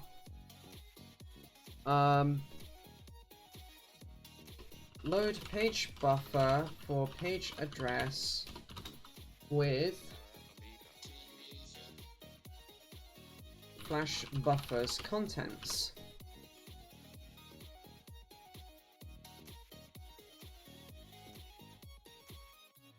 Which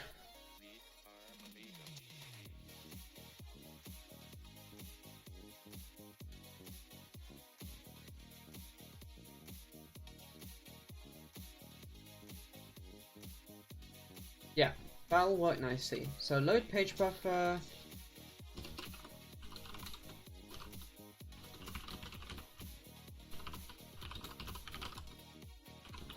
Page address. Const stud array uint 8t page flash page size data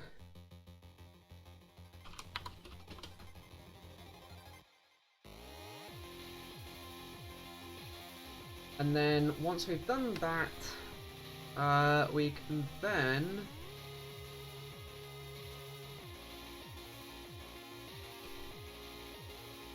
so we do nvm address 0, well, same as this. We set the address that we want to do the writes to. Oh, hang on.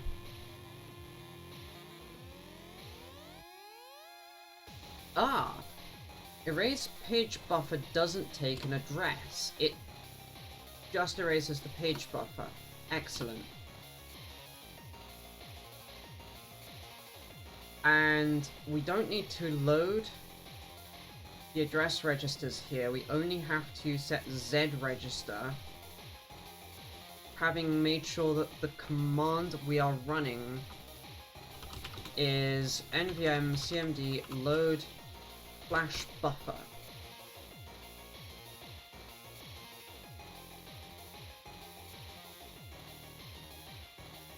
So then we do this fun loop that we wrote before, but fixed up for what we're now doing.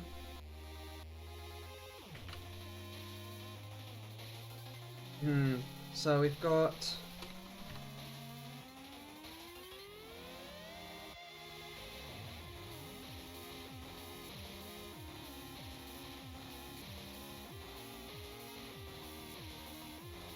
page address.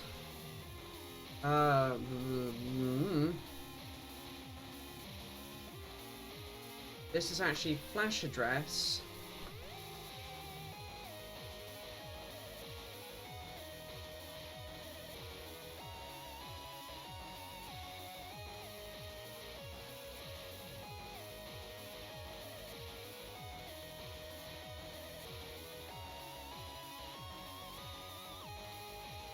Zreg is value here.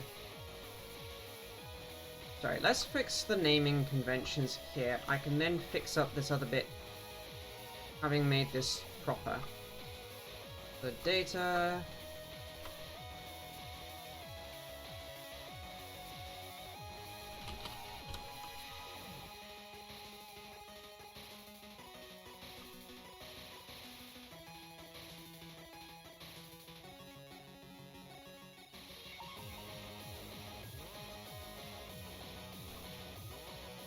So that'll become flash page size there.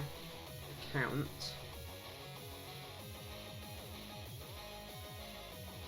Memory address needs to become defined, which we can then do as const auto memory address is the reinterpret cast to a uint 32t of data dot data.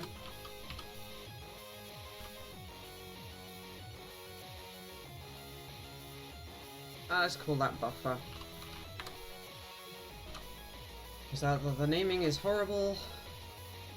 So we have a memory address given by this.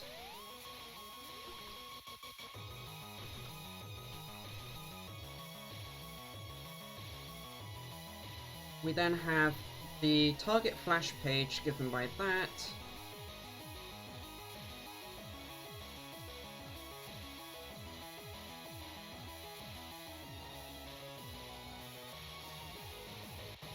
So we then load Zreg with where to write. Haha. Okay. This needs registers 0 and 1, special case time. Count is fine.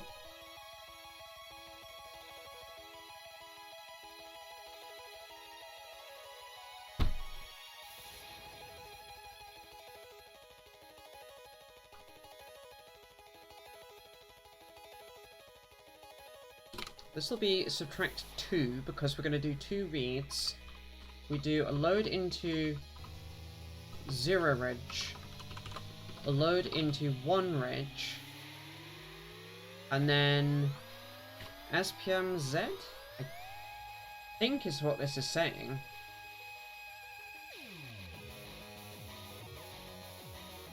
The SPM instruction is not protected when performing a flash page buffer load.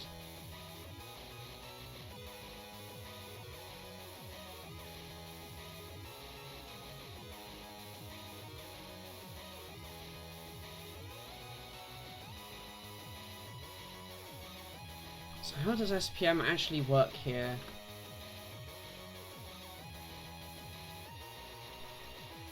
Oh, okay, shit, that is simple.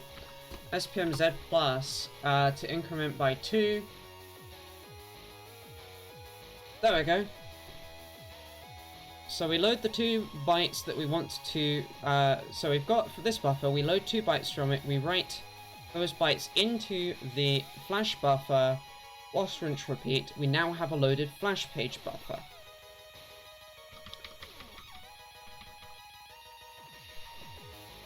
This is just not well documented. It's not easy documentation to understand. So we can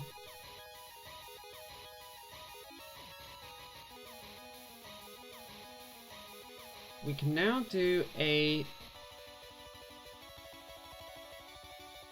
fused erase write flash page.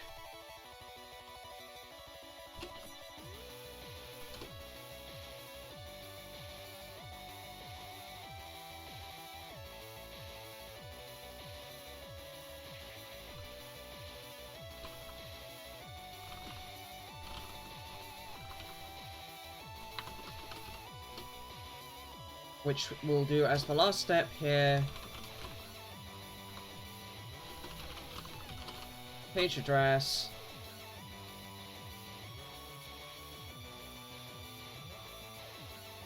Gosh. So we've got read the flash, erase flash page buffer, load flash page buffer, erase flash page.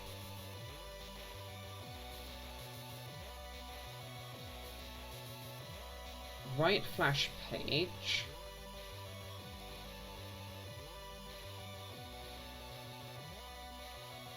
Erase and write application section / bootloader section page.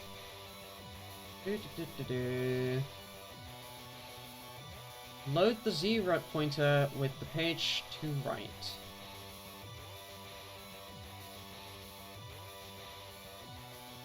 So this is this bit of what we wrote above.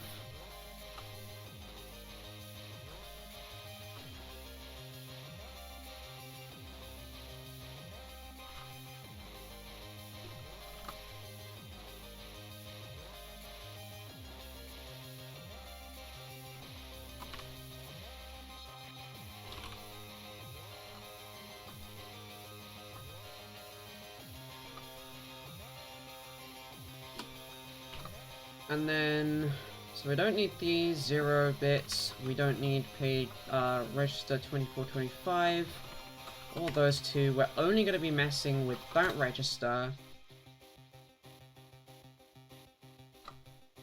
And then we have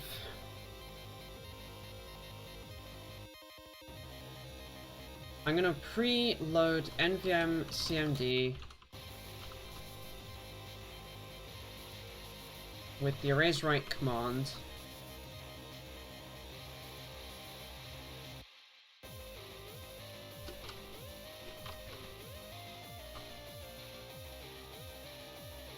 We then have execute SPM instruction. This is timed by CCP during self-programming.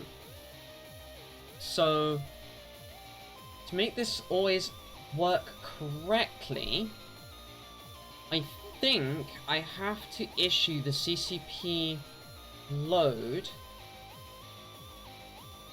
and then immediately SPM.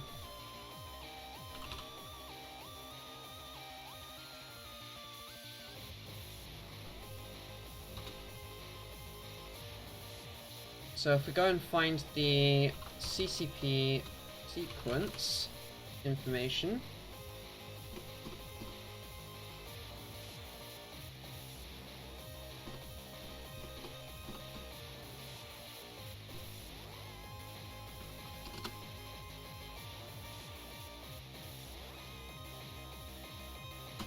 there we go. Configuration change protection register, which is a... This is a CPU register, isn't it?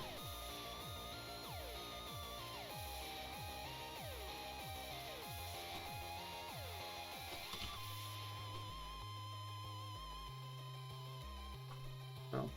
It is at address 34. So if we do out 34, and this is the signature 9D, which unlocks SPM.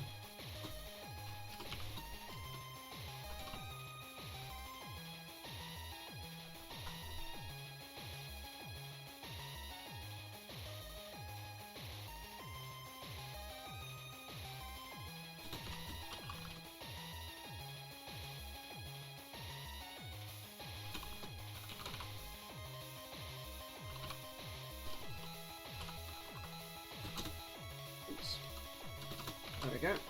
So that should be the total sequence, I think. Except again we'll go into NVM busy, so we need to just do a quick loop to clean up after ourselves. While the flash is busy being rewritten, this is actually probably the F busy one. Yeah, flash memory busy.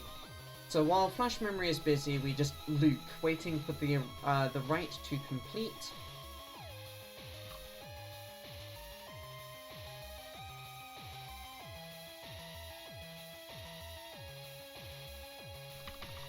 I should have just clicked on the right section, darn it. There we go. Here's where we want to be.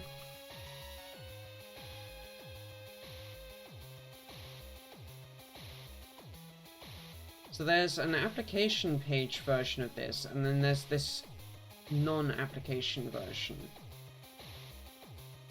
which is just a general...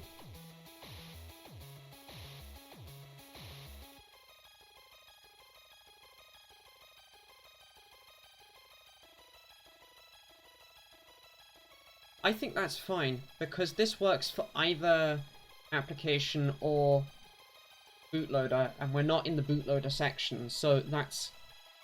yeah. That was hell code to write.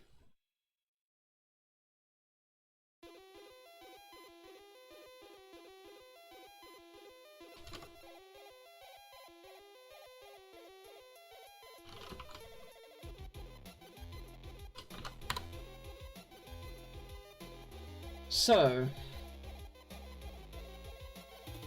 this is us sorted for where we didn't go over a page boundary, but now we need to deal with the case where we go over a page boundary. So, else, we need to then...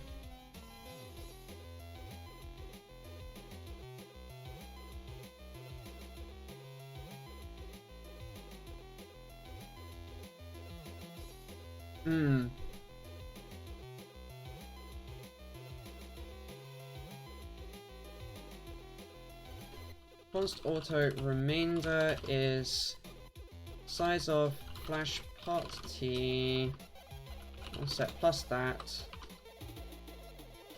Hey, nice.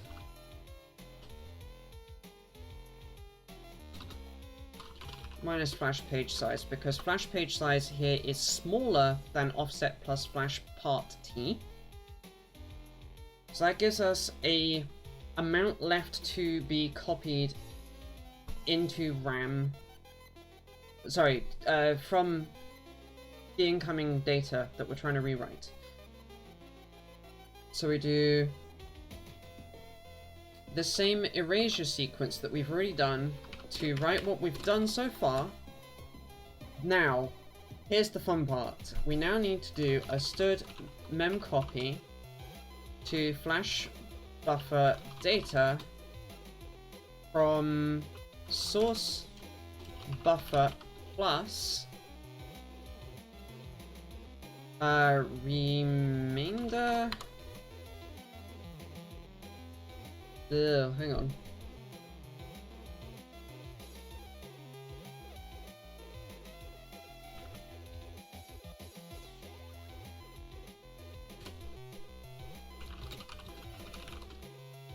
This is offset is now going to be so temporarily we're going to rewrite offset to be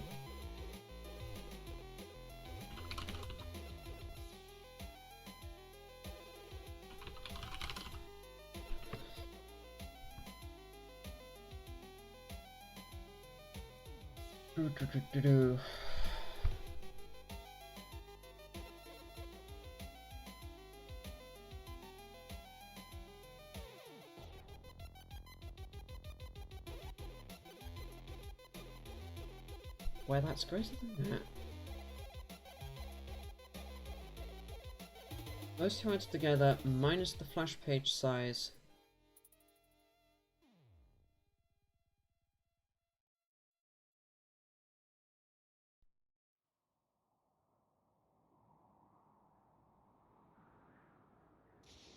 Actually, that is the new offset, thinking about it. Gosh, this is a bit of a mindfuck. So we've got... Let's say the offset is... 500. We know that the size of is 394. And if we then take our 512, which is the flash page buffer size, that is basically this minus 12. Yeah, that is that minus 12. So we need to be 12 bytes in.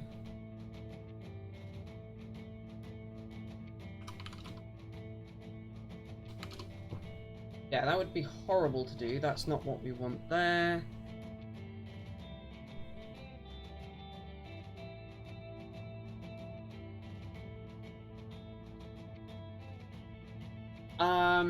Oh, this is probably where I want to do an ampersand. If I do that, ampersand, that, no. Rink can't do it. But yeah, that should probably be what I want to do here.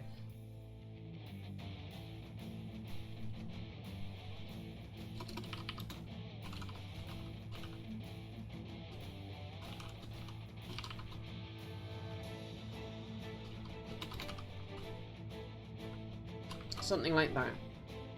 So we add the amount to... We have an offset, which is the amount of bytes that we've had to read from flash so far. We've then added to that the total size of the structure that we're trying to write into flash, but we then cut that short by effectively flash page size. Which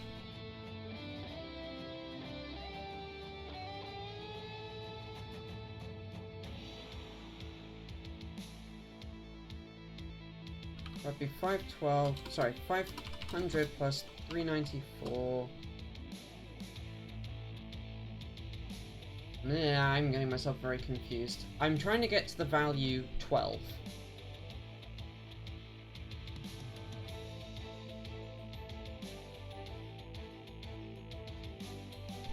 I think.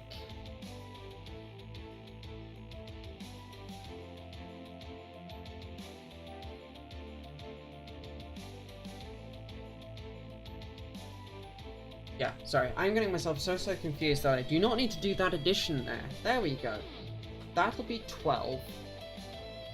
So we've got remainder will be however many bytes are left, that is this number here, in the structure to be written into flash still. An offset will be the offset into the data to start the next chunk from.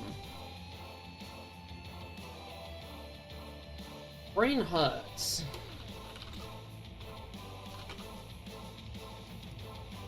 So after that, we need to set offset to remainder, and we can then do a read to RAM page address, which page address is now wrong. Page address needs to be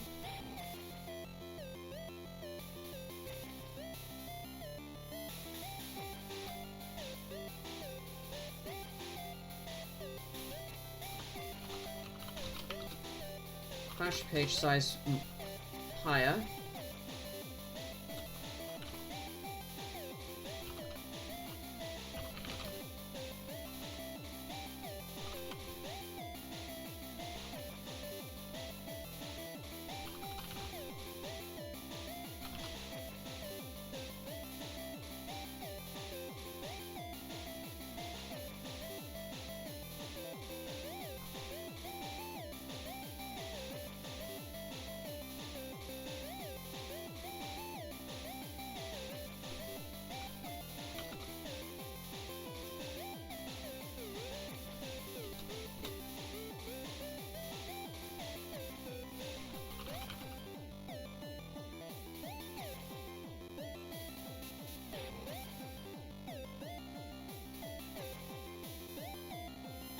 Yeah, I think that works.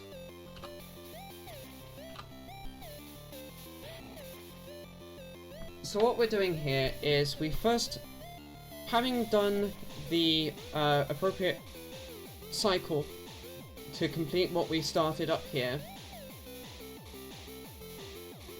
we've recalculated where we are, so we're now a page further along in memory, and suitably able to then fill the flash buffer with whatever's left in source buffer to be copied in.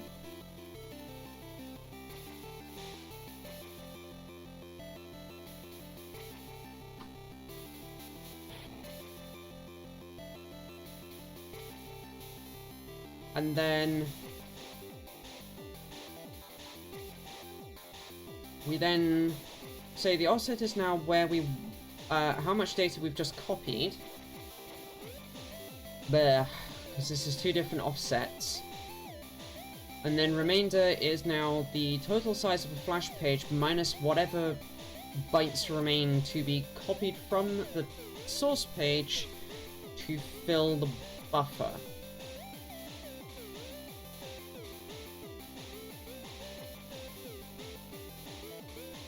So we then do that, we erase the page buffer, we load it with data, and we do an atomic erase write cycle on the target page.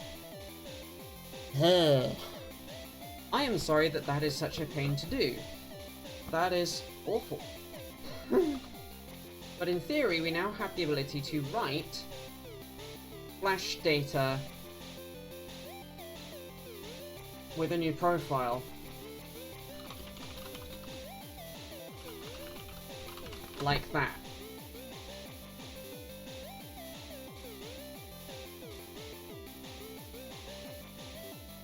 Rather even that.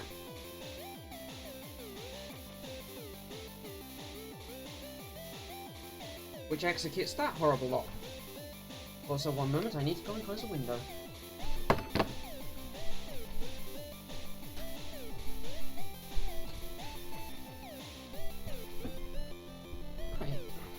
I just love it when someone inconsiderate below me decides to blow a whole pile of smoke into my flat.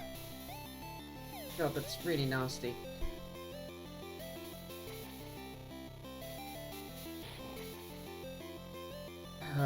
Anyway.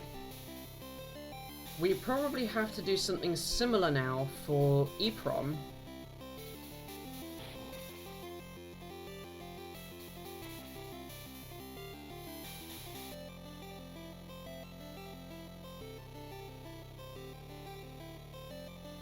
yeah, looking at how this looks to work, if we go looking at the EEPROM programming,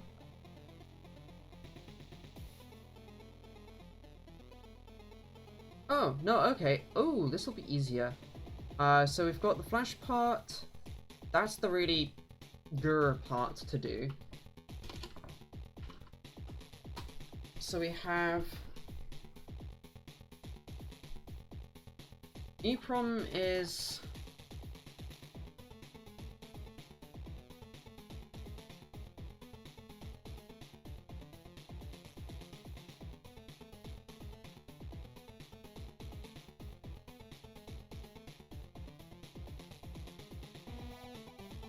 it's still going to be a bit spicy.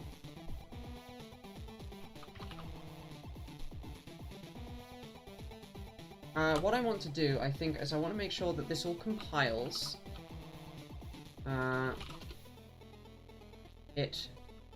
Ooh, hello. It doesn't.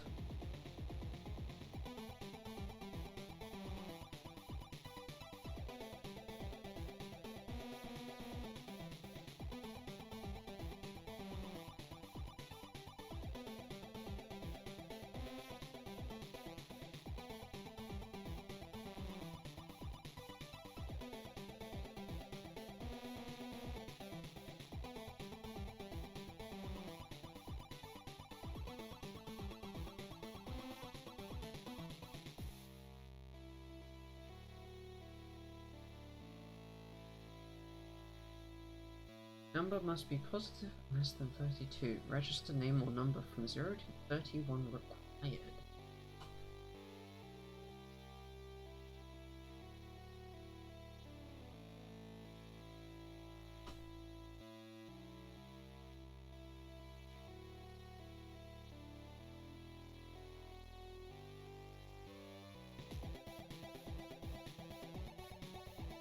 That actually doesn't give me enough information to know what to debug. Let me run that. That gets us our spicy.s file. Which if we unclose recent, there it is.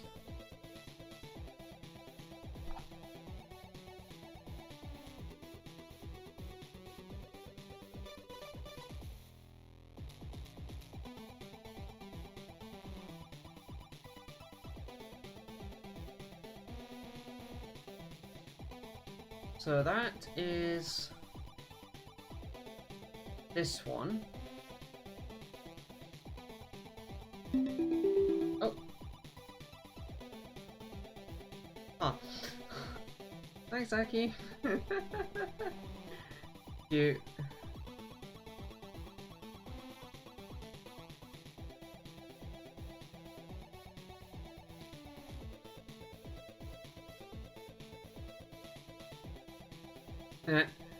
Yes, apparently.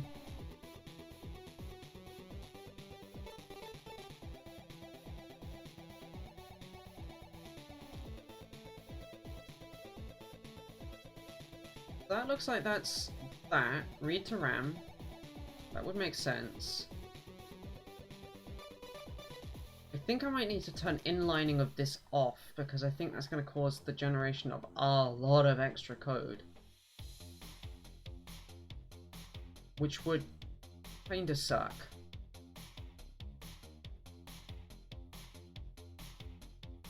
Yeah, 17. There we go. We then get 50. That's this one. Load page buffer. We have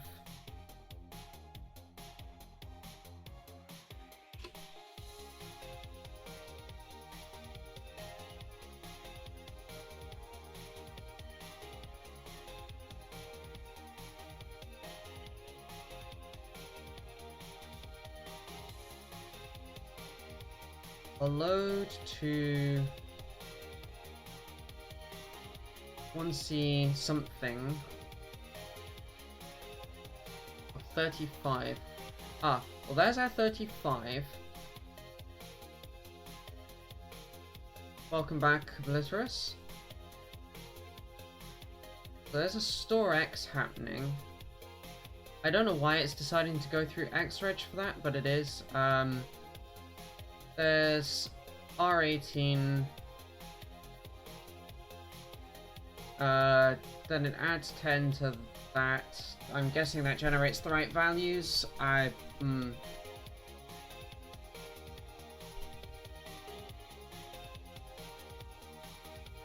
It then does some setup for entry into this. It then spits out my code verbatim. So we've got R4, R6, R12, R14, and R20 there in use.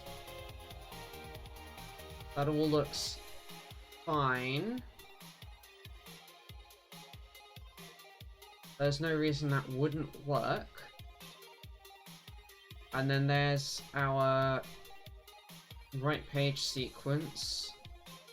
Again, it's doing that weirdness to address putting hex 47 into a register, but you know what, whatever, it works. We then set up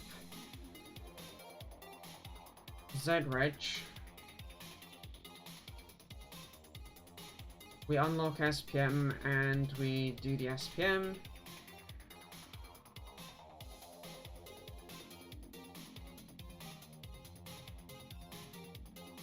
And then this is doing the honors of this.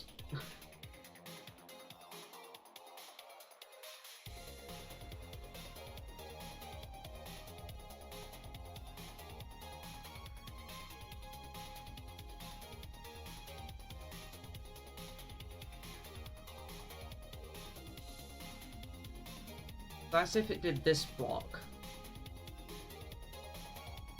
Yeah, I'm inclined to prevent all inlining of these.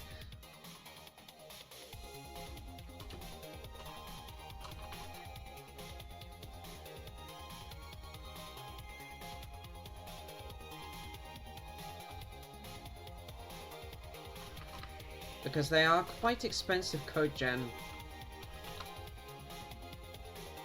And while we've got space, it's making my life very difficult to have to deal with lots of copies of this code. And it could also be the part of the reason why the compiler was struggling, was it was trying to inline something that it couldn't. Close. I still gotta go and clean up some of this stuff so like remainder isn't too big, and this is all doable in Uint 16Ts. So I might as well help the code gen there as well. Yeah, there's that code. Looking reasonable.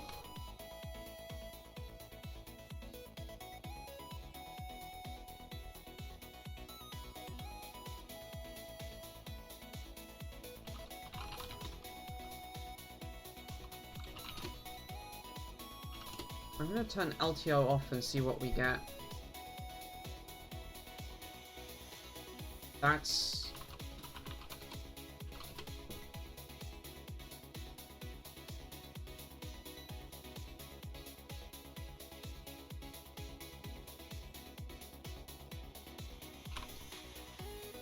okay. I turned LTO off. It didn't turn LTO off.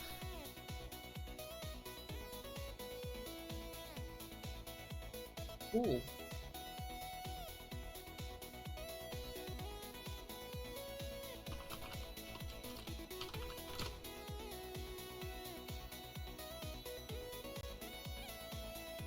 Oh! I think I know why it didn't turn LTO off. Ah.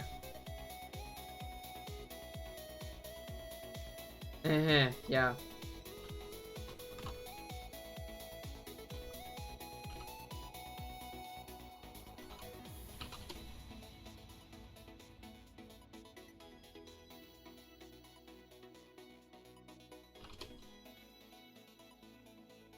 Okay. Line 297. this should be the same code as I've got here. This is what it's so angry about. Oh. Okay, this is entirely my fault. Ah.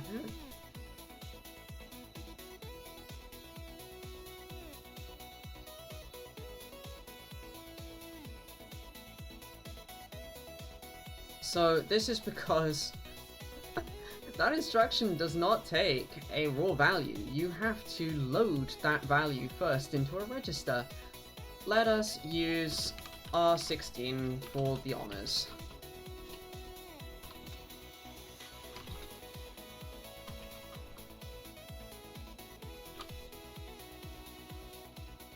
Bets are it now just builds.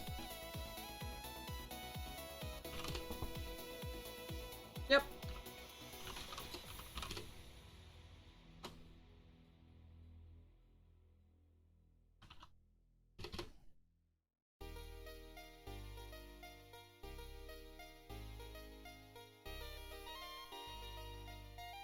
Now,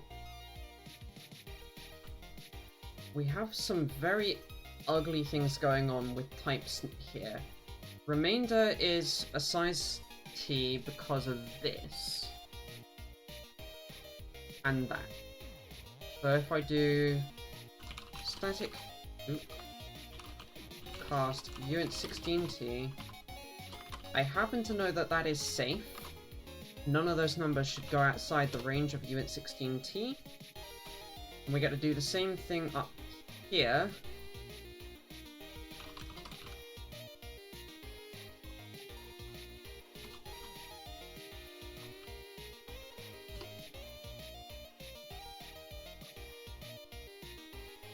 That leaves two conversions that are a bit unhappy.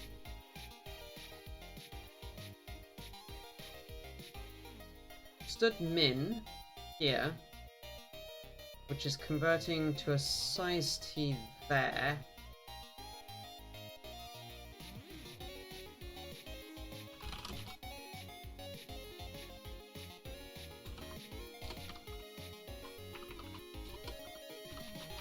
Which that will fix.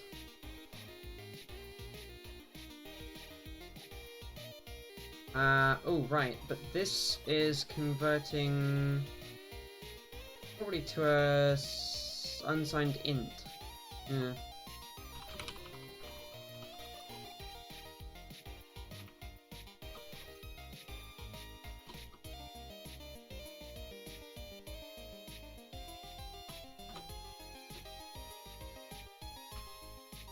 Cool. Source addr unused.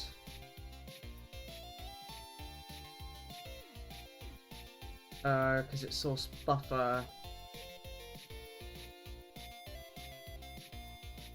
Yeah, that makes sense.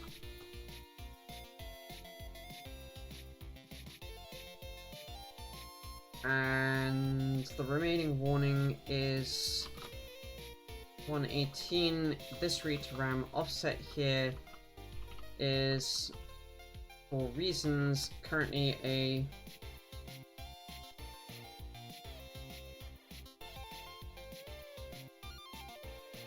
uint32t, but it could be a uint16t.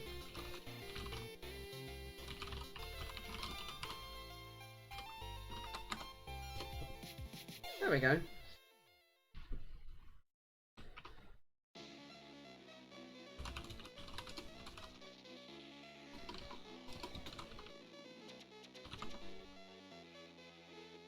So we've got change to flash T.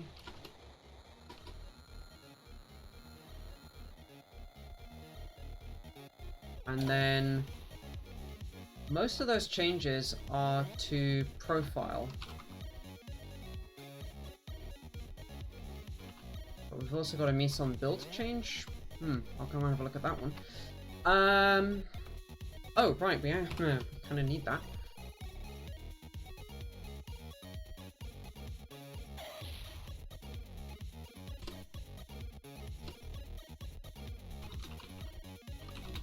Implemented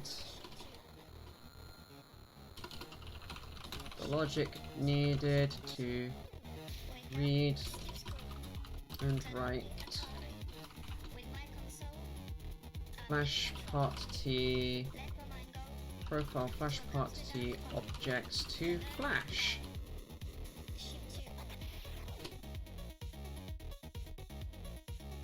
Cool.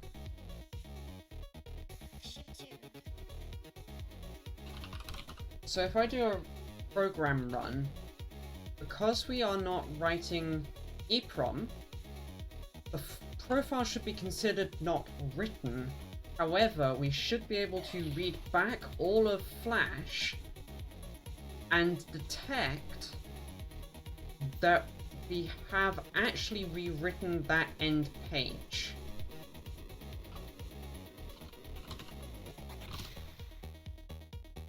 Of Flash. Or of course it can not work afterwards. Well, this is exactly why I've got another keyboard on my desk. Fun.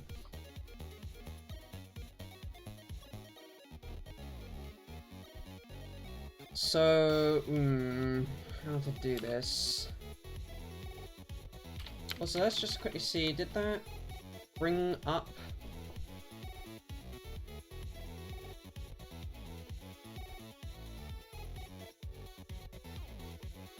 No, it's not even brought USB up. It's just sitting there going, So in Mise en Build, we are doing this with AVR Dude to read the program memory out, so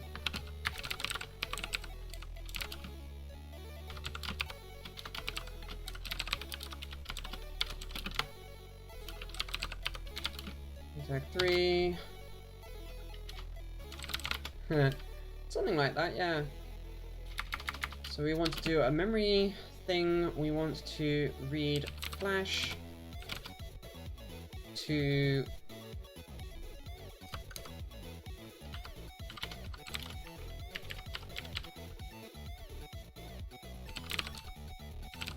we'll call this flash ELF and we'll make it a format ELF file. So it's reading the ELF, the flash of the chip. And if we now go and put that through Binger,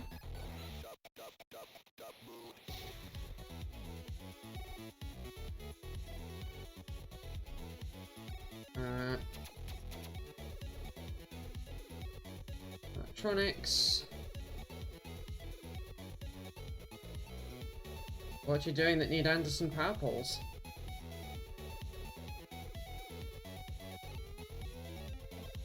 Why is that a 0-byte file?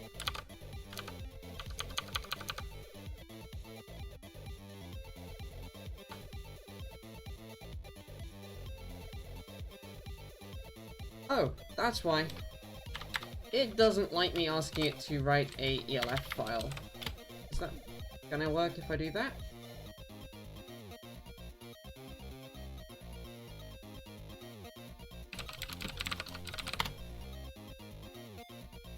Ooh, I didn't mean to make that an ASCII text file.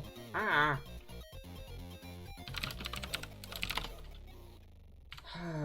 I dislike this command sometimes.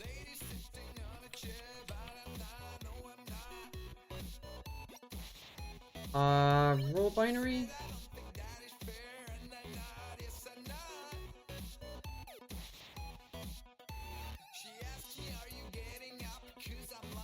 Yeah, raw binary.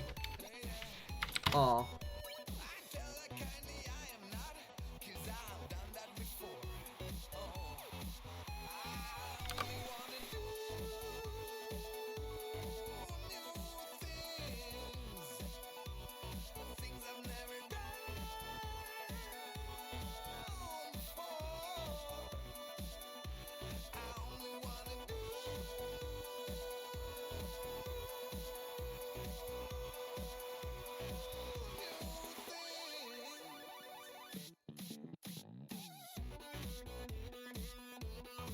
Hmm.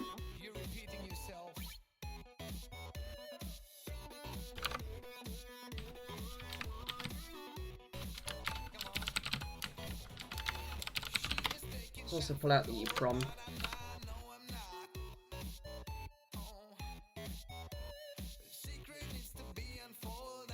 Did I just upset Binary Ninja? I did. Oof.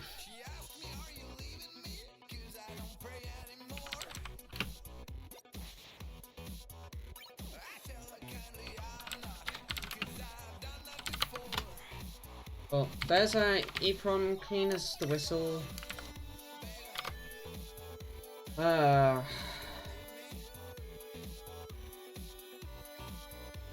Temporarily, just to get it working again, I'm going to comment out the part where we rewrite the flash, because I think that's probably the bit that's falling over.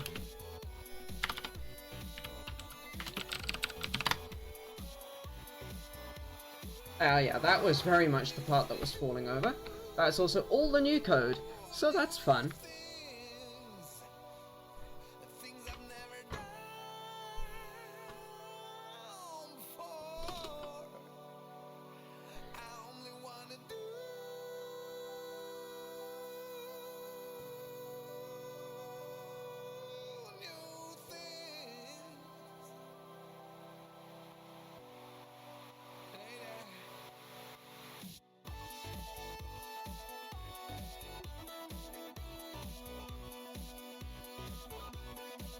So we've got, in the NVM controller, how does this actually work?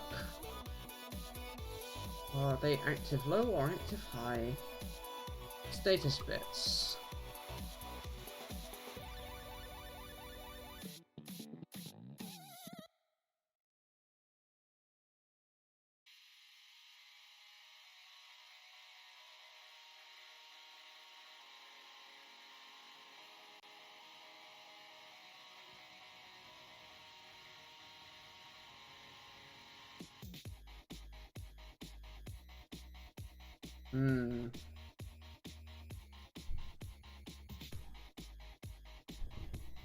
So with IO reg, we unlock the IO register and we make it, well, that's probably actually supposed to be just an equals, not an or equals.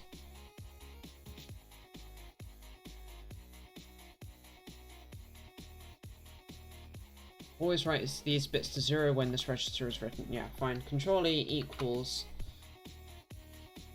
That's probably the mistake I made. That stopped that bit working.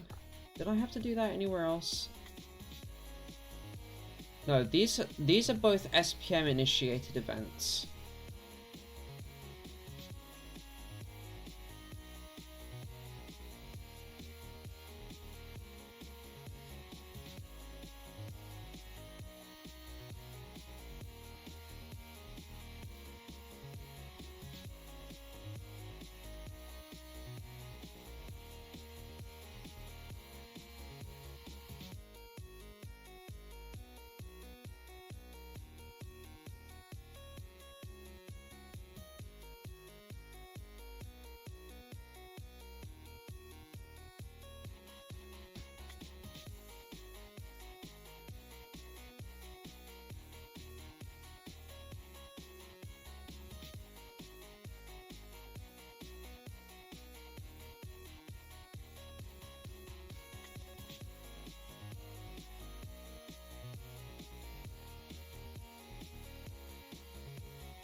Yeah, I don't see how come this didn't work. There's nothing here that indicates to me that we would have caused ourselves any problems. I mean, fbusy should be fine. Technically, we probably should have been looking at NVM busy as well.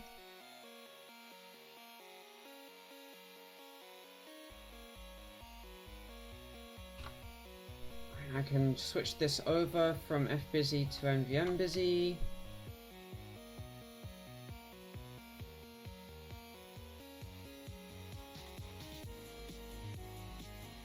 Oh, right. We probably need to do something for load page buffer too.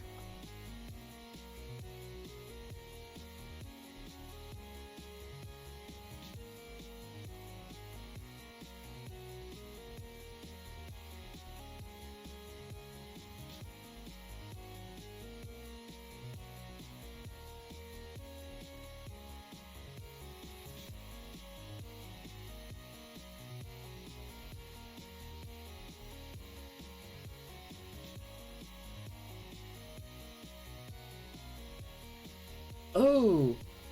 Oh! I forgot to turn interrupts off. I bet that's also not a good thing here. Do we have... Okay, we are lucky. We actually do have interrupts off in this instance, because we're in keyinit. Keyinit is the bit that is doing the profile poking right at this moment. So, okay, that condition's met.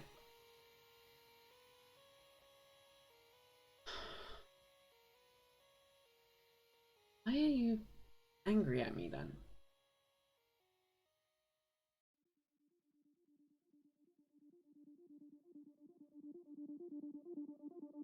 Flash page buffer is filled one word at a time and must be erased before it can be loaded.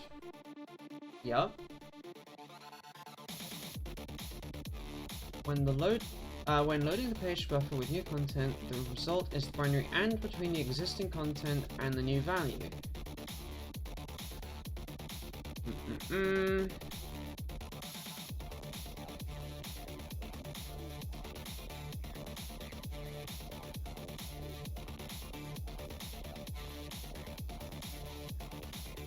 Oh, okay. It looks like the page buffer might already be in an erased state when we enter into this little lock. That's nice. And when we do the erase and write flash page command, we also automatically erase the page buffer. It's destructively red. EEPROM page buffer...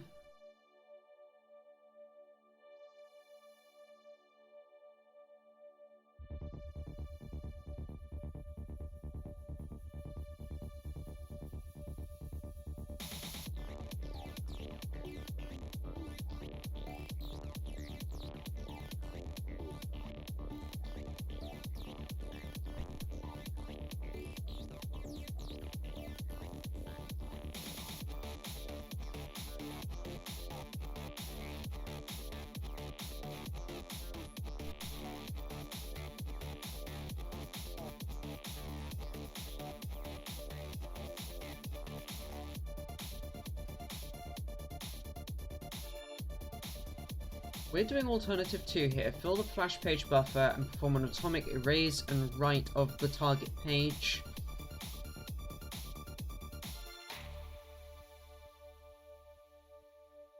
The NVM command set supports both atomic erase and write operations.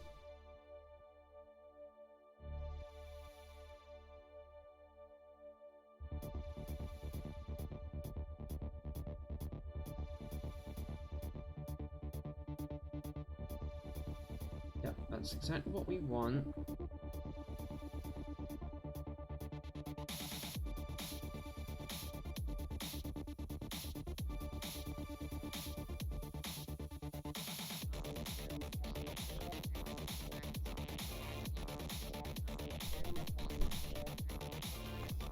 Load flash buffer is triggered by SPM.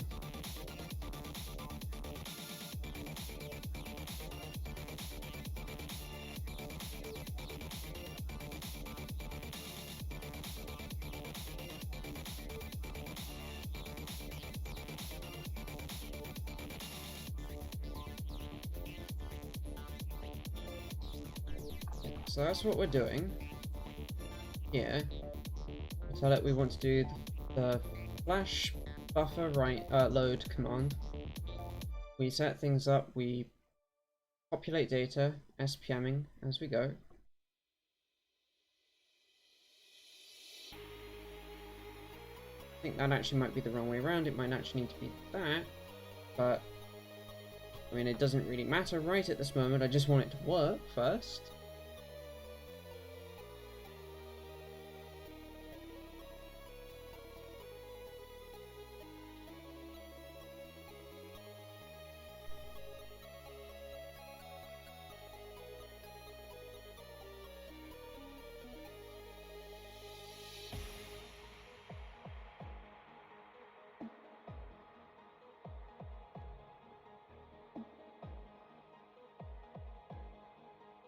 Oh, Z pointer.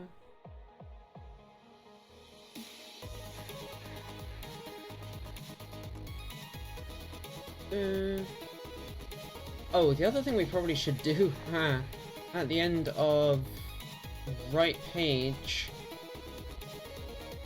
is nvm cmd is nvm cmd no operation, just so that we re-idle the controller. Because otherwise, if any other non-volatile memory operations occur and we've left right flash page in the command register, bad things happen. Which would suck. Busy flag in NVM status would be set.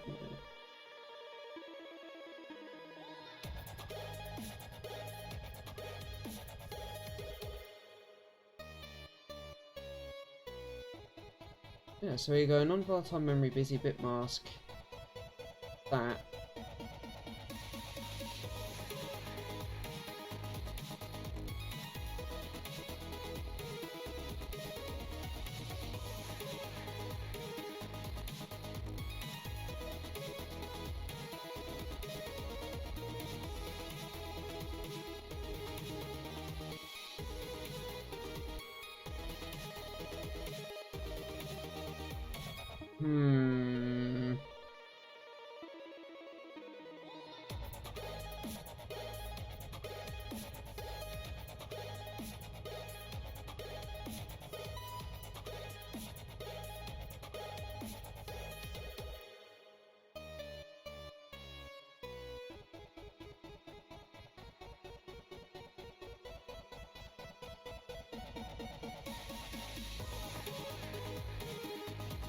I mean, the only way I think I'm going to debug what's going on here is I'm going to have to spin up my virtual machine. However, it's been, 5 hours so far.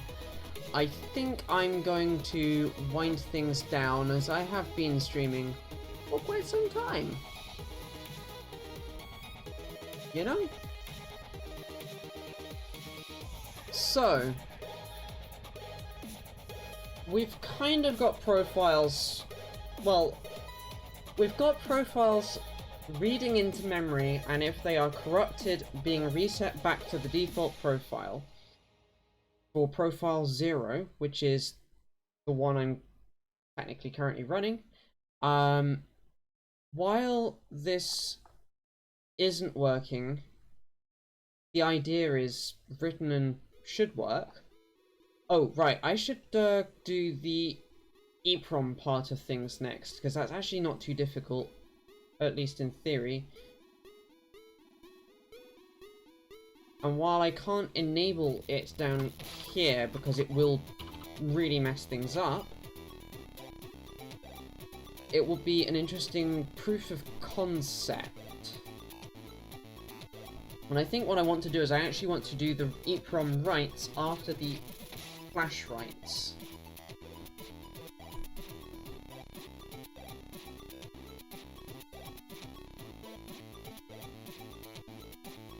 Once, one byte is read from EEPROM during the read.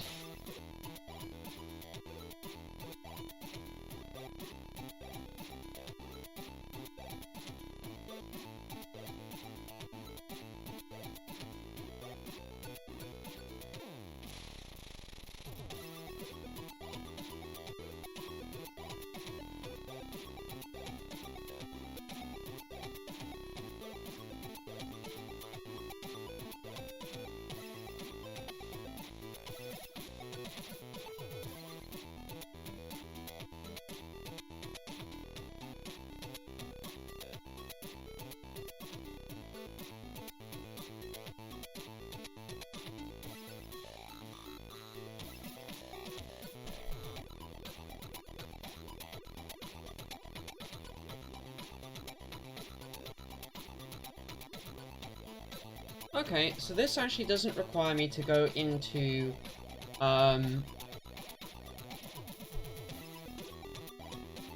assembler. We can do all of this in user space, if you will.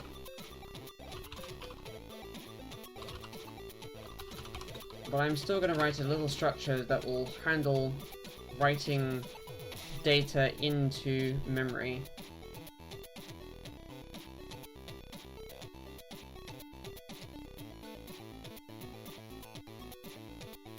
So we probably want void write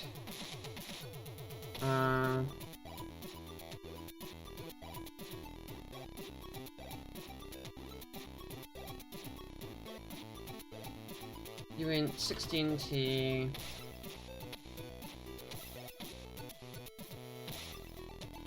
dest address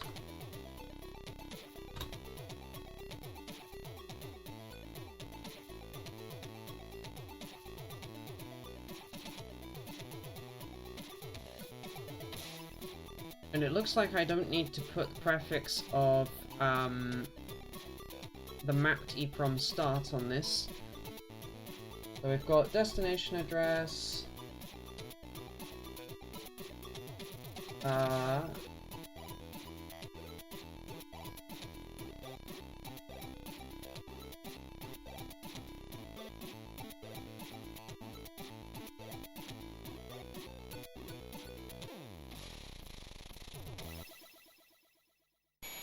const t ref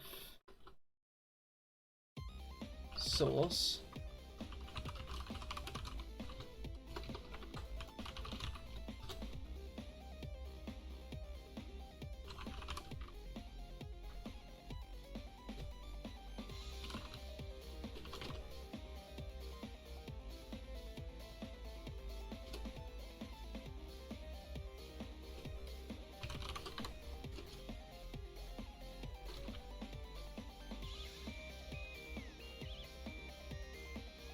So we're going to have to do a similar kind of setup to the above, but with a little less complexity. We have our stud array uint8t, EEPROM page size, EEPROM buffer,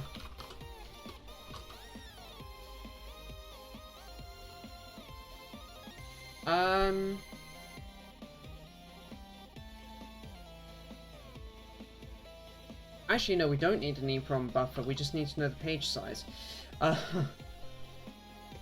So, const auto star const source buffer, reinterpret cast, const uint8t star address as source, const auto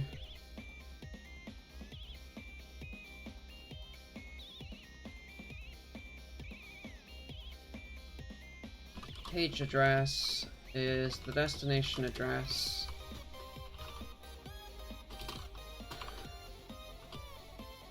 Masked by EEPROM page size -1.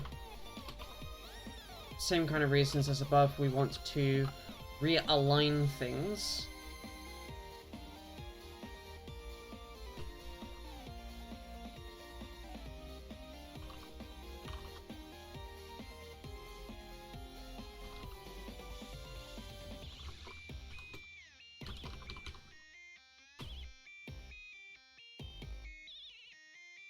So we have the first loop here is going to be for index in utility, index sequence t offset.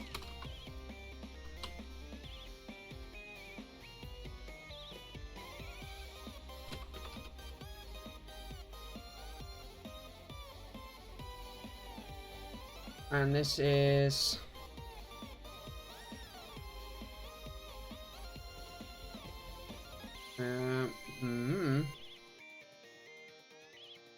you can have const auto star const EEPROM is the reinterpret cast to a uint8t pointer of mapped EEPROM start.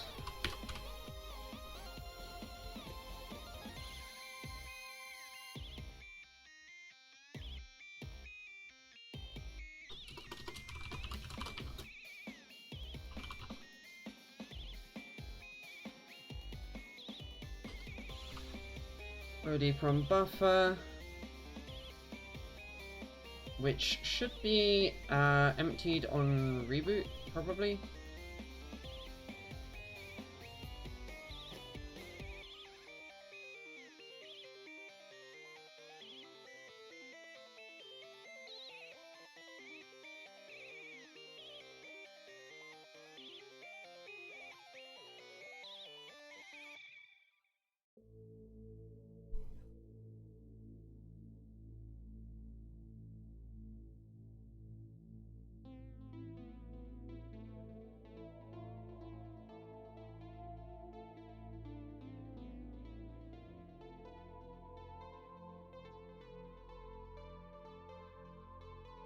Oh, okay.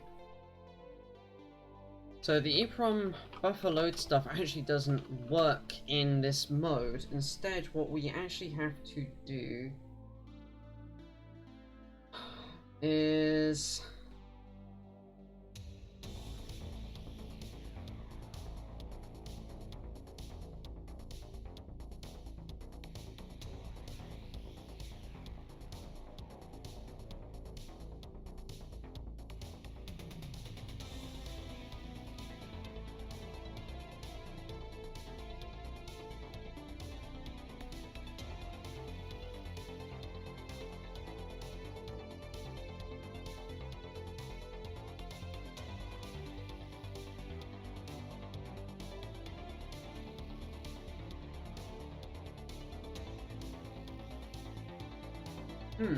Okay, so I think what I need to do here is I need to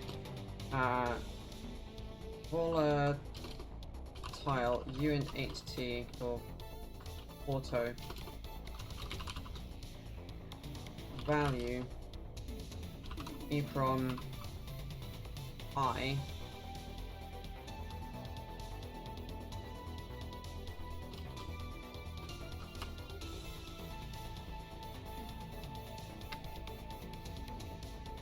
No, hang on, that's wrong.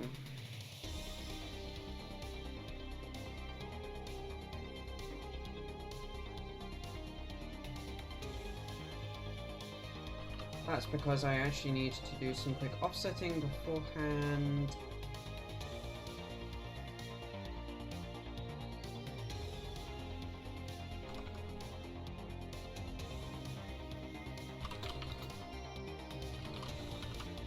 EEPROM plus equals page address, there we go. So we've got read out all of the bytes and write them back. Which seems like it's a no-op, but this is load the EEPROM data, load the EEPROM page buffer with that data. Oop. So we've got the first part of the page filled. We can then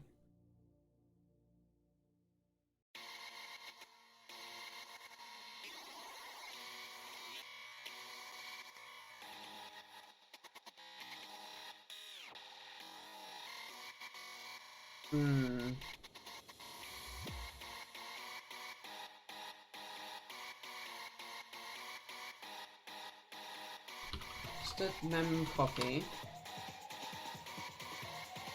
to EEPROM plus offset the data at source buffer for EEPROM page size minus offset.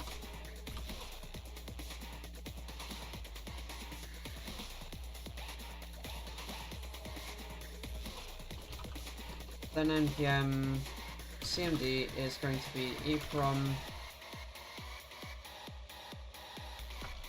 erase write EEPROM page. I might skip this song.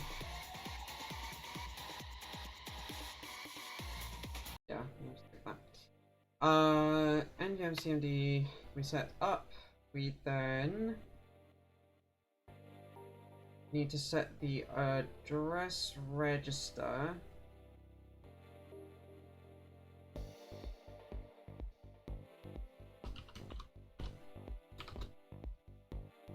Which is the page address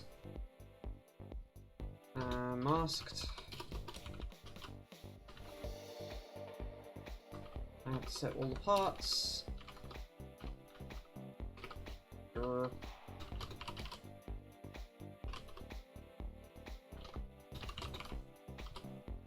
There we go.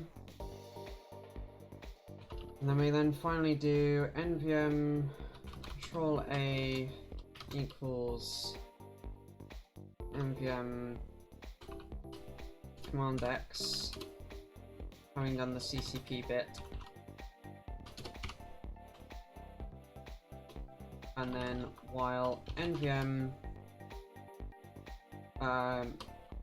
status is nvm busy,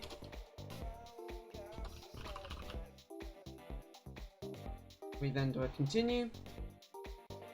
So this is a page write, which will pull out like we did here, write page.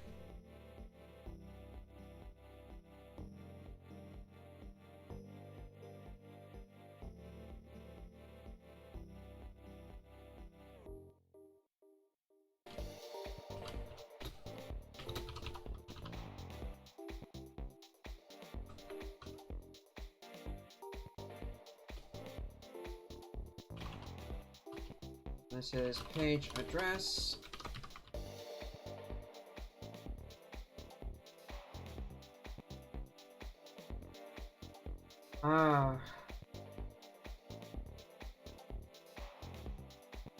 So this is the first annoying part that we've done.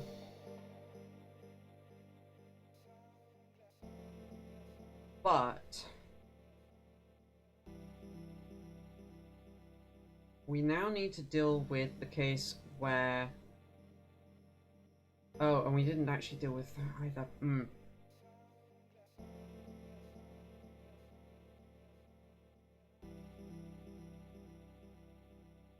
So T could be less than an EEPROM page size, in which case we need this to deal with, like, reading the data after, etc., etc., and dealing with all the fix-up.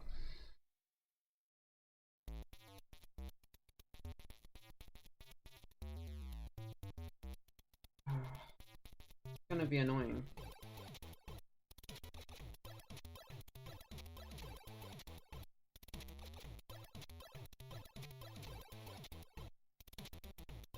Because I don't want to duplicate code. That's the problem I'm thinking about right now.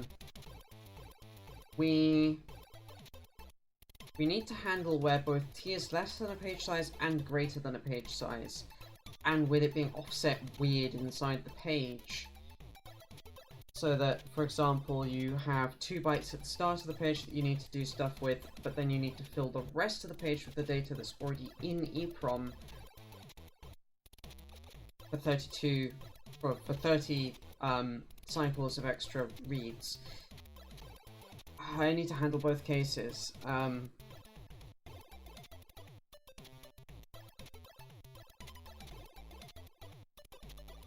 Which is essentially a more general case of this thing.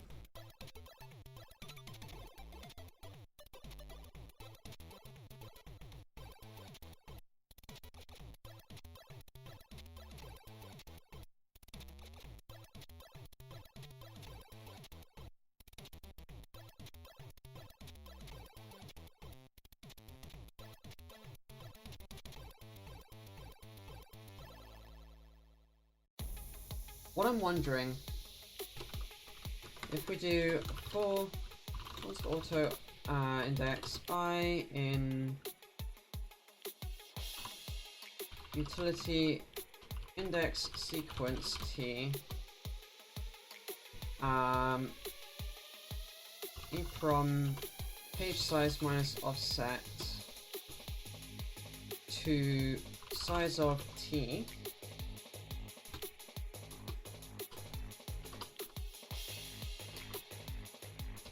if I ampersand EEPROM page mask is 0, we do a page write.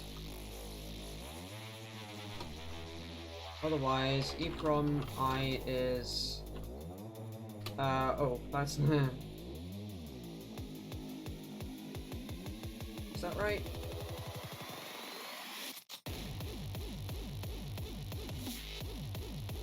Yes, that actually would be right.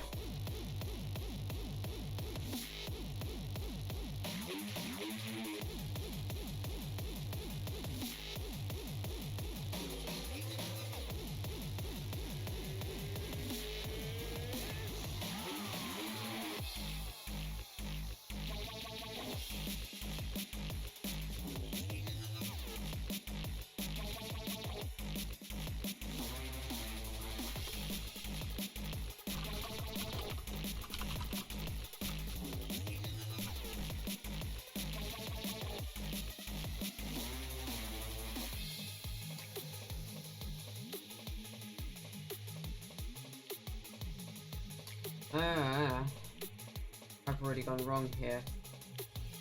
This is an index sequence for all the bytes in the thing.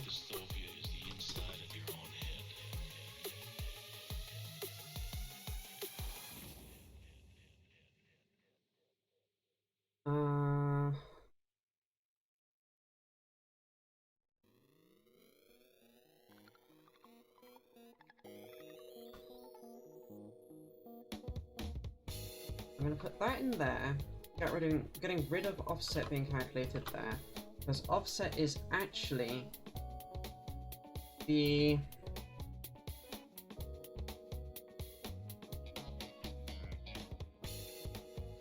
EEPROM page size minus that,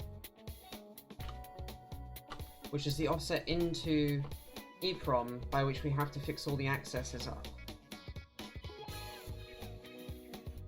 So we've got the destination address, which is where we actually want to write data to. We've got the aligned address, which will always be slightly before or equal to.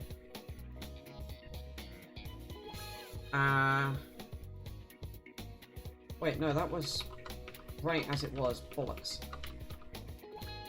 Yeah, that. So that's the offset into EEPROM, by which we have to offset every access. And we can then do source buffer I. Yeah. So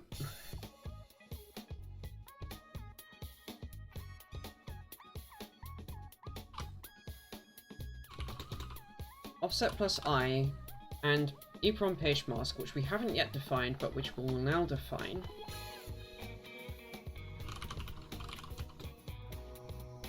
And also I'm going to change this down to a uint 16t and a... Oh, actually also a uint 16t, thinking about it.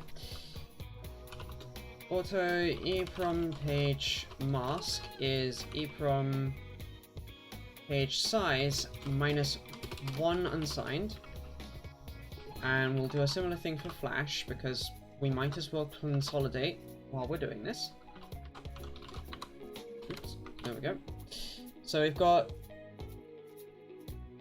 constant values of the two masks.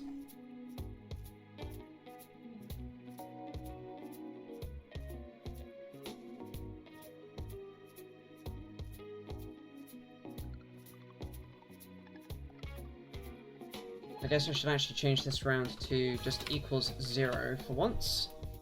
So if this whole expression is 0, which is that the offset we're at, or the offset into memory plus where we're at, is a page boundary, we've just finished writing the previous page, so do a cycle on it.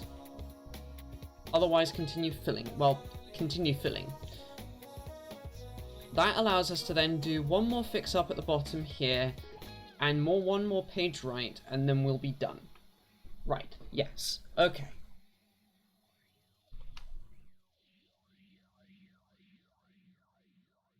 Yeah, that makes sense. The only time where this is a problem is if offset is 0, we want to skip this.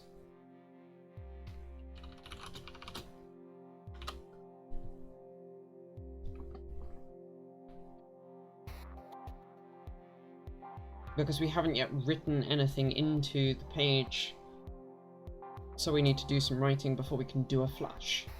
Yeah, okay, that makes sense.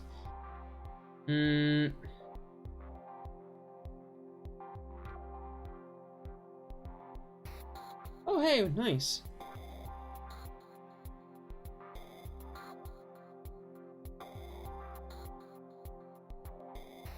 I'll come back and revisit this little lot where I'm doing some really horrible things with that mask in a moment. Right now...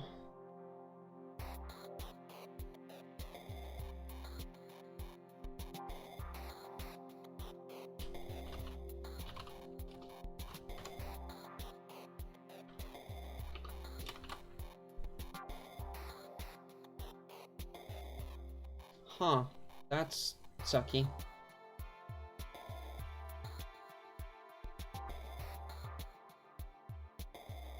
Okay. I don't need that to be a 32-bit number, I only need that to be a 16-bit number. Yeah. I mean, that is connection for you.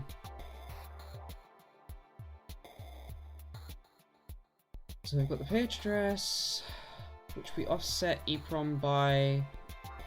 We do the filling. Got that.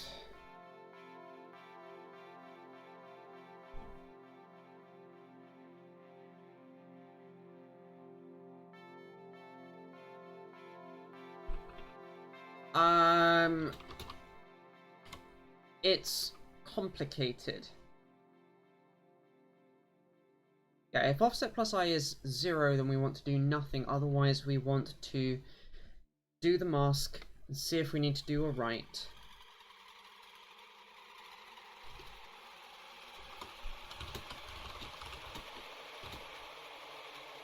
So I think you can kind of do HID 3D mouse,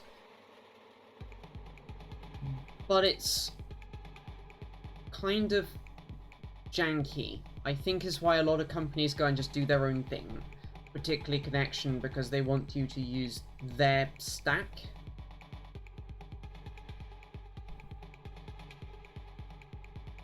Anyway, so we've got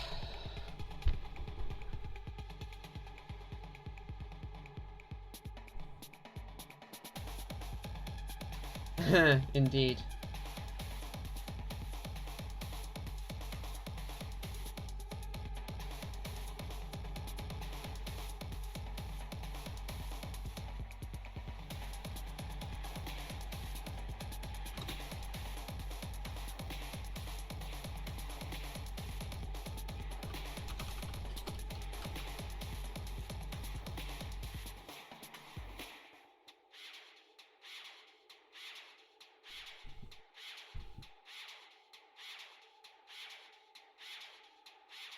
So we want an index sequence, but what do I want it indexing from and to? That's...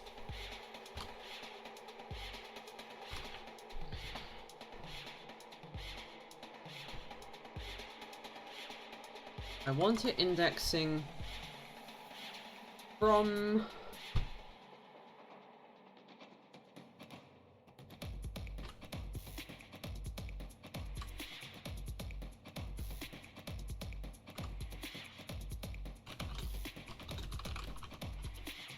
So there's add size of t to the offset, which now gets us to the end of source, so we can look at how much data we've got left to fill in. We then need to take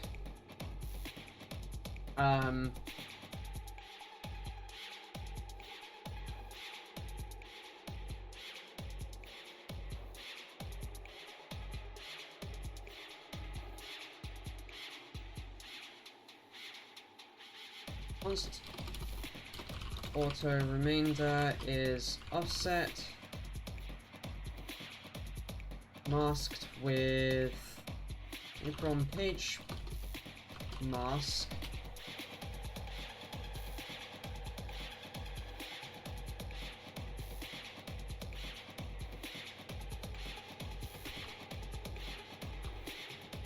which we can then subtract off of EEPROM page size.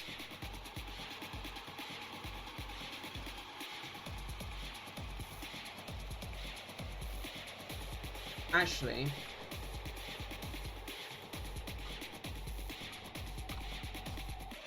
is that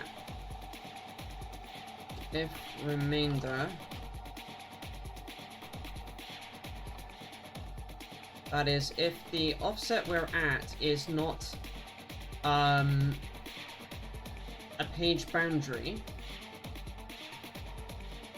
then we want to do this extra fix-up sequence. Actually,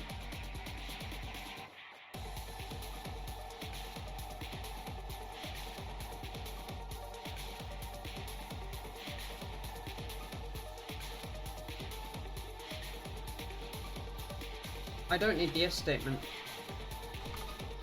If I'm just smarter about how I'm doing this, if I do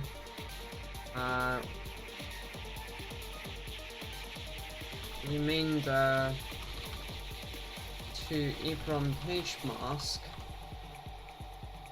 sorry, EEPROM page size,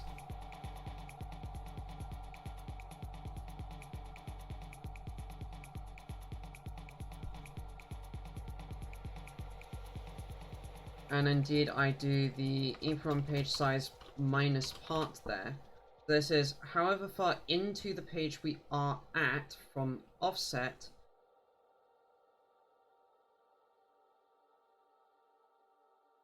subtracted off of an EEPROM page size. So if this expression is 0, this will be 32, which 32 to 32 is do nothing. If this expression is 31,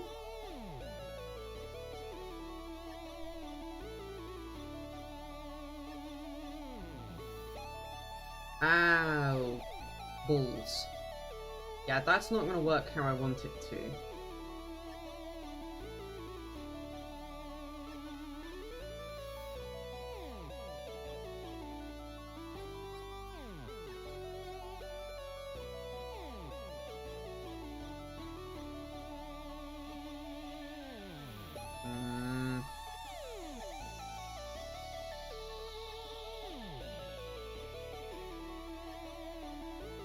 This is the right operation to do here to be able to get to the end of the amount written so far.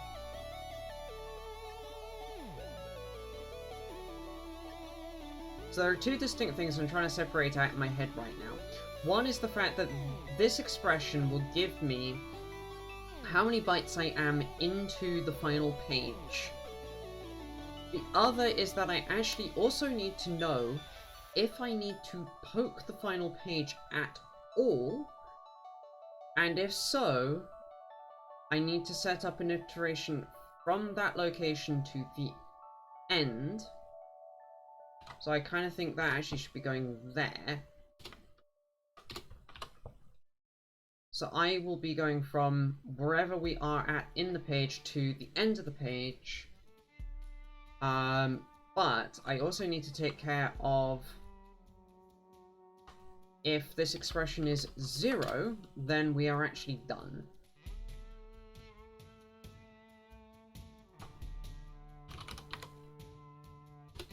So let's first just get this bit written.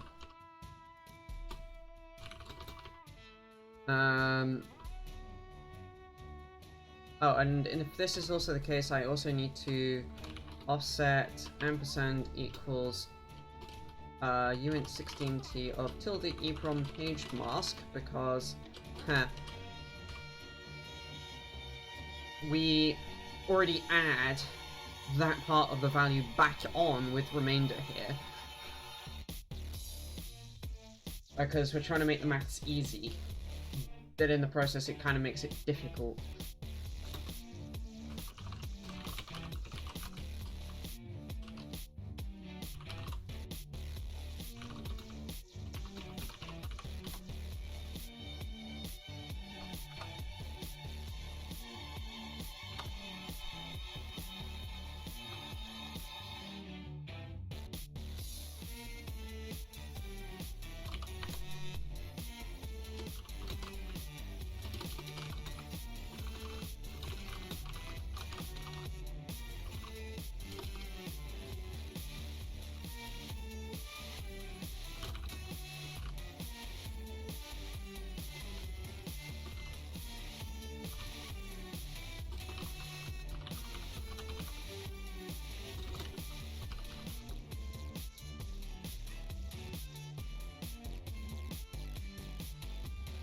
So yeah, this is still going to need an if remainder.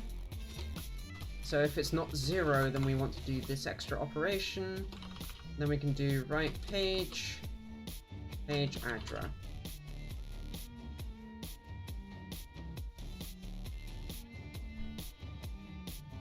Which is the one thing that this won't do on the final iteration. Even if we come into a page alignment.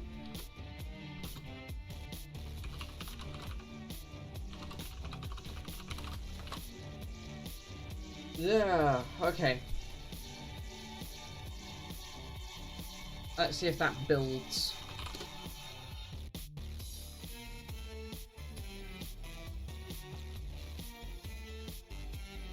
It does not, because I need to include index sequence header. There we go. Page address is read only. Yes, it is.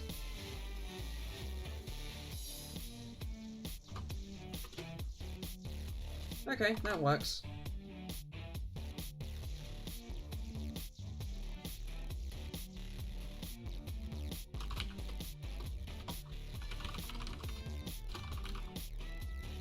So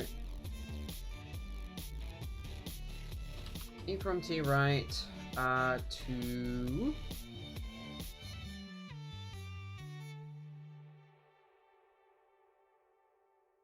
this expression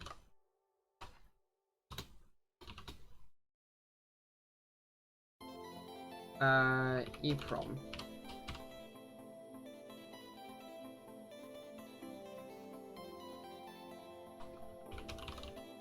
And that's EEPROM profile number. There we go.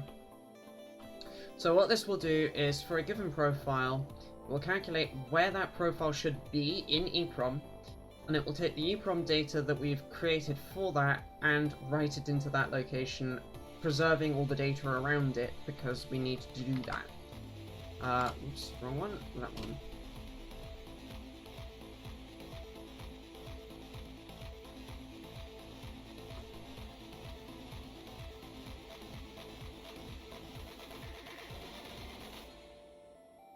Oh, right, and I also need to unconst that because we actually need to do an assignment there. There we go.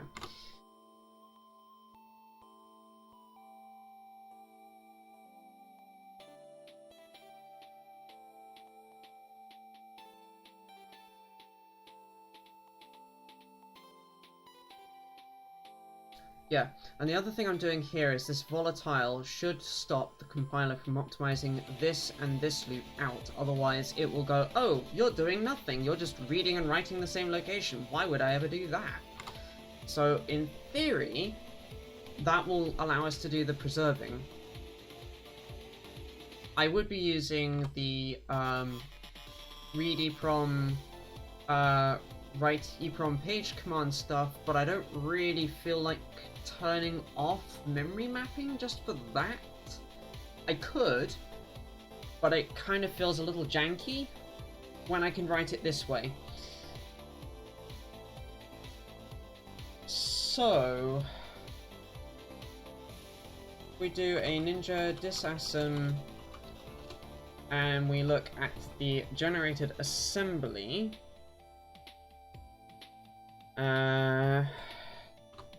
this is profile.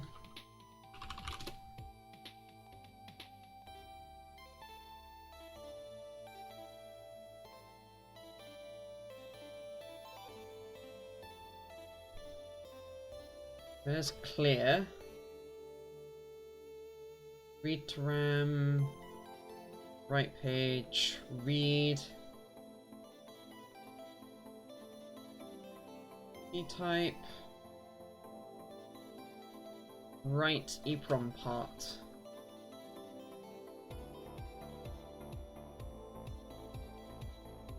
Yeah, so here we go. There's the load and store, the same location, and then add 1 to the address. So that's how it's doing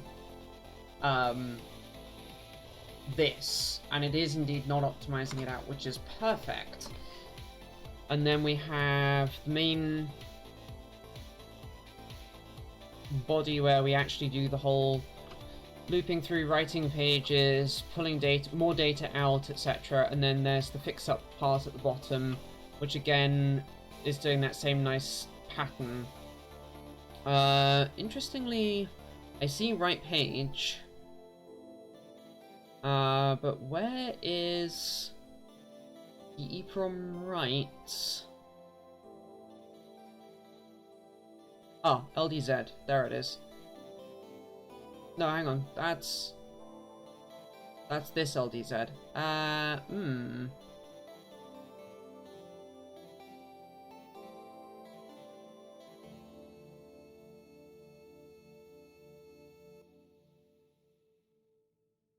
There's the loop bottom.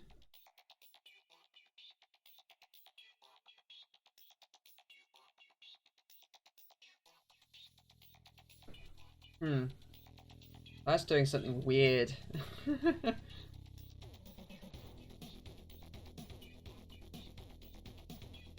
Well, anyway, I'm trusting the compiler in this case to have actually done the right thing. Whatever.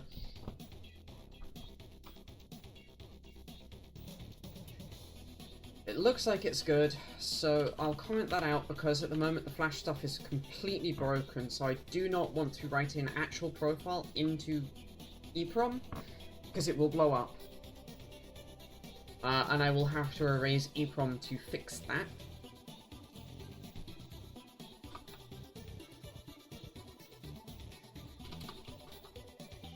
So let's do that. That.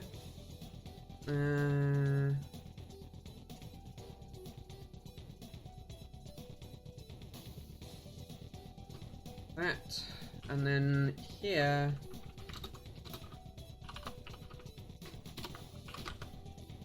Git commit.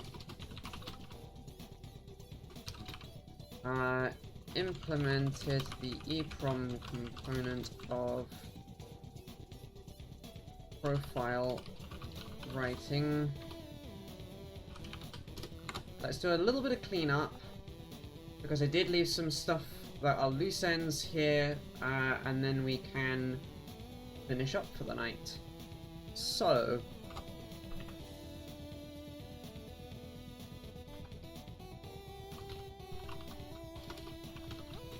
fixed the way some of the Flash operations are done.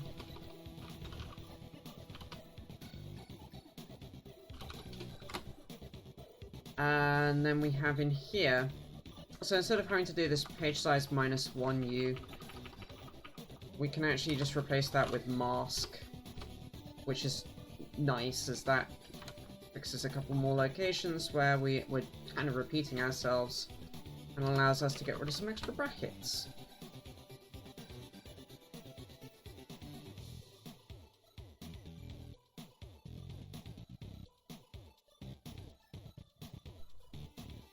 Should make that a little easier to read. It's not the easiest code to read in the first place, which, yeah,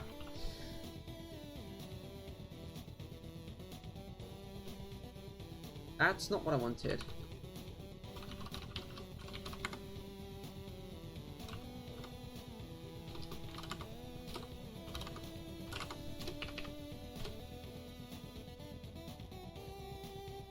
That's what I wanted to do.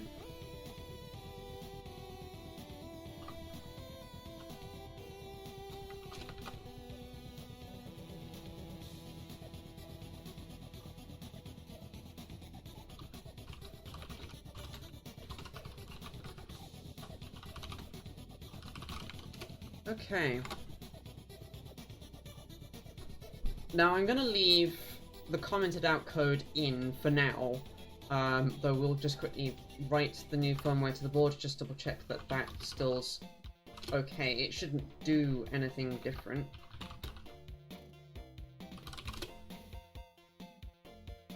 And indeed, it just works, so that's nice. Wow, that's fun. Apparently a key got stuck down. Every time I hit shift, it was going whee! Fun. Anyway, see, if I uncomment that little lot, it should crash. But I also should see that these erasers weren't necessary, so that's nice. Yeah, that'll be fun for the next stream where I get to do some debug on this with VM. I could get Glasgow out and run it by hand, I guess. We might do that. But I need to write a debugger, really. That all said, we've got profiles working in a sense, so I feel like we've got something done. Next stream, I plan to work on SpyFlash Programmer. It's my next Saturday stream. I plan to work on SpyFlash Programmer, specifically implementing the other kind of nice progress bars that we need, the indefinite ones, so we can make erasure work better. And between now and then, I may or may not do a further stream or two, we'll see how things go, on Blackmagic Probe, as there is plenty more work there to be done as well, and seems like quite a fun thing to do on stream, especially as it was pretty well received yesterday. So, with that, thank you all for watching, have a good rest of your day, and I will see you in my next stream. Bye for now.